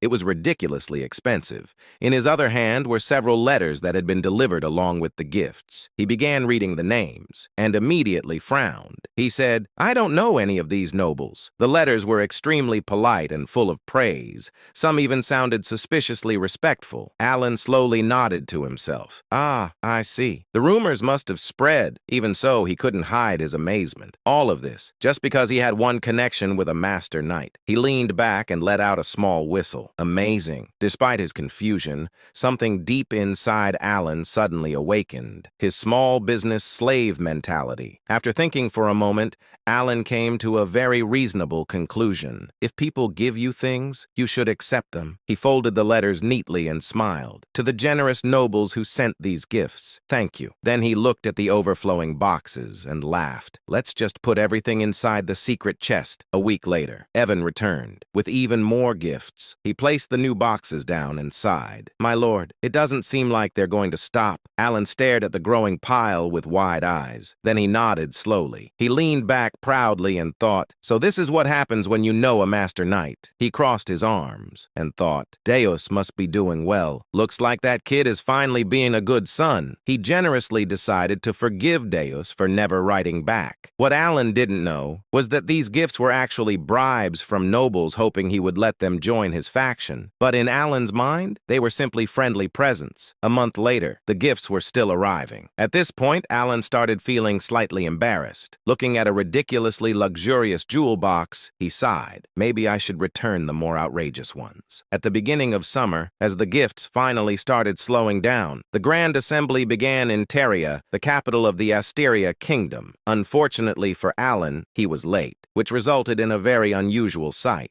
Count Alan Palladio, walking quickly. Evan followed behind him, said, "See you later." Alan is desperate not to draw attention for being late to his first Grand Assembly. Evan notices his speed and is surprised, assuming his master must be in a real hurry. He also notices that several other nobles have started following behind the Count. Alan finally pushed open the massive doors of the assembly hall and immediately froze. The center area of the hall was completely empty. Alan blinked, then sighed in relief. Oh, so I'm not late after all. He recalled the research he had done earlier. The royalists sit on the left, the aristocrats sit on the right. He looked toward the empty center area and said, "So the middle must be for neutral nobles." Alan nodded wisely. "I'll just sit in the back." But the moment he stepped forward, he noticed something strange. The nobles entered the room and they were staring directly at him. Alan shocked and asked himself, "What? Weren't they outside a minute ago?" He also inquired, "Are they judging me for sitting in the back?" Trying to avoid suspicion, he changed direction and walked toward the middle row. The nobles continued staring, their expressions growing more shocked by the second, because they were thinking something completely different. Why isn't he sitting in the front? Eventually, Alan gave up and said, "Fine, I'll just sit in the front row." The moment he sat down, every noble in the hall immediately sat down as well. Alan slowly looked around in confusion. He scratched his head. Were they all waiting for me? He frowned. Is no one brave enough to sit in the front row? Then he leaned back with a sigh. What's the point of sitting this close to the faction leaders anyway? Soon, the presenter called the assembly to order. "We will begin the Grand Assembly," the presenter continued. "Today, we recognize a new faction that has officially received voting rights. The faction known as Kalpa." Alan blinked, but he didn't pay much attention. He simply hoped the meeting would end quickly. Then the presenter suddenly called out, "Count Palladio, the president of Kalpa." Alan jumped. "Yes!" Then his brain froze. Wait, inside his head, Alan was screaming, "What is Kalpa?" He quickly turned around to see if anyone else looked confused, but instead, he saw Altia and Zenonius sitting together. Both of them were staring at him with pure admiration. Alan's mind completely shut down. Why are those two sitting together? Did Zenonia and Altia form an alliance, and they named it Kalpa? He felt his sanity slowly slipping away. How did those two even stay in the same room without fighting? Then the presenter asked politely, "Count Palladio, as the president of Kalpa, would you like to say a few words?" Alan slowly turned back toward the front, his face completely blank, and at that moment, he realized something horrifying. The president of this mysterious and possibly dangerous faction was apparently him. In the northern lands, where the cold wind never stops and the gray earth stretches endlessly, lay the place where a terrifying battle had recently taken place. A battle between an outer god and the Count of Asteria. Now the battlefield had turned into something else entirely, a land of countless graves. These graves belonged to the unfortunate souls the expedition had been unable to recover. Standing silently among the graves was a mysterious figure. He wore a black sacred robe, and several ominous black accessories dangled from his waist and hands, clinking softly whenever he moved. His face was hidden beneath a deep hood, but it was clear that he was carefully observing the surroundings. At first, he twisted his mouth slightly, as if he couldn't quite understand what he was looking at. But after glancing around a few more times, a faint smile slowly appeared on his lips. The hooded figure said with amusement, "Interesting." His voice sounded strangely cheerful for such a depressing landscape. Even stranger, the voice echoed in layered tones, making it impossible to tell whether the speaker was a man man or a woman. Slowly scanning the battlefield, his gaze eventually stopped at a single spot on the ground. It was the exact place where the outer god had vanished. The same place where, during a rightful duel, Alan had landed the final blow. The hooded figure stared at the spot for a moment. Then the hooded figure muttered curiously, "Let's see how far this will go." After a brief pause, the hooded figure added playfully, "Shall we watch?" With those mysterious words, he turned around without hesitation, as if he had already seen everything he needed to see. Meanwhile, inside the Grand Council Hall, Alan suddenly had a strange thought. Inside his mind, Alan thought with disbelief. "I accidentally became the leader of a group formed by a shadowy alliance." It sounded suspiciously like the title of a cheap web novel. Just then, the moderator spoke. The moderator asked politely, "Do you have anything to say?" Alan blinked. Inside his mind, Alan screamed silently, "Wait, me? Leader? Shadowy alliance? What kind of nonsense is this?" But before Alan could say anything, the moderator continued. The moderator said calmly, "It seems you have nothing to add, so we will move on." Alan slowly opened his mouth, and then slowly closed it again. His chance to ask questions had already disappeared. Trying to understand what was happening, Alan slowly turned his head toward Duke Altia. Duke Altia nodded confidently. Not just a normal nod, a very meaningful nod. The kind of nod that said, "Yes, everything is going exactly according to your brilliant plan." Alan almost choked. Lady Zenonia. No, now she was officially Countess Zenonia, after inheriting her title following her father's death several months ago, and she was smiling. Not a normal smile. It was the smile of someone who believed she was standing next to a terrifying mastermind. Inside his mind, Alan panicked. Alan thought nervously, "Is this a prank? Did someone spike the wine earlier? Am I hallucinating right now?" As Alan struggled to understand the situation, something suddenly clicked in his mind. Alan whispered quietly to himself, "Ah." Now he understood. He finally realized why the nobles had looked so confused earlier when he sat down, because apparently he had just sat in the leader's seat of a secret faction. Realizing this horrifying truth,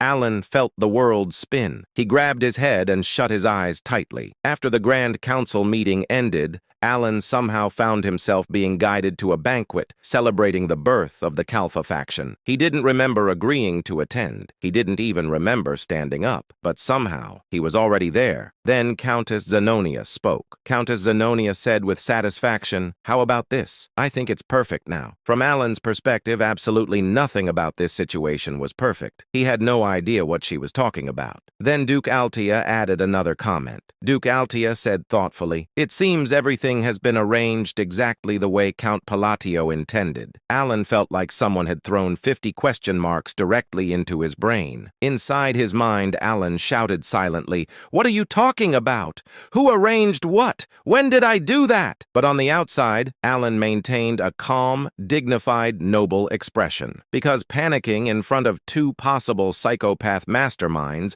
felt like a bad survival strategy. Alan glanced between Duke Altia and Countess Zenonia. Both of them were looking at him with clear expectation. They were waiting for him to speak. Inside his mind, Alan slowly reached a horrifying conclusion. Alan thought nervously, "Do I have a split personality? Did my other personality secretly create this faction while I was sleeping?" Because honestly, that explanation was starting to sound more believable than the current situation. After all, Alan wasn't even close to these two. He had only met Duke Altia once several years ago, and their conversation had been extremely unpleasant. It was during the time when Loria begged for help, and Alan had bluntly rejected the request. Likewise, Alan barely knew Countess Zenonia. They had only met twice, and during their second meeting, Alan had literally ordered her to be thrown out of his manor. Realizing he had been silent for too long, Alan finally spoke. Alan said calmly, "I see." Inside his mind, however, Alan was screaming, but he couldn't ask, "What is going on here?" because it was painfully obvious that these two believed he had planned everything. If he suddenly asked what they were talking about, they might conclude that their genius mastermind leader had gone insane, or worse, that he was testing them. So Alan made a decision. For now, he would play along and gather information. Once he understood the misunderstanding, he could fix everything later. However, before he could say anything else, Duke Altia spoke again. Duke Altia said sincerely, "I'm just glad I was able to repay you for saving my life." Alan slowly closed his eyes. Inside his mind, mind, Alan screamed, "When did I save your life?" Despite the chaos in his brain, Alan slowly managed to gather three important facts from the conversation. First, apparently, the alliance between Countess Zenonia and Duke Altia had been orchestrated by Alan. Second, the faction called Kalfa had been formed because of a letter Alan had sent to Countess Zenonia. And third, all the gifts Alan had been receiving recently were actually from nobles who wanted to join the faction. Those gifts were part of the process of asking permission from the faction leader, which unfortunately was Alan. As Duke Altia and Countess Zenonia continued talking enthusiastically about his brilliant plans, Alan slowly pieced everything together, though doing so felt like solving a puzzle while his brain was actively melting. Keeping a neutral expression while feeling disbelief inside, Alan stared at the two nobles in front of him. Even though he had begun to understand part of the situation, there was still far too much he didn't understand. No, to be more precise, there were countless things he wanted to question. Inside his mind, Alan thought, if I'm not secretly some kind of Jekyll and Hyde split personality, then I definitely never ordered Countess Zenonia to do anything. I never told them to form an alliance. I swear I didn't. Then Alan thought again. All I did was send a letter saying I disliked the other nobles. So how did it turn into this? Alan's head spun as he looked at Duke Altia and Countess Zenonia,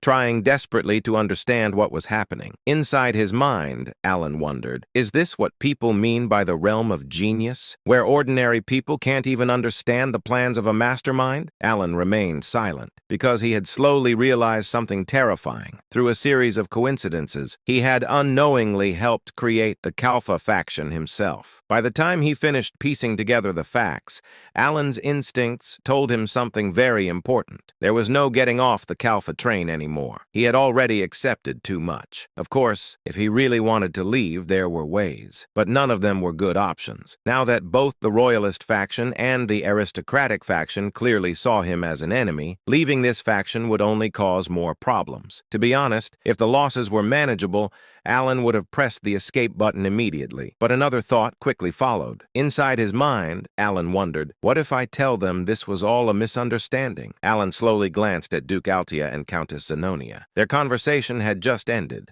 and now both of them were looking directly at him. To any outsider, they looked like elegant and refined nobles. But Alan knew better. He knew exactly how frightening Countess Zenonia could be. And although Duke Altia wasn't the same character he remembered from the game, she was someone who should have already disappeared from the story. Because of that, Alan couldn't underestimate her either. After all, masterminds always had their own logic, and they possessed a level of awareness ordinary people simply couldn't understand. Inside his mind, Alan thought, even if I explain everything clearly, they might just think it's embarrassing and decide to kill me. Of course, Alan didn't know them very well, but in this world, most characters labeled as masterminds tended to be somewhat unstable. Because of that, Alan reached a reluctant conclusion. Whether he liked it or not, he had to remain the leader of Kalfa. Yes, whether he liked it or not, at least until he could find a good excuse to step down later. Because Alan had absolutely no desire to stay in the leadership role forever.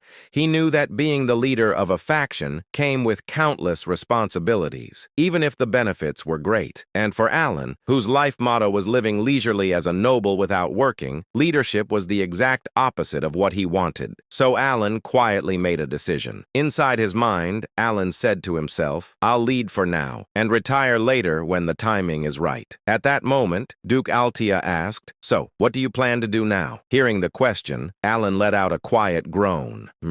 Alan murmured thoughtfully. Since he couldn't reveal the truth, Alan rolled his eyes slightly and tried to buy himself some time. After a short pause, Alan said, for now, let's start by cleaning up the underworld. Confused, Countess Zenonia asked, clean up? Calmly, Alan replied, yes, that way it will be easier for us to operate. Of course, Alan had absolutely no idea how anything would become easier, but since he couldn't even remember half the topics discussed at the assembly earlier that day, bringing up politics would have been a terrible idea. So this vague statement was the best he could manage. It was clumsy, but for Alan, it was the best he could do. After that, Alan stood up and said, well then, I have some matters to attend to, so I'll take my leave. Before either of them could ask another question, Alan immediately turned around and began walking away. His steps gradually became faster, because he knew that if they asked even one more question, he had no answers. Soon, Alan left the hall and hurried through the empty corridor. Eventually, he almost ran to his carriage,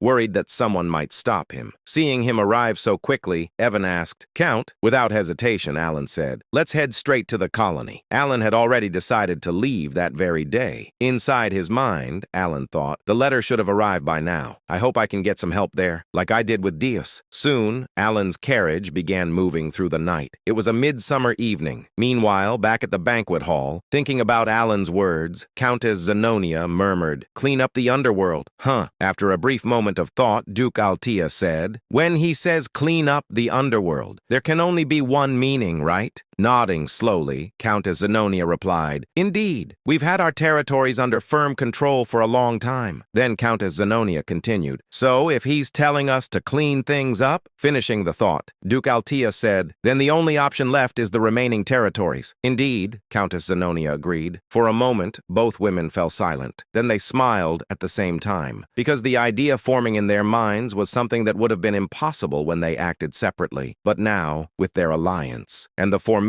of the Kalfa faction, it had become possible. Smiling slightly, Countess Zenonia said, "Unifying the entire underworld." Amused by the idea, Duke Altia said, "That sounds fun." Both nobles smiled deeply. Looking thoughtful, Countess Zenonia said, "I'm curious to see what he's planning next. He becomes more intriguing every day." Agreeing with her, Duke Altia said, "Indeed, I'm eager to see what he has prepared for us." Then the two nobles gently clinked their wine glasses. Smiling faintly, Countess Zenonia said, "I'm truly looking forward to it." Their admiration for Alan quietly spread through the room, along with the fragrance of the wine. In the vast territory of Maltaeon, located south of the kingdom of Ashtalon, two men sat in the underground hall of a massive mansion. One of them was Carmine, the third son of Duke Comalon, the owner of this mansion. The man standing before him looked completely relaxed, even though he was facing Carmine, who was infamous as a tyrant and a scoundrel. Carmine leaned back in his chair. Carmine asked calmly, "You're the agent, right?" The man with half-closed eyes gave a small smile. He slowly took out a quill from his pocket. The man said lazily, "Before anything else, I don't tolerate rats during a mission." The next moment, he moved. A sharp splattering sound echoed across the underground hall. Blood burst into the air. Bodies that had been hidden in the shadows suddenly appeared as they collapsed onto the ground, their blood spreading across the stone floor. 9 corpses, all of them dead. Carmine stared at the scene for a moment, then he smiled. Carmine said with satisfaction, "You really are strong, just as I expected." Without hesitation, he leaned forward. Carmine said directly, "I want you to kill a noble, Count Palladio of the Asteria Kingdom." Then he smirked. Carmine said confidently, "You wouldn't refuse a request from me, the tyrant of Ashtalon, would you?" The agent chuckled. The agent said casually, "As long as the payment is correct, there are no failures." Then he tilted his head. The agent added with a faint grin, "Though I'm curious if you can actually afford my fee, Carmine." Carmine simply smiled. Slowly, he pulled something out from inside his coat and placed it on the table. Carmine said proudly, "How about 4 of these?" What he revealed was a black cube, a cube so dark it seemed to swallow even the surrounding light. It looked like a fragment of the abyss itself. Interest immediately flashed in the agent's eyes. The agent narrowed his eyes. Then his eyes widened slightly. The agent whispered in surprise, "That's an abyssal core." The abyssal substance, a rare item distributed in extremely small quantities by Duke Comalon on the black market. Unlike abyssal jade, which merely increased physical abilities, the abyssal core granted special powers. Its price was astronomical. The agent stared at the cube. The agent thought silently, "I only got a tiny taste of this thanks to the leader. How strong would I become if I used it?" Then he turned away. The agent said calmly, "I'll return as quickly as possible." And just like that, he disappeared. Carmine clenched his fist. Carmine said with a dark grin, "Palladio, did you really think you could ignore me and live comfortably?" He chuckled coldly. Carmine finished coldly, "Absolutely not." After leaving Carmine, the agent visited another person, Duke Comalon, the head of the nobles in the kingdom of Ashtalon, and the true ruler of the underworld among the allied kingdoms. Standing before the Duke, the agent bowed slightly. The agent asked politely, "Will this be acceptable?" The Duke looked bored. The Duke said coldly, I was wondering what that useless son of mine was plotting when he stole the abyssal substances. He waved his hand dismissively. The Duke added indifferently, I heard nothing. Now get lost. The agent blinked. Then he smiled internally. The agent thought happily, so he's turning a blind eye to this. I hit the jackpot. The agent bowed again. The agent asked politely, then shall I send your regards to the leader? The Duke smirked. The Duke said with a grin, you came here uninvited and now you want an excuse. He leaned back. The Duke finished lazily. Do as you please. The agent nodded and left. Moments later, another man appeared. The Duke glanced at him. The Duke asked calmly, didn't you say you couldn't exert influence over the kingdom of Asteria? The man immediately knelt. The man replied respectfully, yes, Seeker. Then he added carefully, the man reported, I heard Kalpa is growing there, centered around Count Palatio. The Duke's eyes turned cold. The Duke said quietly, it would have been annoying if I had to move personally. The Duke added, this worked out perfectly. Meanwhile, as Alan was heading south toward the desert city after leaving Teria, someone else was watching the same road. High above the path, the agent observed a distant carriage. The agent narrowed his eyes. The agent said quietly, found you, Count Palladio. Inside that carriage was his target. While watching it approach, the agent took out his quill again. The agent thought to himself, the abyssal core is tempting, but something still bothers me. In truth, killing Count Palatio would be easy. With a single stroke of his quill, the man's life would end. Yet he hesitated. The agent sighed. The agent muttered, the rules say not to make troublesome enemies if possible. Count Palatio himself wasn't the problem, but someone connected to him was. Someone in Caliban. Deus. The agent frowned slightly. The agent thought, he'll definitely take action. The agents weren't afraid of Deus. Each agent possessed power comparable to a swordmaster, but unnecessary enemies were always troublesome, even if the payment was enormous. Still, 4 abyssal cores were far too tempting. The agent licked his lips slightly. The agent whispered with excitement, how strong would I become if I used them? He raised his quill. Black ink began to flow into the air. The agent said softly, sorry, it's just business. He drew a horizontal line in the air. Then suddenly, something felt wrong. The agent blinked. The agent said slowly, wait. He looked down. His right hand was gone, completely gone. For a moment, he simply stared at the empty space. The agent said in confusion, I feel like I'm missing something important. Then the pain hit. The agent screamed, Gah! Before he could even finish screaming, another impact struck him. His body flew through the air and crashed violently into a tree. When he lifted his head, he froze. Standing there was a boy, black hair, blue eyes, young, too young. The agent stared in disbelief. The agent tried to speak, but his mouth wouldn't open, not even slightly. Panic filled his eyes. Then the boy smiled brightly. The boy said cheerfully, how unfortunate. The agent felt a chill. Then, crack, his neck twisted. Once, then twice. The agent died with a confused expression, never understanding what had happened. The boy said calmly, if your target had been anyone else, you might have survived. He paused, then added softly, the boy said quietly, but unfortunately for you, it was the Count. And with that, he disappeared. 2 weeks and 3 days had passed since Alan left Teria, the capital of the kingdom of Asteria. He was now crossing the southern desert, a necessary route before reaching Colony. The heat was unbearable. Evan wiped the sweat off his face dramatically. Evan said miserably, it's filthy hot. If only I had an ice crystal stone. He stuck his tongue out like a dog, panting in the heat. It looked absolutely ridiculous. Alan glanced at him. Alan thought silently, I would laugh, but I'm suffering too. The desert was beyond scorching. Even breathing felt like inhaling fire. Alan sighed quietly. Alan thought to himself, I should have arrived by now, if I had just moved a little faster. In truth, Alan had already reached the edge of the desert over a week ago. If he had entered immediately, he would have arrived at Colony by now. But there were reasons. The first, Alan thought calmly, even if it's our first meeting, I should at least bring a gift for Sailrang. So he had made a stop in another territory. The second, he had joined a caravan, because crossing a desert like this alone, that was basically asking to die. While Alan was quietly observing the caravan, Evan suddenly leaned closer. Evan asked, curiously, by the way, Count, are you not going to practice magic? He tried to sound casual. He failed. His eyes were practically sparkling with expectation. Alan didn't even look at him. Alan said flatly, no. Evan said in disappointment, what a waste. Alan ignored him completely. As he continued watching the caravan, he noticed something. Someone had noticed him him first.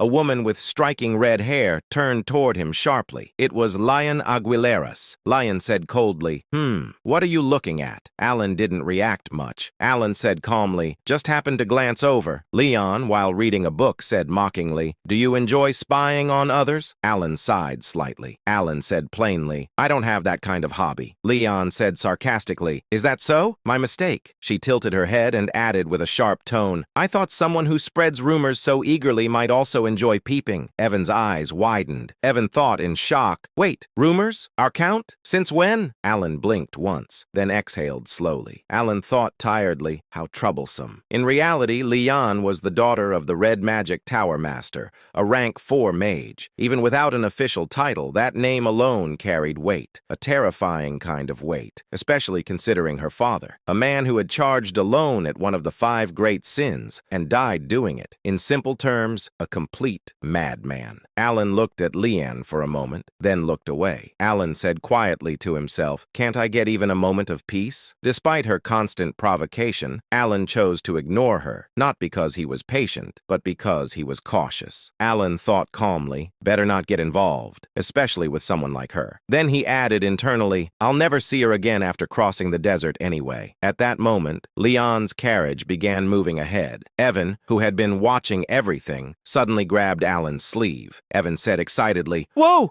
did you see that? Evan said loudly, her carriage, it's full of ice crystal stones. Alan paused. For a moment, he was silent. Evan leaned closer. Evan whispered desperately, Count, if we ask nicely, maybe just one? Alan immediately turned his head away. Alan said firmly, no. Evan froze again. Evan said in disbelief, you didn't even try? But Alan wasn't even listening anymore. His thoughts were somewhere else entirely. Alan thought seriously, the Red Magic Tower Master was a complete maniac, which means his daughter is probably just as dangerous. Alan concluded internally, stay away. Absolutely stay away. Meanwhile, Evan looked between Alan and the carriage full of ice crystal stones. Then he lowered his head in despair. Evan muttered sadly, my cold dreams. Gone. At night, everything changed. Without warning, one of the bandits at the front swung a chain sickle. The blade cut through the air, and instantly took a mercenary's life. For a moment, silence. Then, chaos. No, it wasn't even a battle. It was a massacre. The bandits showed no intention of negotiating. They slaughtered the mercenaries, protecting the wagons in mere moments. In less than 2 minutes, most of the mercenaries were dead. Blood soaked the sand. A man stepped forward. He wore an eye patch and carried twin scimitars at his waist. He looked over the scene with a cold smile. Then his eyes landed on one person, Leon. In an instant, she was captured. The man grinned wickedly. The eye patch man said loudly,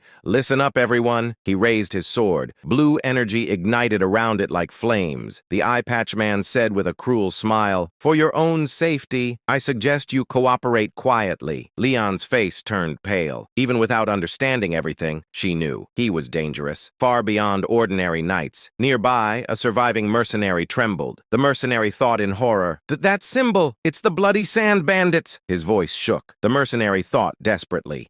They even captured Lady Leon before she could react. We're done. The eye patch man chuckled.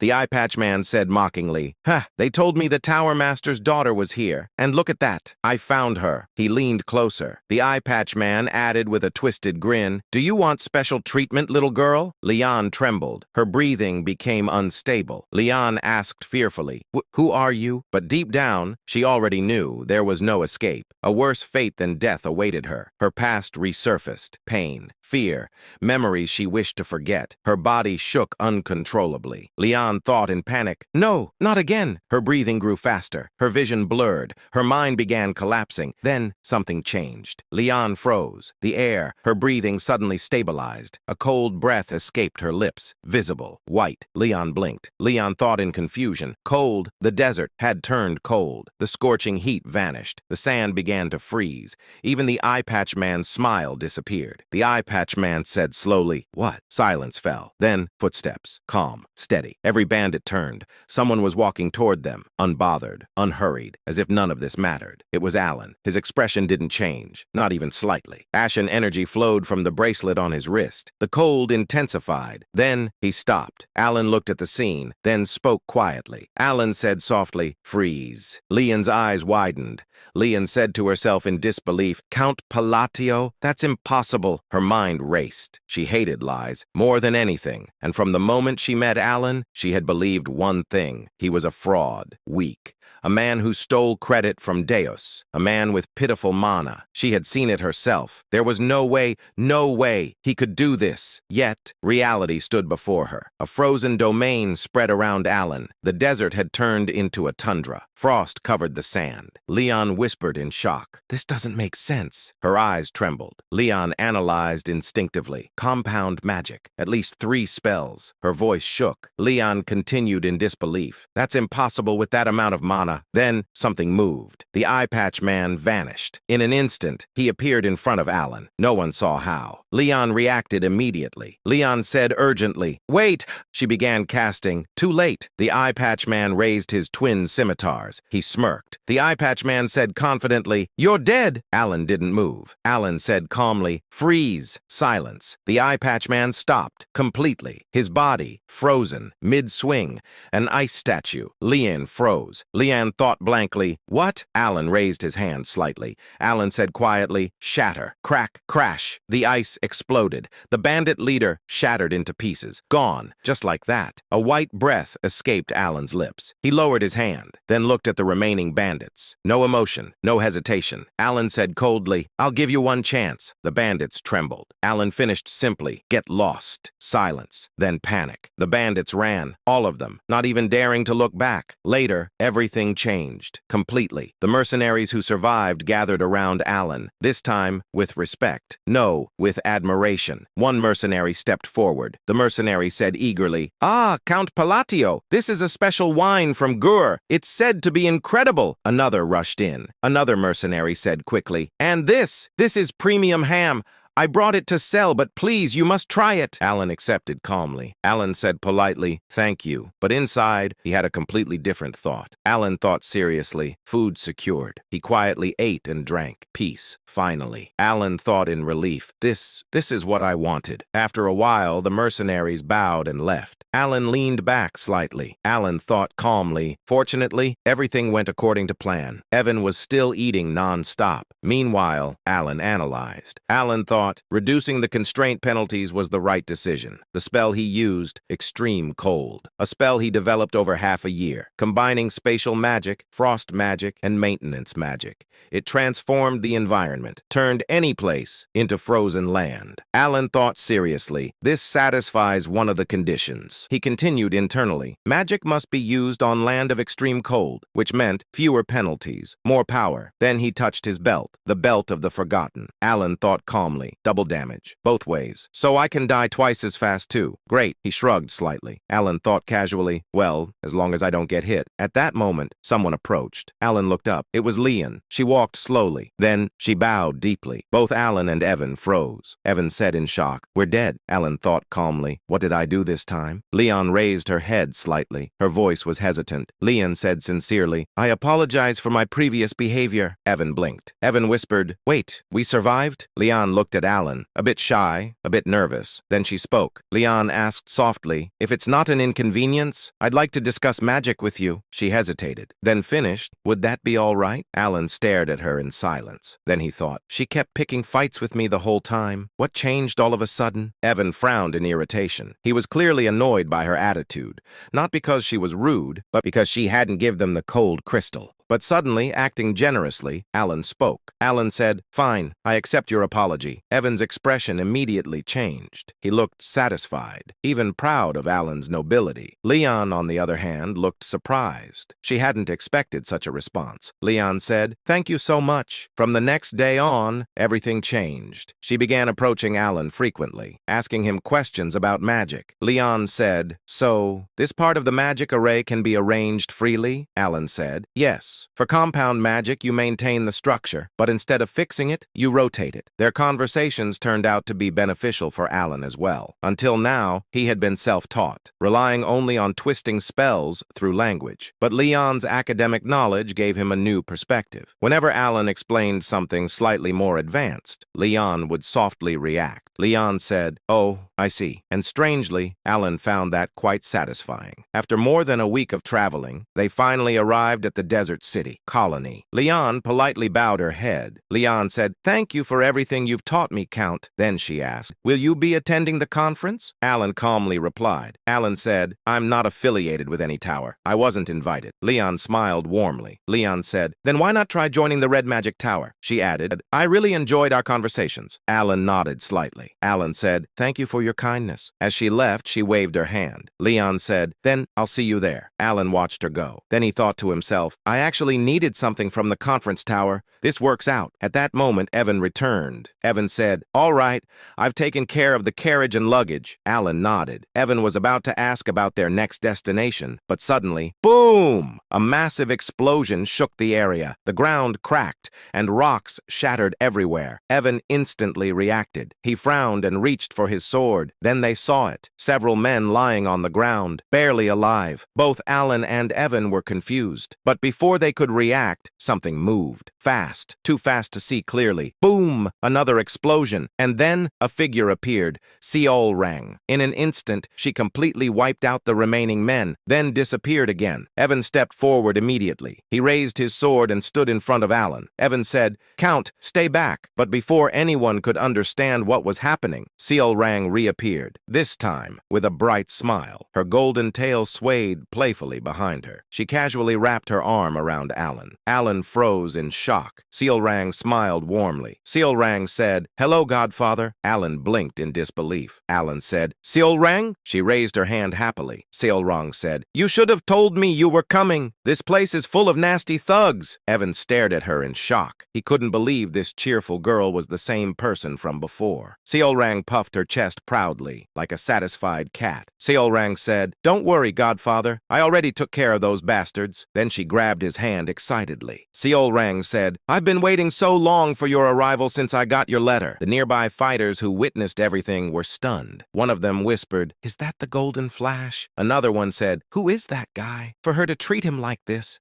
However, Alan, who was currently being dragged like a sack of potatoes by a blood-covered Seol rang, was just as confused as everyone else. The fighters around him were shocked, but Alan's confusion was a bit more personal. Despite feeling grateful and weirdly proud, he couldn't help but wonder, am I not going to die? Which, honestly, felt like a very important detail to confirm at the moment. Following Seol rang, who suddenly perked her ears up like she just received a system notification, they arrived at a massive building. Alan stared at it for a moment and thought quietly, "It's big." Truly a man of deep and meaningful observations. The building stood over 9 stories tall, which in this city was basically the equivalent of a skyscraper. So naturally, Evan also contributed his wisdom by saying, "Wow, it's huge," just in case anyone missed it. Even though it didn't feel as grand as Deus's mansion, tall buildings were rare here, which made it stand out even more. After entering with Seol rang, they headed straight to the top floor, because obviously that's where all important people live. As they approached the top floor, they passed several beast folk, who greeted Seol rang with stiff salutes, all of them, like Seol rang, having golden hair. "Ah, boss, you're back." When they finally reached the top floor, another beast folk, who seemed to have been waiting at the door, greeted them with a bow. This one also had golden hair, but bore a long scar across one side of his face. He said, "Boss, welcome back." Seol rang casually asked if anything had happened,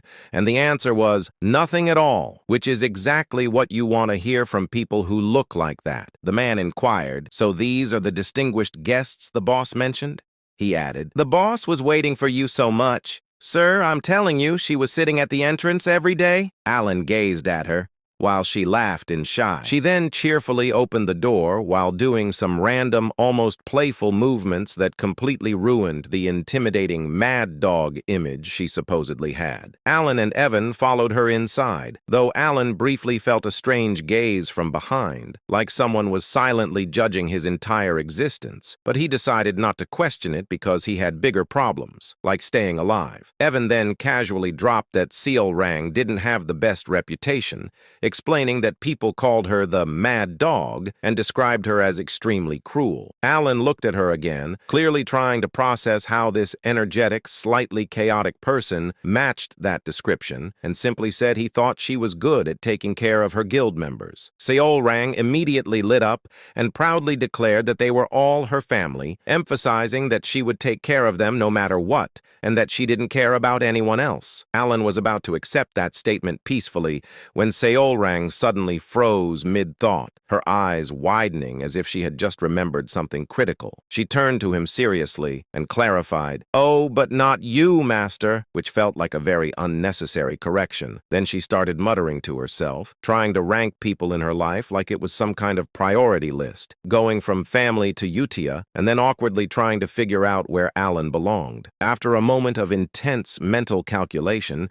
she concluded with slight apology that no matter how important he or Utia were, they were not blood-related. Surprisingly, Alan wasn't offended at all. In fact, he just shrugged and thought, higher than I expected. Considering he barely interacted with her before, being ranked that high was actually a win. He even started thinking that if something dangerous happened later, he could probably ask her for help at least once, which was already a solid return on investment. Still, he wasn't entirely sure how to handle a conversation with someone like her. Unlike Deus, who was relatively predictable, Seolrang felt like a walking wild card. But then, like all great masterminds, Alan came up with a brilliant plan, used the usual strategy. He glanced at Evan and gave him a subtle signal, silently asking if he was ready. Evan, being the reliable man for difficult tasks, nodded immediately. The next moment, he placed a pile of gifts on the table with perfect timing, then sighed in relief like he had just completed a life-threatening mission. Seolrang's reaction was instant. Her eyes sparkled as she excitedly reacted to the gifts,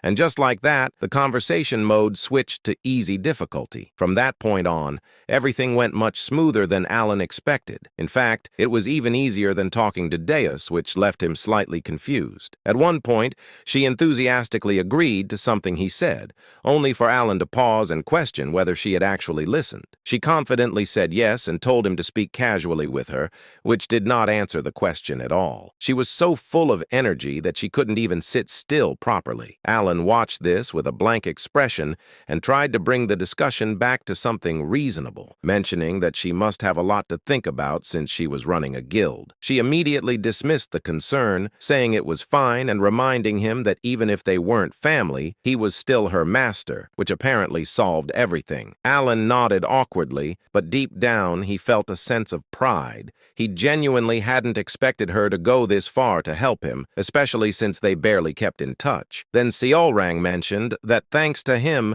she had been able to gather the scattered members of her tribe. She proudly showed him the glove she was wearing, which Alan quickly recognized as an essence of the Golden Mane tribe. Realizing this, he thought that the rumors were true. Meeting them really did unlock their true power. After that, the conversation became more relaxed. They talked about various things, nothing particularly important, just casual exchanges. Alan asked about her life, shared some stories about Deus, and listened as she talked about her experiences. At some point, however, Alan had a very questionable thought and decided that he was, in fact, a good father, proudly believing that he had successfully raised his children, which was a conclusion absolutely no one else agreed with. Then, without any warning, Seolrang suddenly picked Alan up and threw him over her shoulder like he was a piece of construction material, saying to him, "Master, you must be tired from coming all this way, so please get some rest. I'll show you to my room. Surprisingly, Alan didn't resist at all. Instead,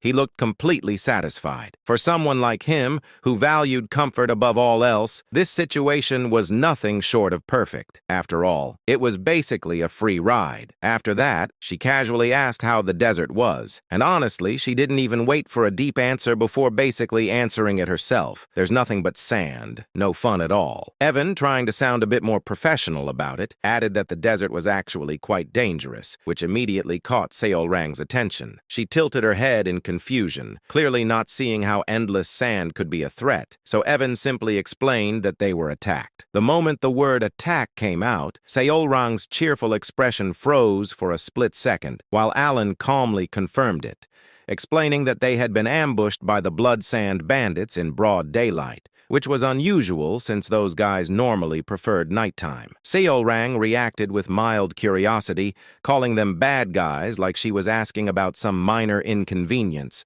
while Alan made it very clear that they were absolutely not people he ever wanted to meet again. Now, normally, that sentence would just be a casual complaint. But unfortunately for the bandits, Seolrang didn't process it that way. What she heard was something completely different. In her mind, this wasn't a comment. It was an order. And thanks to the power of misunderstanding, her brain translated it into one simple mission. If Master doesn't want to see them again, then they shouldn't exist anymore. A faint, cold smile mixed with excitement appeared on her face for just a moment, before she immediately switched back to her usual cheerful tone and told them to get some rest, because they must be tired from the long journey. Everything seemed perfectly normal on the surface. That night, however, things were not normal. The secret hideout of the Blood Sand bandits, which had stood strong for years, was reduced to complete ruins, not partially destroyed, not damaged, completely gone. The soldiers they had spent over a decade training were either buried under the sand or crushed into the remains of their own base. It wasn't a battle, it was a disappearance. Sharp golden eyes scanned the area for a brief moment before vanishing,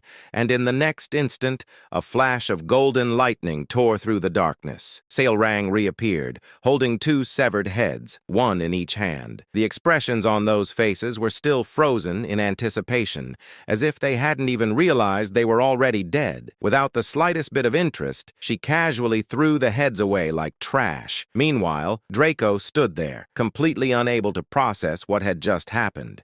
From start to finish, he hadn't even understood the situation. One moment everything was fine, and the next, everything was gone. His mind struggled to catch up, and the only thought he could form was a confused, desperate, "What in the world is this?" Then he saw her, slowly approaching, and in that moment, instinct kicked in. Pure, primal fear ran through his entire body. Even so, he desperately tried to speak.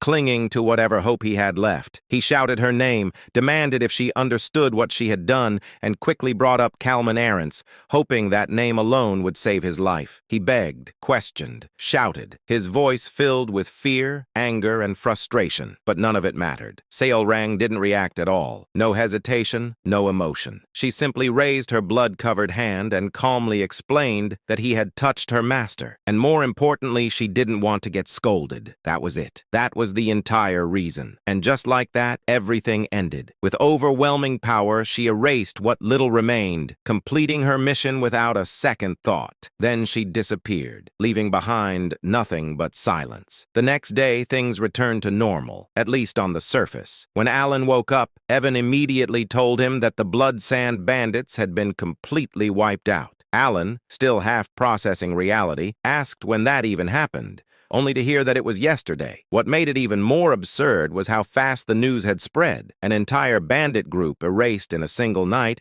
and the whole city already knew about it. As Alan tried to make sense of it, feeling like 1,000 question marks were floating above his head, he wondered why they had suddenly vanished. The answer, however, came much faster and much simpler than expected. Seolrang cheerfully announced that she took care of it. Both Alan and Evan froze. She proudly confirmed that she had wiped out out the Blood Sand Bandits, and when Alan instinctively asked why, her answer was as straightforward as it was terrifying. She reminded him that he said he didn't want to see them again. Alan tried to clarify that he didn't mean it like that, but Seolrang just smiled brightly and explained that if they were gone, he wouldn't have to see them anymore. Problem solved. In her mind, this was flawless logic. That same overwhelming feeling Alan had when dealing with Deus returned once again.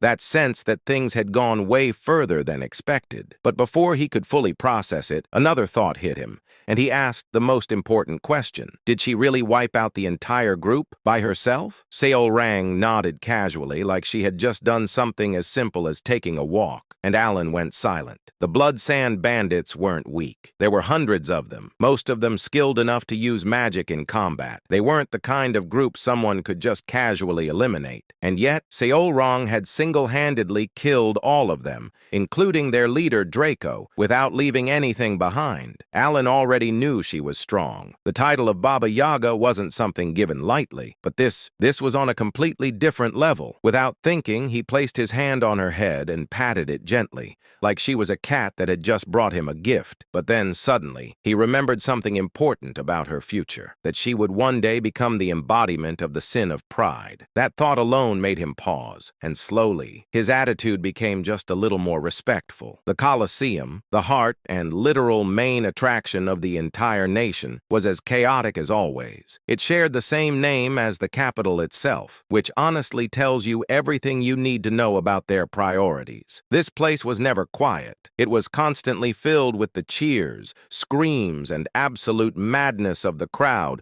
all fueled by the bloodshed of gladiators who were basically fighting for entertainment. The moment the referee's magically amplified voice echoed across the arena, hundreds of gladiators charged forward at the same time. Some had swords, some used their bare fists, others carried axes, and all of them had the same brilliant plan: rush one guy and hope for the best. That one guy, unfortunately for them, was Kalman Arentz, one of the Baba Yagas of the colony, and not just any Baba Yaga, the one who had held the title the longest, which, in this situation, should have been a very obvious red flag. Just before the gladiators even reached him, Kalman casually threw a punch, not at anyone, not even close, just into the air. A completely normal punch, except it wasn't, because that single punch created a shockwave so ridiculous that it sent hundreds of charging gladiators flying in every direction like they had just been hit by a truck made of pure violence. In an instant, the battlefield was cleared. For 5 full minutes, the Colosseum fell completely silent. No cheers, no screams, just bodies everywhere, and Kalman standing in the middle like nothing happened.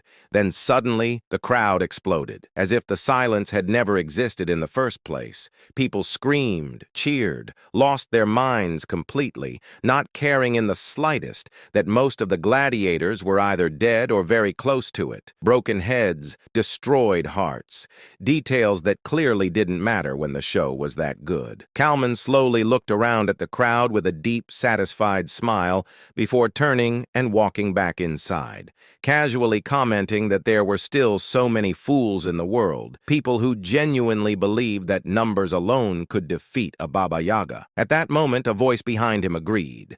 Kalman turned and found Raug standing there with a grin that already looked suspicious. Without wasting time, Raug dropped the real topic, asking if Kalman knew who wiped out the Blood Sand Bandits. Then he answered it himself. It was Seolrang. Kalman paused for a moment, but instead of anger, his reaction was surprisingly calm, almost like he had expected it. Just a quiet acceptance like, yeah, that sounds about right. Raug, slightly confused, asked if that guy wasn't supposed to be Kalman's brother. Kalman immediately shut that down with a smile, casually admitting that it was just a rumor he made up. Apparently, he only kept the guy around because he brought in some extra money, and either way, he was planning to kill him eventually. You know, normal family relationships. When Kalman asked about the plan, Raug revealed a black cube in his hand, the abyssal core, something that could elevate the worthy. Kalman's smile twisted immediately. With that, he said, he could finally crush the head of that arrogant beastkin who had been running around the colony like it was her personal playground. When would it happen? In 2 days, at the ruins. Quick, efficient, straight to the point. Raug even added that once Seolrang was gone, Kalman could go back to eating away at royal royal authority, while Ralg himself would take over the underworld. A perfect partnership, built on completely normal and healthy goals. And just to make things even more interesting, Ralg casually requested that if Kalman happened to see the noble standing next to Seolrang, he should kill him too. Apparently, he was her master, and killing him first right in front of her would be fun. Kalman agreed, because of course he did. With that, they parted ways, fully confident that nothing could possibly go wrong, which, historically, is always a great sign. 2 days later, Alan, fully rested after staying at the guild, got into a carriage with Seolrang and headed toward the ruins. After some time, they finally arrived. Alan stepped out, thanked the coachman, and started heading in, while Seolrang casually waved like this was just another normal outing. After walking for a bit, Evan pointed ahead, saying he could see a light and that it must be the place. Alan followed his gaze and stepped outside, greeted by the sight of a massive fortress. Now, normally, this would be shocking, but Alan had already seen this place multiple times before, so instead of being amazed, he was only slightly surprised. But then, something changed.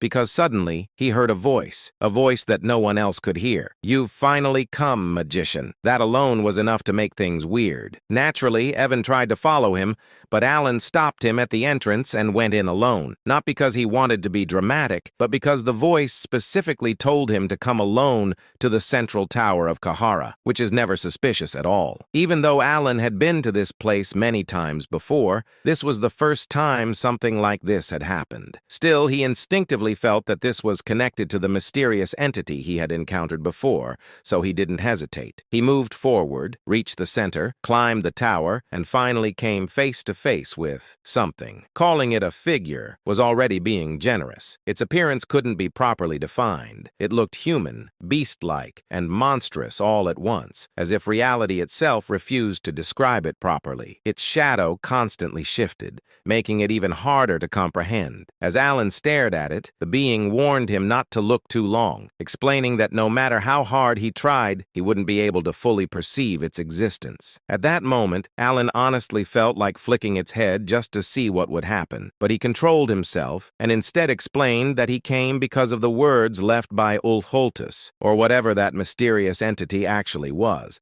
The figure seemed slightly intrigued, acknowledging that if Alan knew that name, then he might be worth testing. Testing what? An opportunity. But immediately after saying that, the figure clarified that it had nothing to teach him, which was a bit confusing. Alan then brought up something he had heard before, the god of monster strength mentioning something called divinity, and asked what it actually meant. The figure answered in the most vague but dramatic way possible, saying that divinity was the standard by which the world judged him, and casually added that an outer god would soon descend, so he should deal with it. You know, just a small task. After that, the figure said that once Alan handled it, he would meet the conditions to speak with him again. Then, as if suddenly interested, it decided to share something useful. According to it, magic wasn't just random power. It was a system of laws assigned to the world by a mage. It broke it down into 3 parts: incantation, logic, and manifestation. First comes the incantation, then comes the logic. And through that logic, the power is manifested. That is magic. Alan was genuinely shocked at this explanation, especially at the mention of logic, something he had never heard of before. The figure immediately pointed that out, basically saying of course he wouldn't know. Then, with a grin, it moved closer to him, and finally said it would teach him one piece of proper magic, which, considering everything that just happened, definitely wasn't going to be normal. Meanwhile, while Alan was busy having philosophical conversations with the mysterious cosmic entity about logic and magic, outside, things had already escalated straight into a full-on massacre. Members of Seolrang's guild were being ambushed by bandits, and what started as a fight quickly turned into something much worse. One of her kin, who had been talking just moments ago, collapsed right in front of her in the most tragic and unfair way possible. No dramatic last words, no heroic moment, just gone. gone. Seol Rang froze. For a brief second, her mind couldn't process it. Then she slowly turned back, her fist clenching so tightly it almost looked like she was about to crush the air itself. Electricity sparked around her hand, reacting to her emotions, like her anger had finally found a physical form. And then she saw Kalman, rushing straight toward Ralga, who was leading the fight against the attackers. That was all she needed. Seol Rang moved instantly, intercepting him and blocking his punch head-on. The moment their fists collided,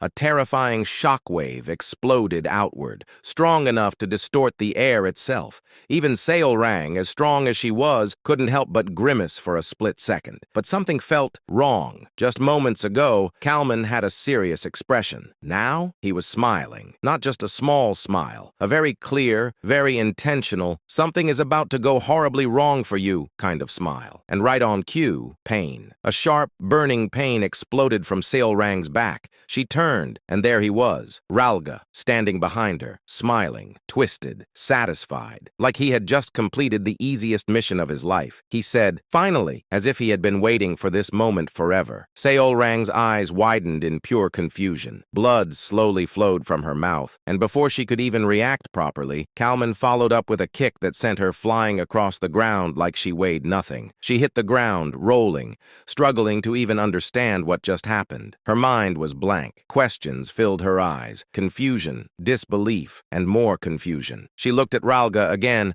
still smiling, still enjoying this, and she couldn't understand it. A single word escaped her lips. Why? Ralga stepped closer, almost casually, like this wasn't betrayal, but just another conversation. Seol Rang tried to move, but her body refused to respond. That's when he explained it. The blade he used was coated with poison from Kamanasis. She wouldn't be able to move for at least an hour. In other words, she was completely helpless. Ralga crouched in front of her, dropping his usual calm attitude entirely, replacing it with pure mockery. He reminded her of her own question, as if it amused him. Why? Simple. He wanted something, and then he proved it. He pulled off the gauntlet from her hand, the essence of the Golden Mane tribe, and held it up right in front of her face, shaking it slightly like he was showing off a prize he just stole. Seol Rang blinked slowly, still trying to process everything. She asked, "You betrayed me for that?" And the scary part? She wasn't even angry yet. Ralga actually looked confused for a second, then laughed. Not because it was funny, but because he genuinely couldn't believe she still didn't get it. He explained it bluntly. The guild she created, the so-called family, none of that existed the way she thought it did. The clans didn't stay because of loyalty or bonds or shared history. They stayed because of power, because of that gauntlet, because of what she could give them. And just to make sure the message really hit, he tapped her face with the gauntlet like she was being scolded for being naive. Seol Rang's expression slowly darkened. Deep down, she knew. She always knew there was truth in that. She knew that the reason she managed to gather the Golden Mane tribe so quickly was because of the power she held. But even then, she believed that over time, things had changed, that the 2 years they spent together meant something real. She believed she had rebuilt her family. No, she trusted that she had. So when she said, "That can't be," it wasn't denial, it was desperation. Ralga, of course, wasn't interested in comforting her. He snapped his fingers. And then, one by one, the members of the Golden Mane tribe gathered behind him, every single one. The same people she greeted just 2 days ago, the same ones who spoke with her earlier, all of them, standing behind Ralga without a single injury. While the mercenaries had clearly been fighting, they hadn't even been touched. That's when it clicked. For the first time, Seol Rang laughed, but it wasn't her usual bright, warm smile. It was cold, sharp, almost empty. Ralga looked satisfied. He admitted that her special attitude had always disgusted him, that watching her act like she was something meaningful while using power she didn't earn was unbearable. Then he asked her how it felt, waking up from the dream. Seol Rang didn't answer directly. Instead, she asked if the others were also traitors. Ralga was clearly enjoying this. He was about to answer, probably with something even more cruel, but Kalman cut him off, because apparently, emotional damage time was over. It was time to finish the job. Kalman stepped forward, transforming his arm into a blade, raising it without hesitation. He pointed out that it would be troublesome if she somehow recovered, so it was better to end it now. Simple logic, efficient, deadly. He prepared to strike, and at that exact moment, something strange happened. A small question appeared on Seol Rang's face. Not fear, not anger, confusion. And she wasn't the only one. Ralga, who had been enjoying every second of this, also suddenly looked confused, because the situation had changed. Very suddenly, very violently, a large hole had appeared in Kalman's body. Just moments ago, he was standing there, confident, victorious, ready to kill. Now, there was a hole straight through him, and in that instant, everyone saw it. In the distance, from the forgotten city of the god Kahara, a man silently emerged. No dramatic entrance, no loud announcement, just walking. And yet, with every single step he took, the ground beneath him froze over, frost spreading like the world itself was reacting to his presence. A grayish-white magic flowed from the bracelet on his left wrist, wrapping around his body like a thin layer of ice, giving him the look of someone who didn't just control cold, but owned it. His steps were steady, calm, unstoppable. Even though there was a Baba Yaga, a traitor, and a whole group of enemies waiting ahead, his expression didn't change at all. No anger, no fear, not even mild interest, just pure indifference, which somehow made it worse. One by one, the people standing there started to tense up. The same Ralga who had been confidently mocking Seolrang just moments ago suddenly looked a lot less comfortable. The others weren't any better, because they had all seen it. They saw what happened to Kalman, a Baba Yaga, a monster among monsters. And yet, his body was pierced in an instant like it meant absolutely nothing. So now, seeing the man responsible casually walking toward them like he had just gone for a morning stroll, yeah, that wasn't reassuring. Finally, Alan reached Seolrang. She was still on the ground, a sword lodged in her back, her body barely responding. When he looked down at her, her eyes were empty, not just sad, completely hollow, mixed with despair and a dangerous amount of rage. Dark energy was leaking out of her like she was about to break completely. Seeing that, Alan didn't waste time. He immediately pulled out a potion from his waist, the highest grade one he had,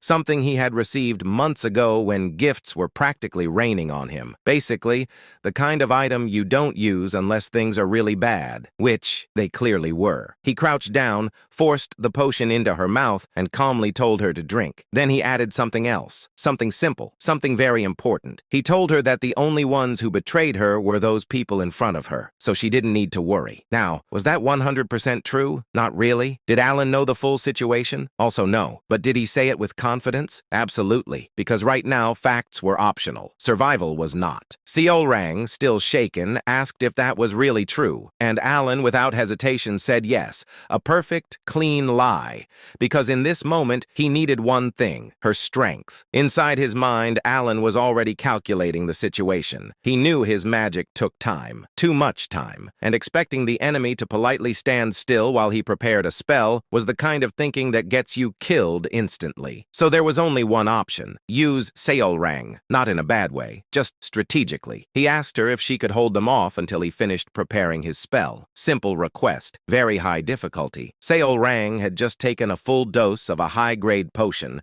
her body barely stabilizing as she struggled to stand.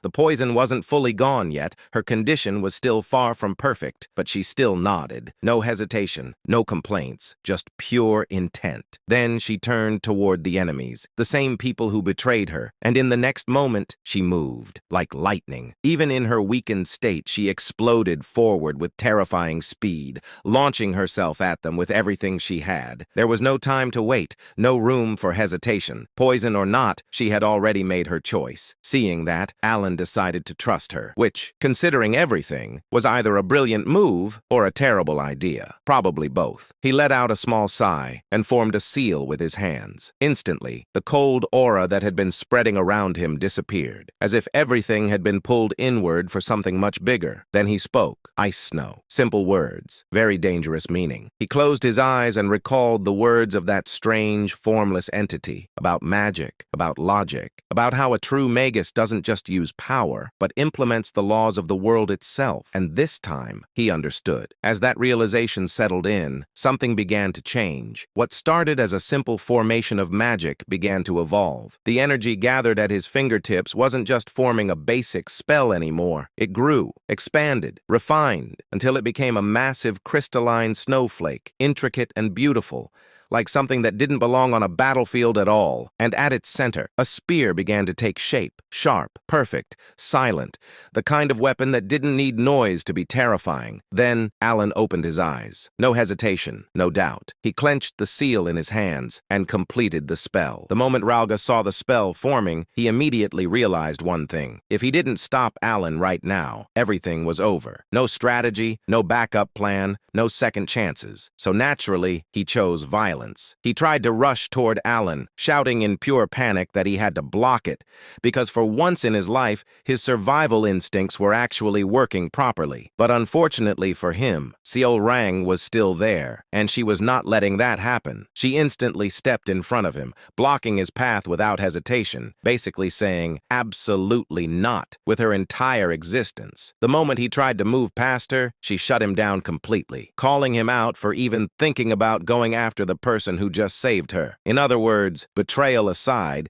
he just picked the wrong target. And while all this was happening, Alan finished casting. No dramatic countdown, no warning, just done. The spear shot forward, straight at Ralga, fast enough that dodging wasn't even an option. Ralga saw it coming, reacted, tried to move. Too late. The spear slammed straight into his chest, and in the next instant, he was sent flying backward like his entire existence just got rejected by reality itself. At the same time, Seol Rang, who barely managed to stay out of the spell's range, turned her attention toward Alan, clearly realizing that what he just did was not normal. Evan, also staring, completely shocked, because at this point there wasn't even a fight anymore. There were no enemies left standing. Everything was frozen, literally. The ground, the air, the battlefield, even Ralga, all of them locked in place like someone just turned the entire scene into a frozen screenshot. Victory? Yeah, it looked like it. But then Ralga moved, just his lips, barely, and somehow he still managed to speak. And what he said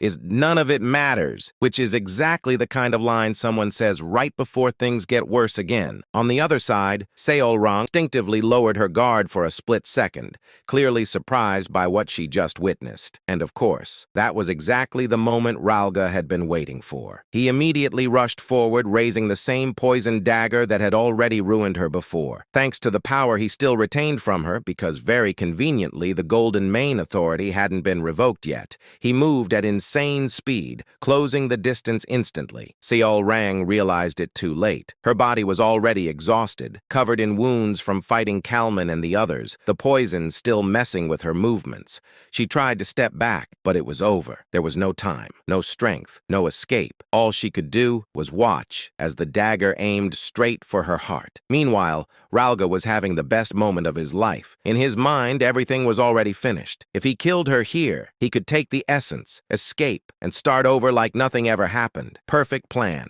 zero flaws, except the dagger didn't land. Because at the last possible moment Alan moved, he had seen it, instinctively. Without thinking, he pulled Seol Rang's body backward just enough to avoid a direct hit. Blood came out of his mouth immediately after. Ralga froze. Seol Rang froze. Everyone froze. And then, when Seol Rang looked at Alan's body, Seol Rang, now running purely on rage, didn't waste even half a second. She brought her foot down and smashed Ralga's head like she was deleting a problem from existence. Gone, instantly. From mastermind traitor to floor decoration. Evan's voice echoed in panic, calling out to Alan. But surprisingly, Alan was completely fine. Well, technically a blade had pierced his side, but somehow it didn't actually do any real damage. Because Ralga's dagger had barely touched him, it only tore his clothes. So yes, from the outside it looked dramatic. But in reality, zero damage. So then, why did he cough blood? Simple. Mana exhaustion.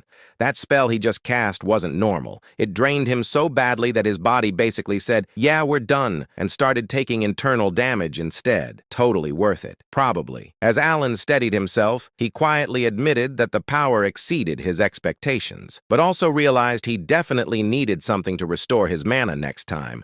unless he wanted to keep coughing blood for dramatic effect. After everything settled down, Alan started thinking about what just happened, specifically the ridiculous power of his spell. Because let's be honest, that wasn't normal, not even close. So naturally, he came up with a conclusion. The reason it worked like that was because he had faced a god. Now, not a literal divine being sitting on a throne or anything, but in this context, anyone who absorbed an abyssal substance basically counted as one, which meant Kalman and Ralga weren't just strong. They were playing in a completely different category. And apparently, when Alan faced something like that, he could bend the rules of the world itself, which is a very calm and totally not terrifying realization. After reaching that conclusion, Alan shifted his attention to Seolrang. She looked off, not injured. Well, she was injured, but emotionally, quiet, a bit down, which, considering she just got betrayed by her entire family, was honestly a reasonable reaction for once. So Alan started thinking, should he comfort her? Because if she went down the wrong emotional path and turned into some kind of sin embodiment, that would be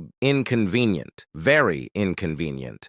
But before he could say anything, Seolrang spoke first. She asked why he didn't dodge, because in the end, the attack wasn't even meant for her. It was aimed at him. All of this happened because of her. For a moment, Alan thought of the most honest answer possible. It's not that he didn't dodge. He couldn't. Simple, accurate, very embarrassing. So obviously, he did not say that. Instead, he chose a much better option. A lie. A smooth one. He told her it was because he trusted her. Now that sounded good. Very heroic. Very intentional. Very not what actually happened. Seolrang paused, clearly processing that answer, repeating it back, like she was trying to confirm if she heard it correctly. He nodded, doubling down, even adding that she said it was possible, so he believed in her. Meanwhile, inside his head, the truth was completely different. Because in reality, it was less "I trust you" and more please stop him or I'm dead." But hey, same result, different wording. Then she asked the question, why did he save her? Alan paused. Because honestly, he didn't have a complicated answer. In his mind, it was simple. Saving someone you know, someone you've been with, someone important, that's just normal, right? He didn't even expect the dagger to reach him in the first place. So after a brief hesitation, he just said the truth. Do I need a reason? You don't need a reason to save family. And the moment those words came out, he realized he messed up. Because Seolrang took the concept of family very seriously. Very seriously. She looked at him and quietly pointed out that he wasn't actually family. Family was tied by blood, which, fair, logical, accurate. But then she added something else. She wanted to become family with him. Before Alan could even process that properly, she suddenly moved closer, grabbed his shoulders, her eyes shining like she just discovered the meaning of life, and said the most unexpected thing possible. Let's get married. Alan's brain shut down completely. Evan almost died on the spot from shock. Meanwhile, Seolrang's tail was wagging like this was the happiest moment of her life. Fast forward a bit, 5 days later. The news that Kalman and Ralga, both Baba Yagas, had targeted Seolrang's life spread rapidly throughout the entire colony. Despite being ambushed by Ralga and Kalman, Seolrang not only survived, but also dealt with them, returning to immense public support. Seolrang was even beginning to be called the first Baba Yaga by the public, overtaking Kalman, who had held the title for the longest time. And now Alan is sitting in a carriage with her, listening to the same line again. Let's get married for the 19th time. Yes, 19. At this point, it wasn't a proposal. It was a system notification that kept popping up and refused to be disabled. Seolrang leaned closer, hands on his shoulder, reducing the distance between them like she was trying to win a proximity battle. Alan didn't move at all. This was entirely her doing. She tilted her head, ears perked up, tail swaying happily, waiting for an answer like this was the most natural thing in the world. Alan sighed. At first, it felt kind of wholesome, like a kid saying something cute without understanding it. Now, it was becoming a serious problem. He repeated what he had already said multiple times, that he saw her as family. Same answer, same tone, same result. And just like before, she instantly countered him, saying they weren't real family, then confidently dropped her ultimate solution. If they get married, everything will be solved. They'll become real family. Flawless logic, unstoppable reasoning. Alan stared at her face, the face of someone who genuinely believed she had just come up with the greatest idea in history, and couldn't help but feel like he was stuck in an endless dialogue loop from a game. So he tried a different approach. He asked if she even understood what marriage meant. Her answer, of course, she was confident she could make him happy, which was not the clarification he was looking for. Realizing that continuing this conversation would just reset the loop again, Alan gave up and told her that marriage was a serious matter and she needed to think about it more carefully. She immediately insisted that she was serious. So he told her to think even more seriously. And just like that, conversation over. At least for now. Deep down, Alan had no intention of getting married anytime soon. And more importantly, no matter how things looked, he still saw Seolrang as something closer to a daughter than anything else. So in his mind, this was just a phase. Give it a few years, and she'll stop. Hopefully, probably, maybe. When they finally returned to the colony, Alan didn't waste time. He immediately prepared to leave, clearly deciding that distance might be the best solution for now. Before leaving, he told her they would meet again next time. Seolrang, of course, happily agreed, but added one small condition. Next time, he has to answer her. Alan paused for a moment, then gave a vague agreement that sounded very much like a promise he had no real plan of keeping. And with that, he left the colony behind, along with one very persistent problem waiting for him in the future. Seolrang stood there, watching Alan disappear into the distance, her eyes following the carriage until it was completely out of sight. Only then did she finally turn back toward the guild. Surprisingly, the guild itself looked completely normal. You'd think after betrayal, assassination attempts, and emotional damage on a catastrophic level, the place would at least look a little different. But no, same building, same structure, same vibe, just minus the traitors. Ralga and his group were gone, and ironically, their betrayal had actually made the remaining members more loyal. Many of them were genuinely angry on her behalf, shocked that something like that could even happen. So technically, the guild was now closer than ever to the ideal organization Seolrang always wanted, which should have made her happy, should have, but instead she just sighed. No smile, no energy, just blank, because she realized something. No matter how hard she tried, she couldn't go back to the happiness she had when she was younger, and honestly, that hit harder than any betrayal. She muttered quietly, "I don't want that." It sounded simple, but there was a heaviness behind it, because for a long time, she believed that if she rebuilt her family, if she gathered everyone again, she could recreate that feeling, that happiness, that warmth. But now, she understood. That version of happiness didn't exist anymore. And yet, even in the middle of that realization, she smiled. Because one person came to mind, Alan. She remembered how he stood still during Ralga's attack, trusting her completely while preparing his magic like a man who either had absolute faith or zero survival instincts. She remembered how he jumped in without hesitation to save her, even when he didn't have to. No speeches, no big declarations, just actions. To her, that felt like something real, something closer to the family she had been chasing all this time. Her tail started wagging happily again, because in just 1 week, he showed her more of that feeling than the guild she built over 2 whole years. And just like that, everything became simple again. If he wasn't family yet, then she would just make him family. "I want to get married." Yes, back to this again. Same conclusion, same solution, different day. Of course, even Seolrang understood that she couldn't just force it immediately, unfortunately. So for now, she focused on something else, something important. If she couldn't lock him down with marriage yet, then she'd at least make sure no one could touch him at all. Her expression sharpened slightly as her thoughts shifted. She would create it, a personal guard, a group strong enough to protect him from anything, no matter what. Her golden eyes shone with determination, because at this point, Alan wasn't just her master anymore. He was essential. Meanwhile, Alan had already moved on to his next problem because, of course, he did. He was back in the forgotten city of Kahara, checking the eastern edge this time, somewhere he didn't get to visit before. Standing in front of a stone tablet, he carefully read the inscription written on it. Everything seemed normal until his brain suddenly caught up. Wait a second, how am I reading this? Because the language on the tablet was definitely not something he had ever learned, and yet he understood it perfectly, like he had always known it. No struggle, no confusion, just instant comprehension, which is definitely not suspicious at all. Naturally confused, Alan decided that this was above his pay grade and planned to ask the weird entity in the tower about it later. But as he turned and walked away, he started thinking about what he had just read, something about gods and foreign gods. Now here's where things got annoying, because according to what he knew from Psychedelia, the difference was clear. Foreign gods were outside entities, beings from other worlds or born from belief. Meanwhile, actual gods were ancient existences that had been there since the very beginning. Simple, clean, easy to understand, except the tablet flipped everything completely. What he knew as foreign gods were called gods here, and the so-called gods, they were labeled as foreign, which is basically the universe saying, good luck figuring this out. Even the descriptions, like the many-handed one, or the one filled with greed and envy, clearly pointed to the 5 great sins, just under different naming. At this point, Alan did what any reasonable person would do. He stopped thinking about it, filed it away mentally, and decided it was a future problem. Back in the carriage,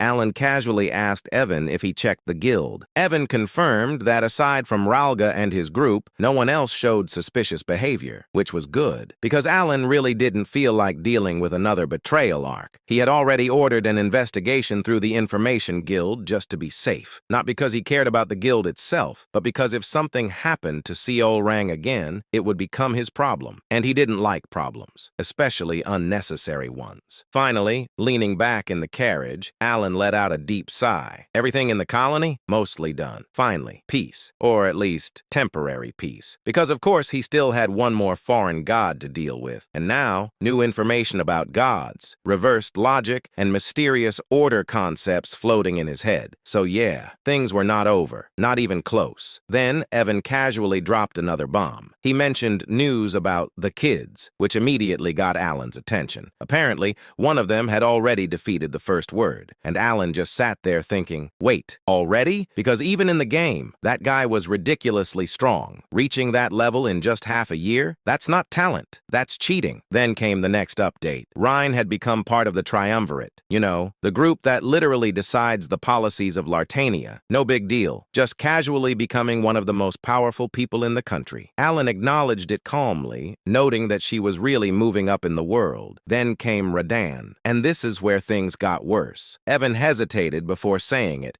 which is never a good sign. Apparently, Radan united the 5 archipelagos and became the Pirate King, with a bounty in the millions, just like the first Pirate King. At that point, Alan's brain just gave up, because somehow, somewhere along the way, Radan evolved into the Pirate King of Somalia, which was not in the original plan, not even remotely. At that moment, in one of the regular meetings of the Blue Moon, where all members were supposed to attend and behave like normal, civilized individuals, the atmosphere was calm, peaceful, organized, basically suspiciously normal. Everything was going fine, until it wasn't. Because Yamti casually asked a simple question, the kind of question that shouldn't cause any problems at all. Just wanted to know if Seol Rang had met that person who said he was going to the colony. Simple, harmless, a normal conversation starter. Now, logically, Seol Rang could have just answered yes or no like a normal person, but Seol Rang is not a normal person. Before anyone could even blink, she proudly announced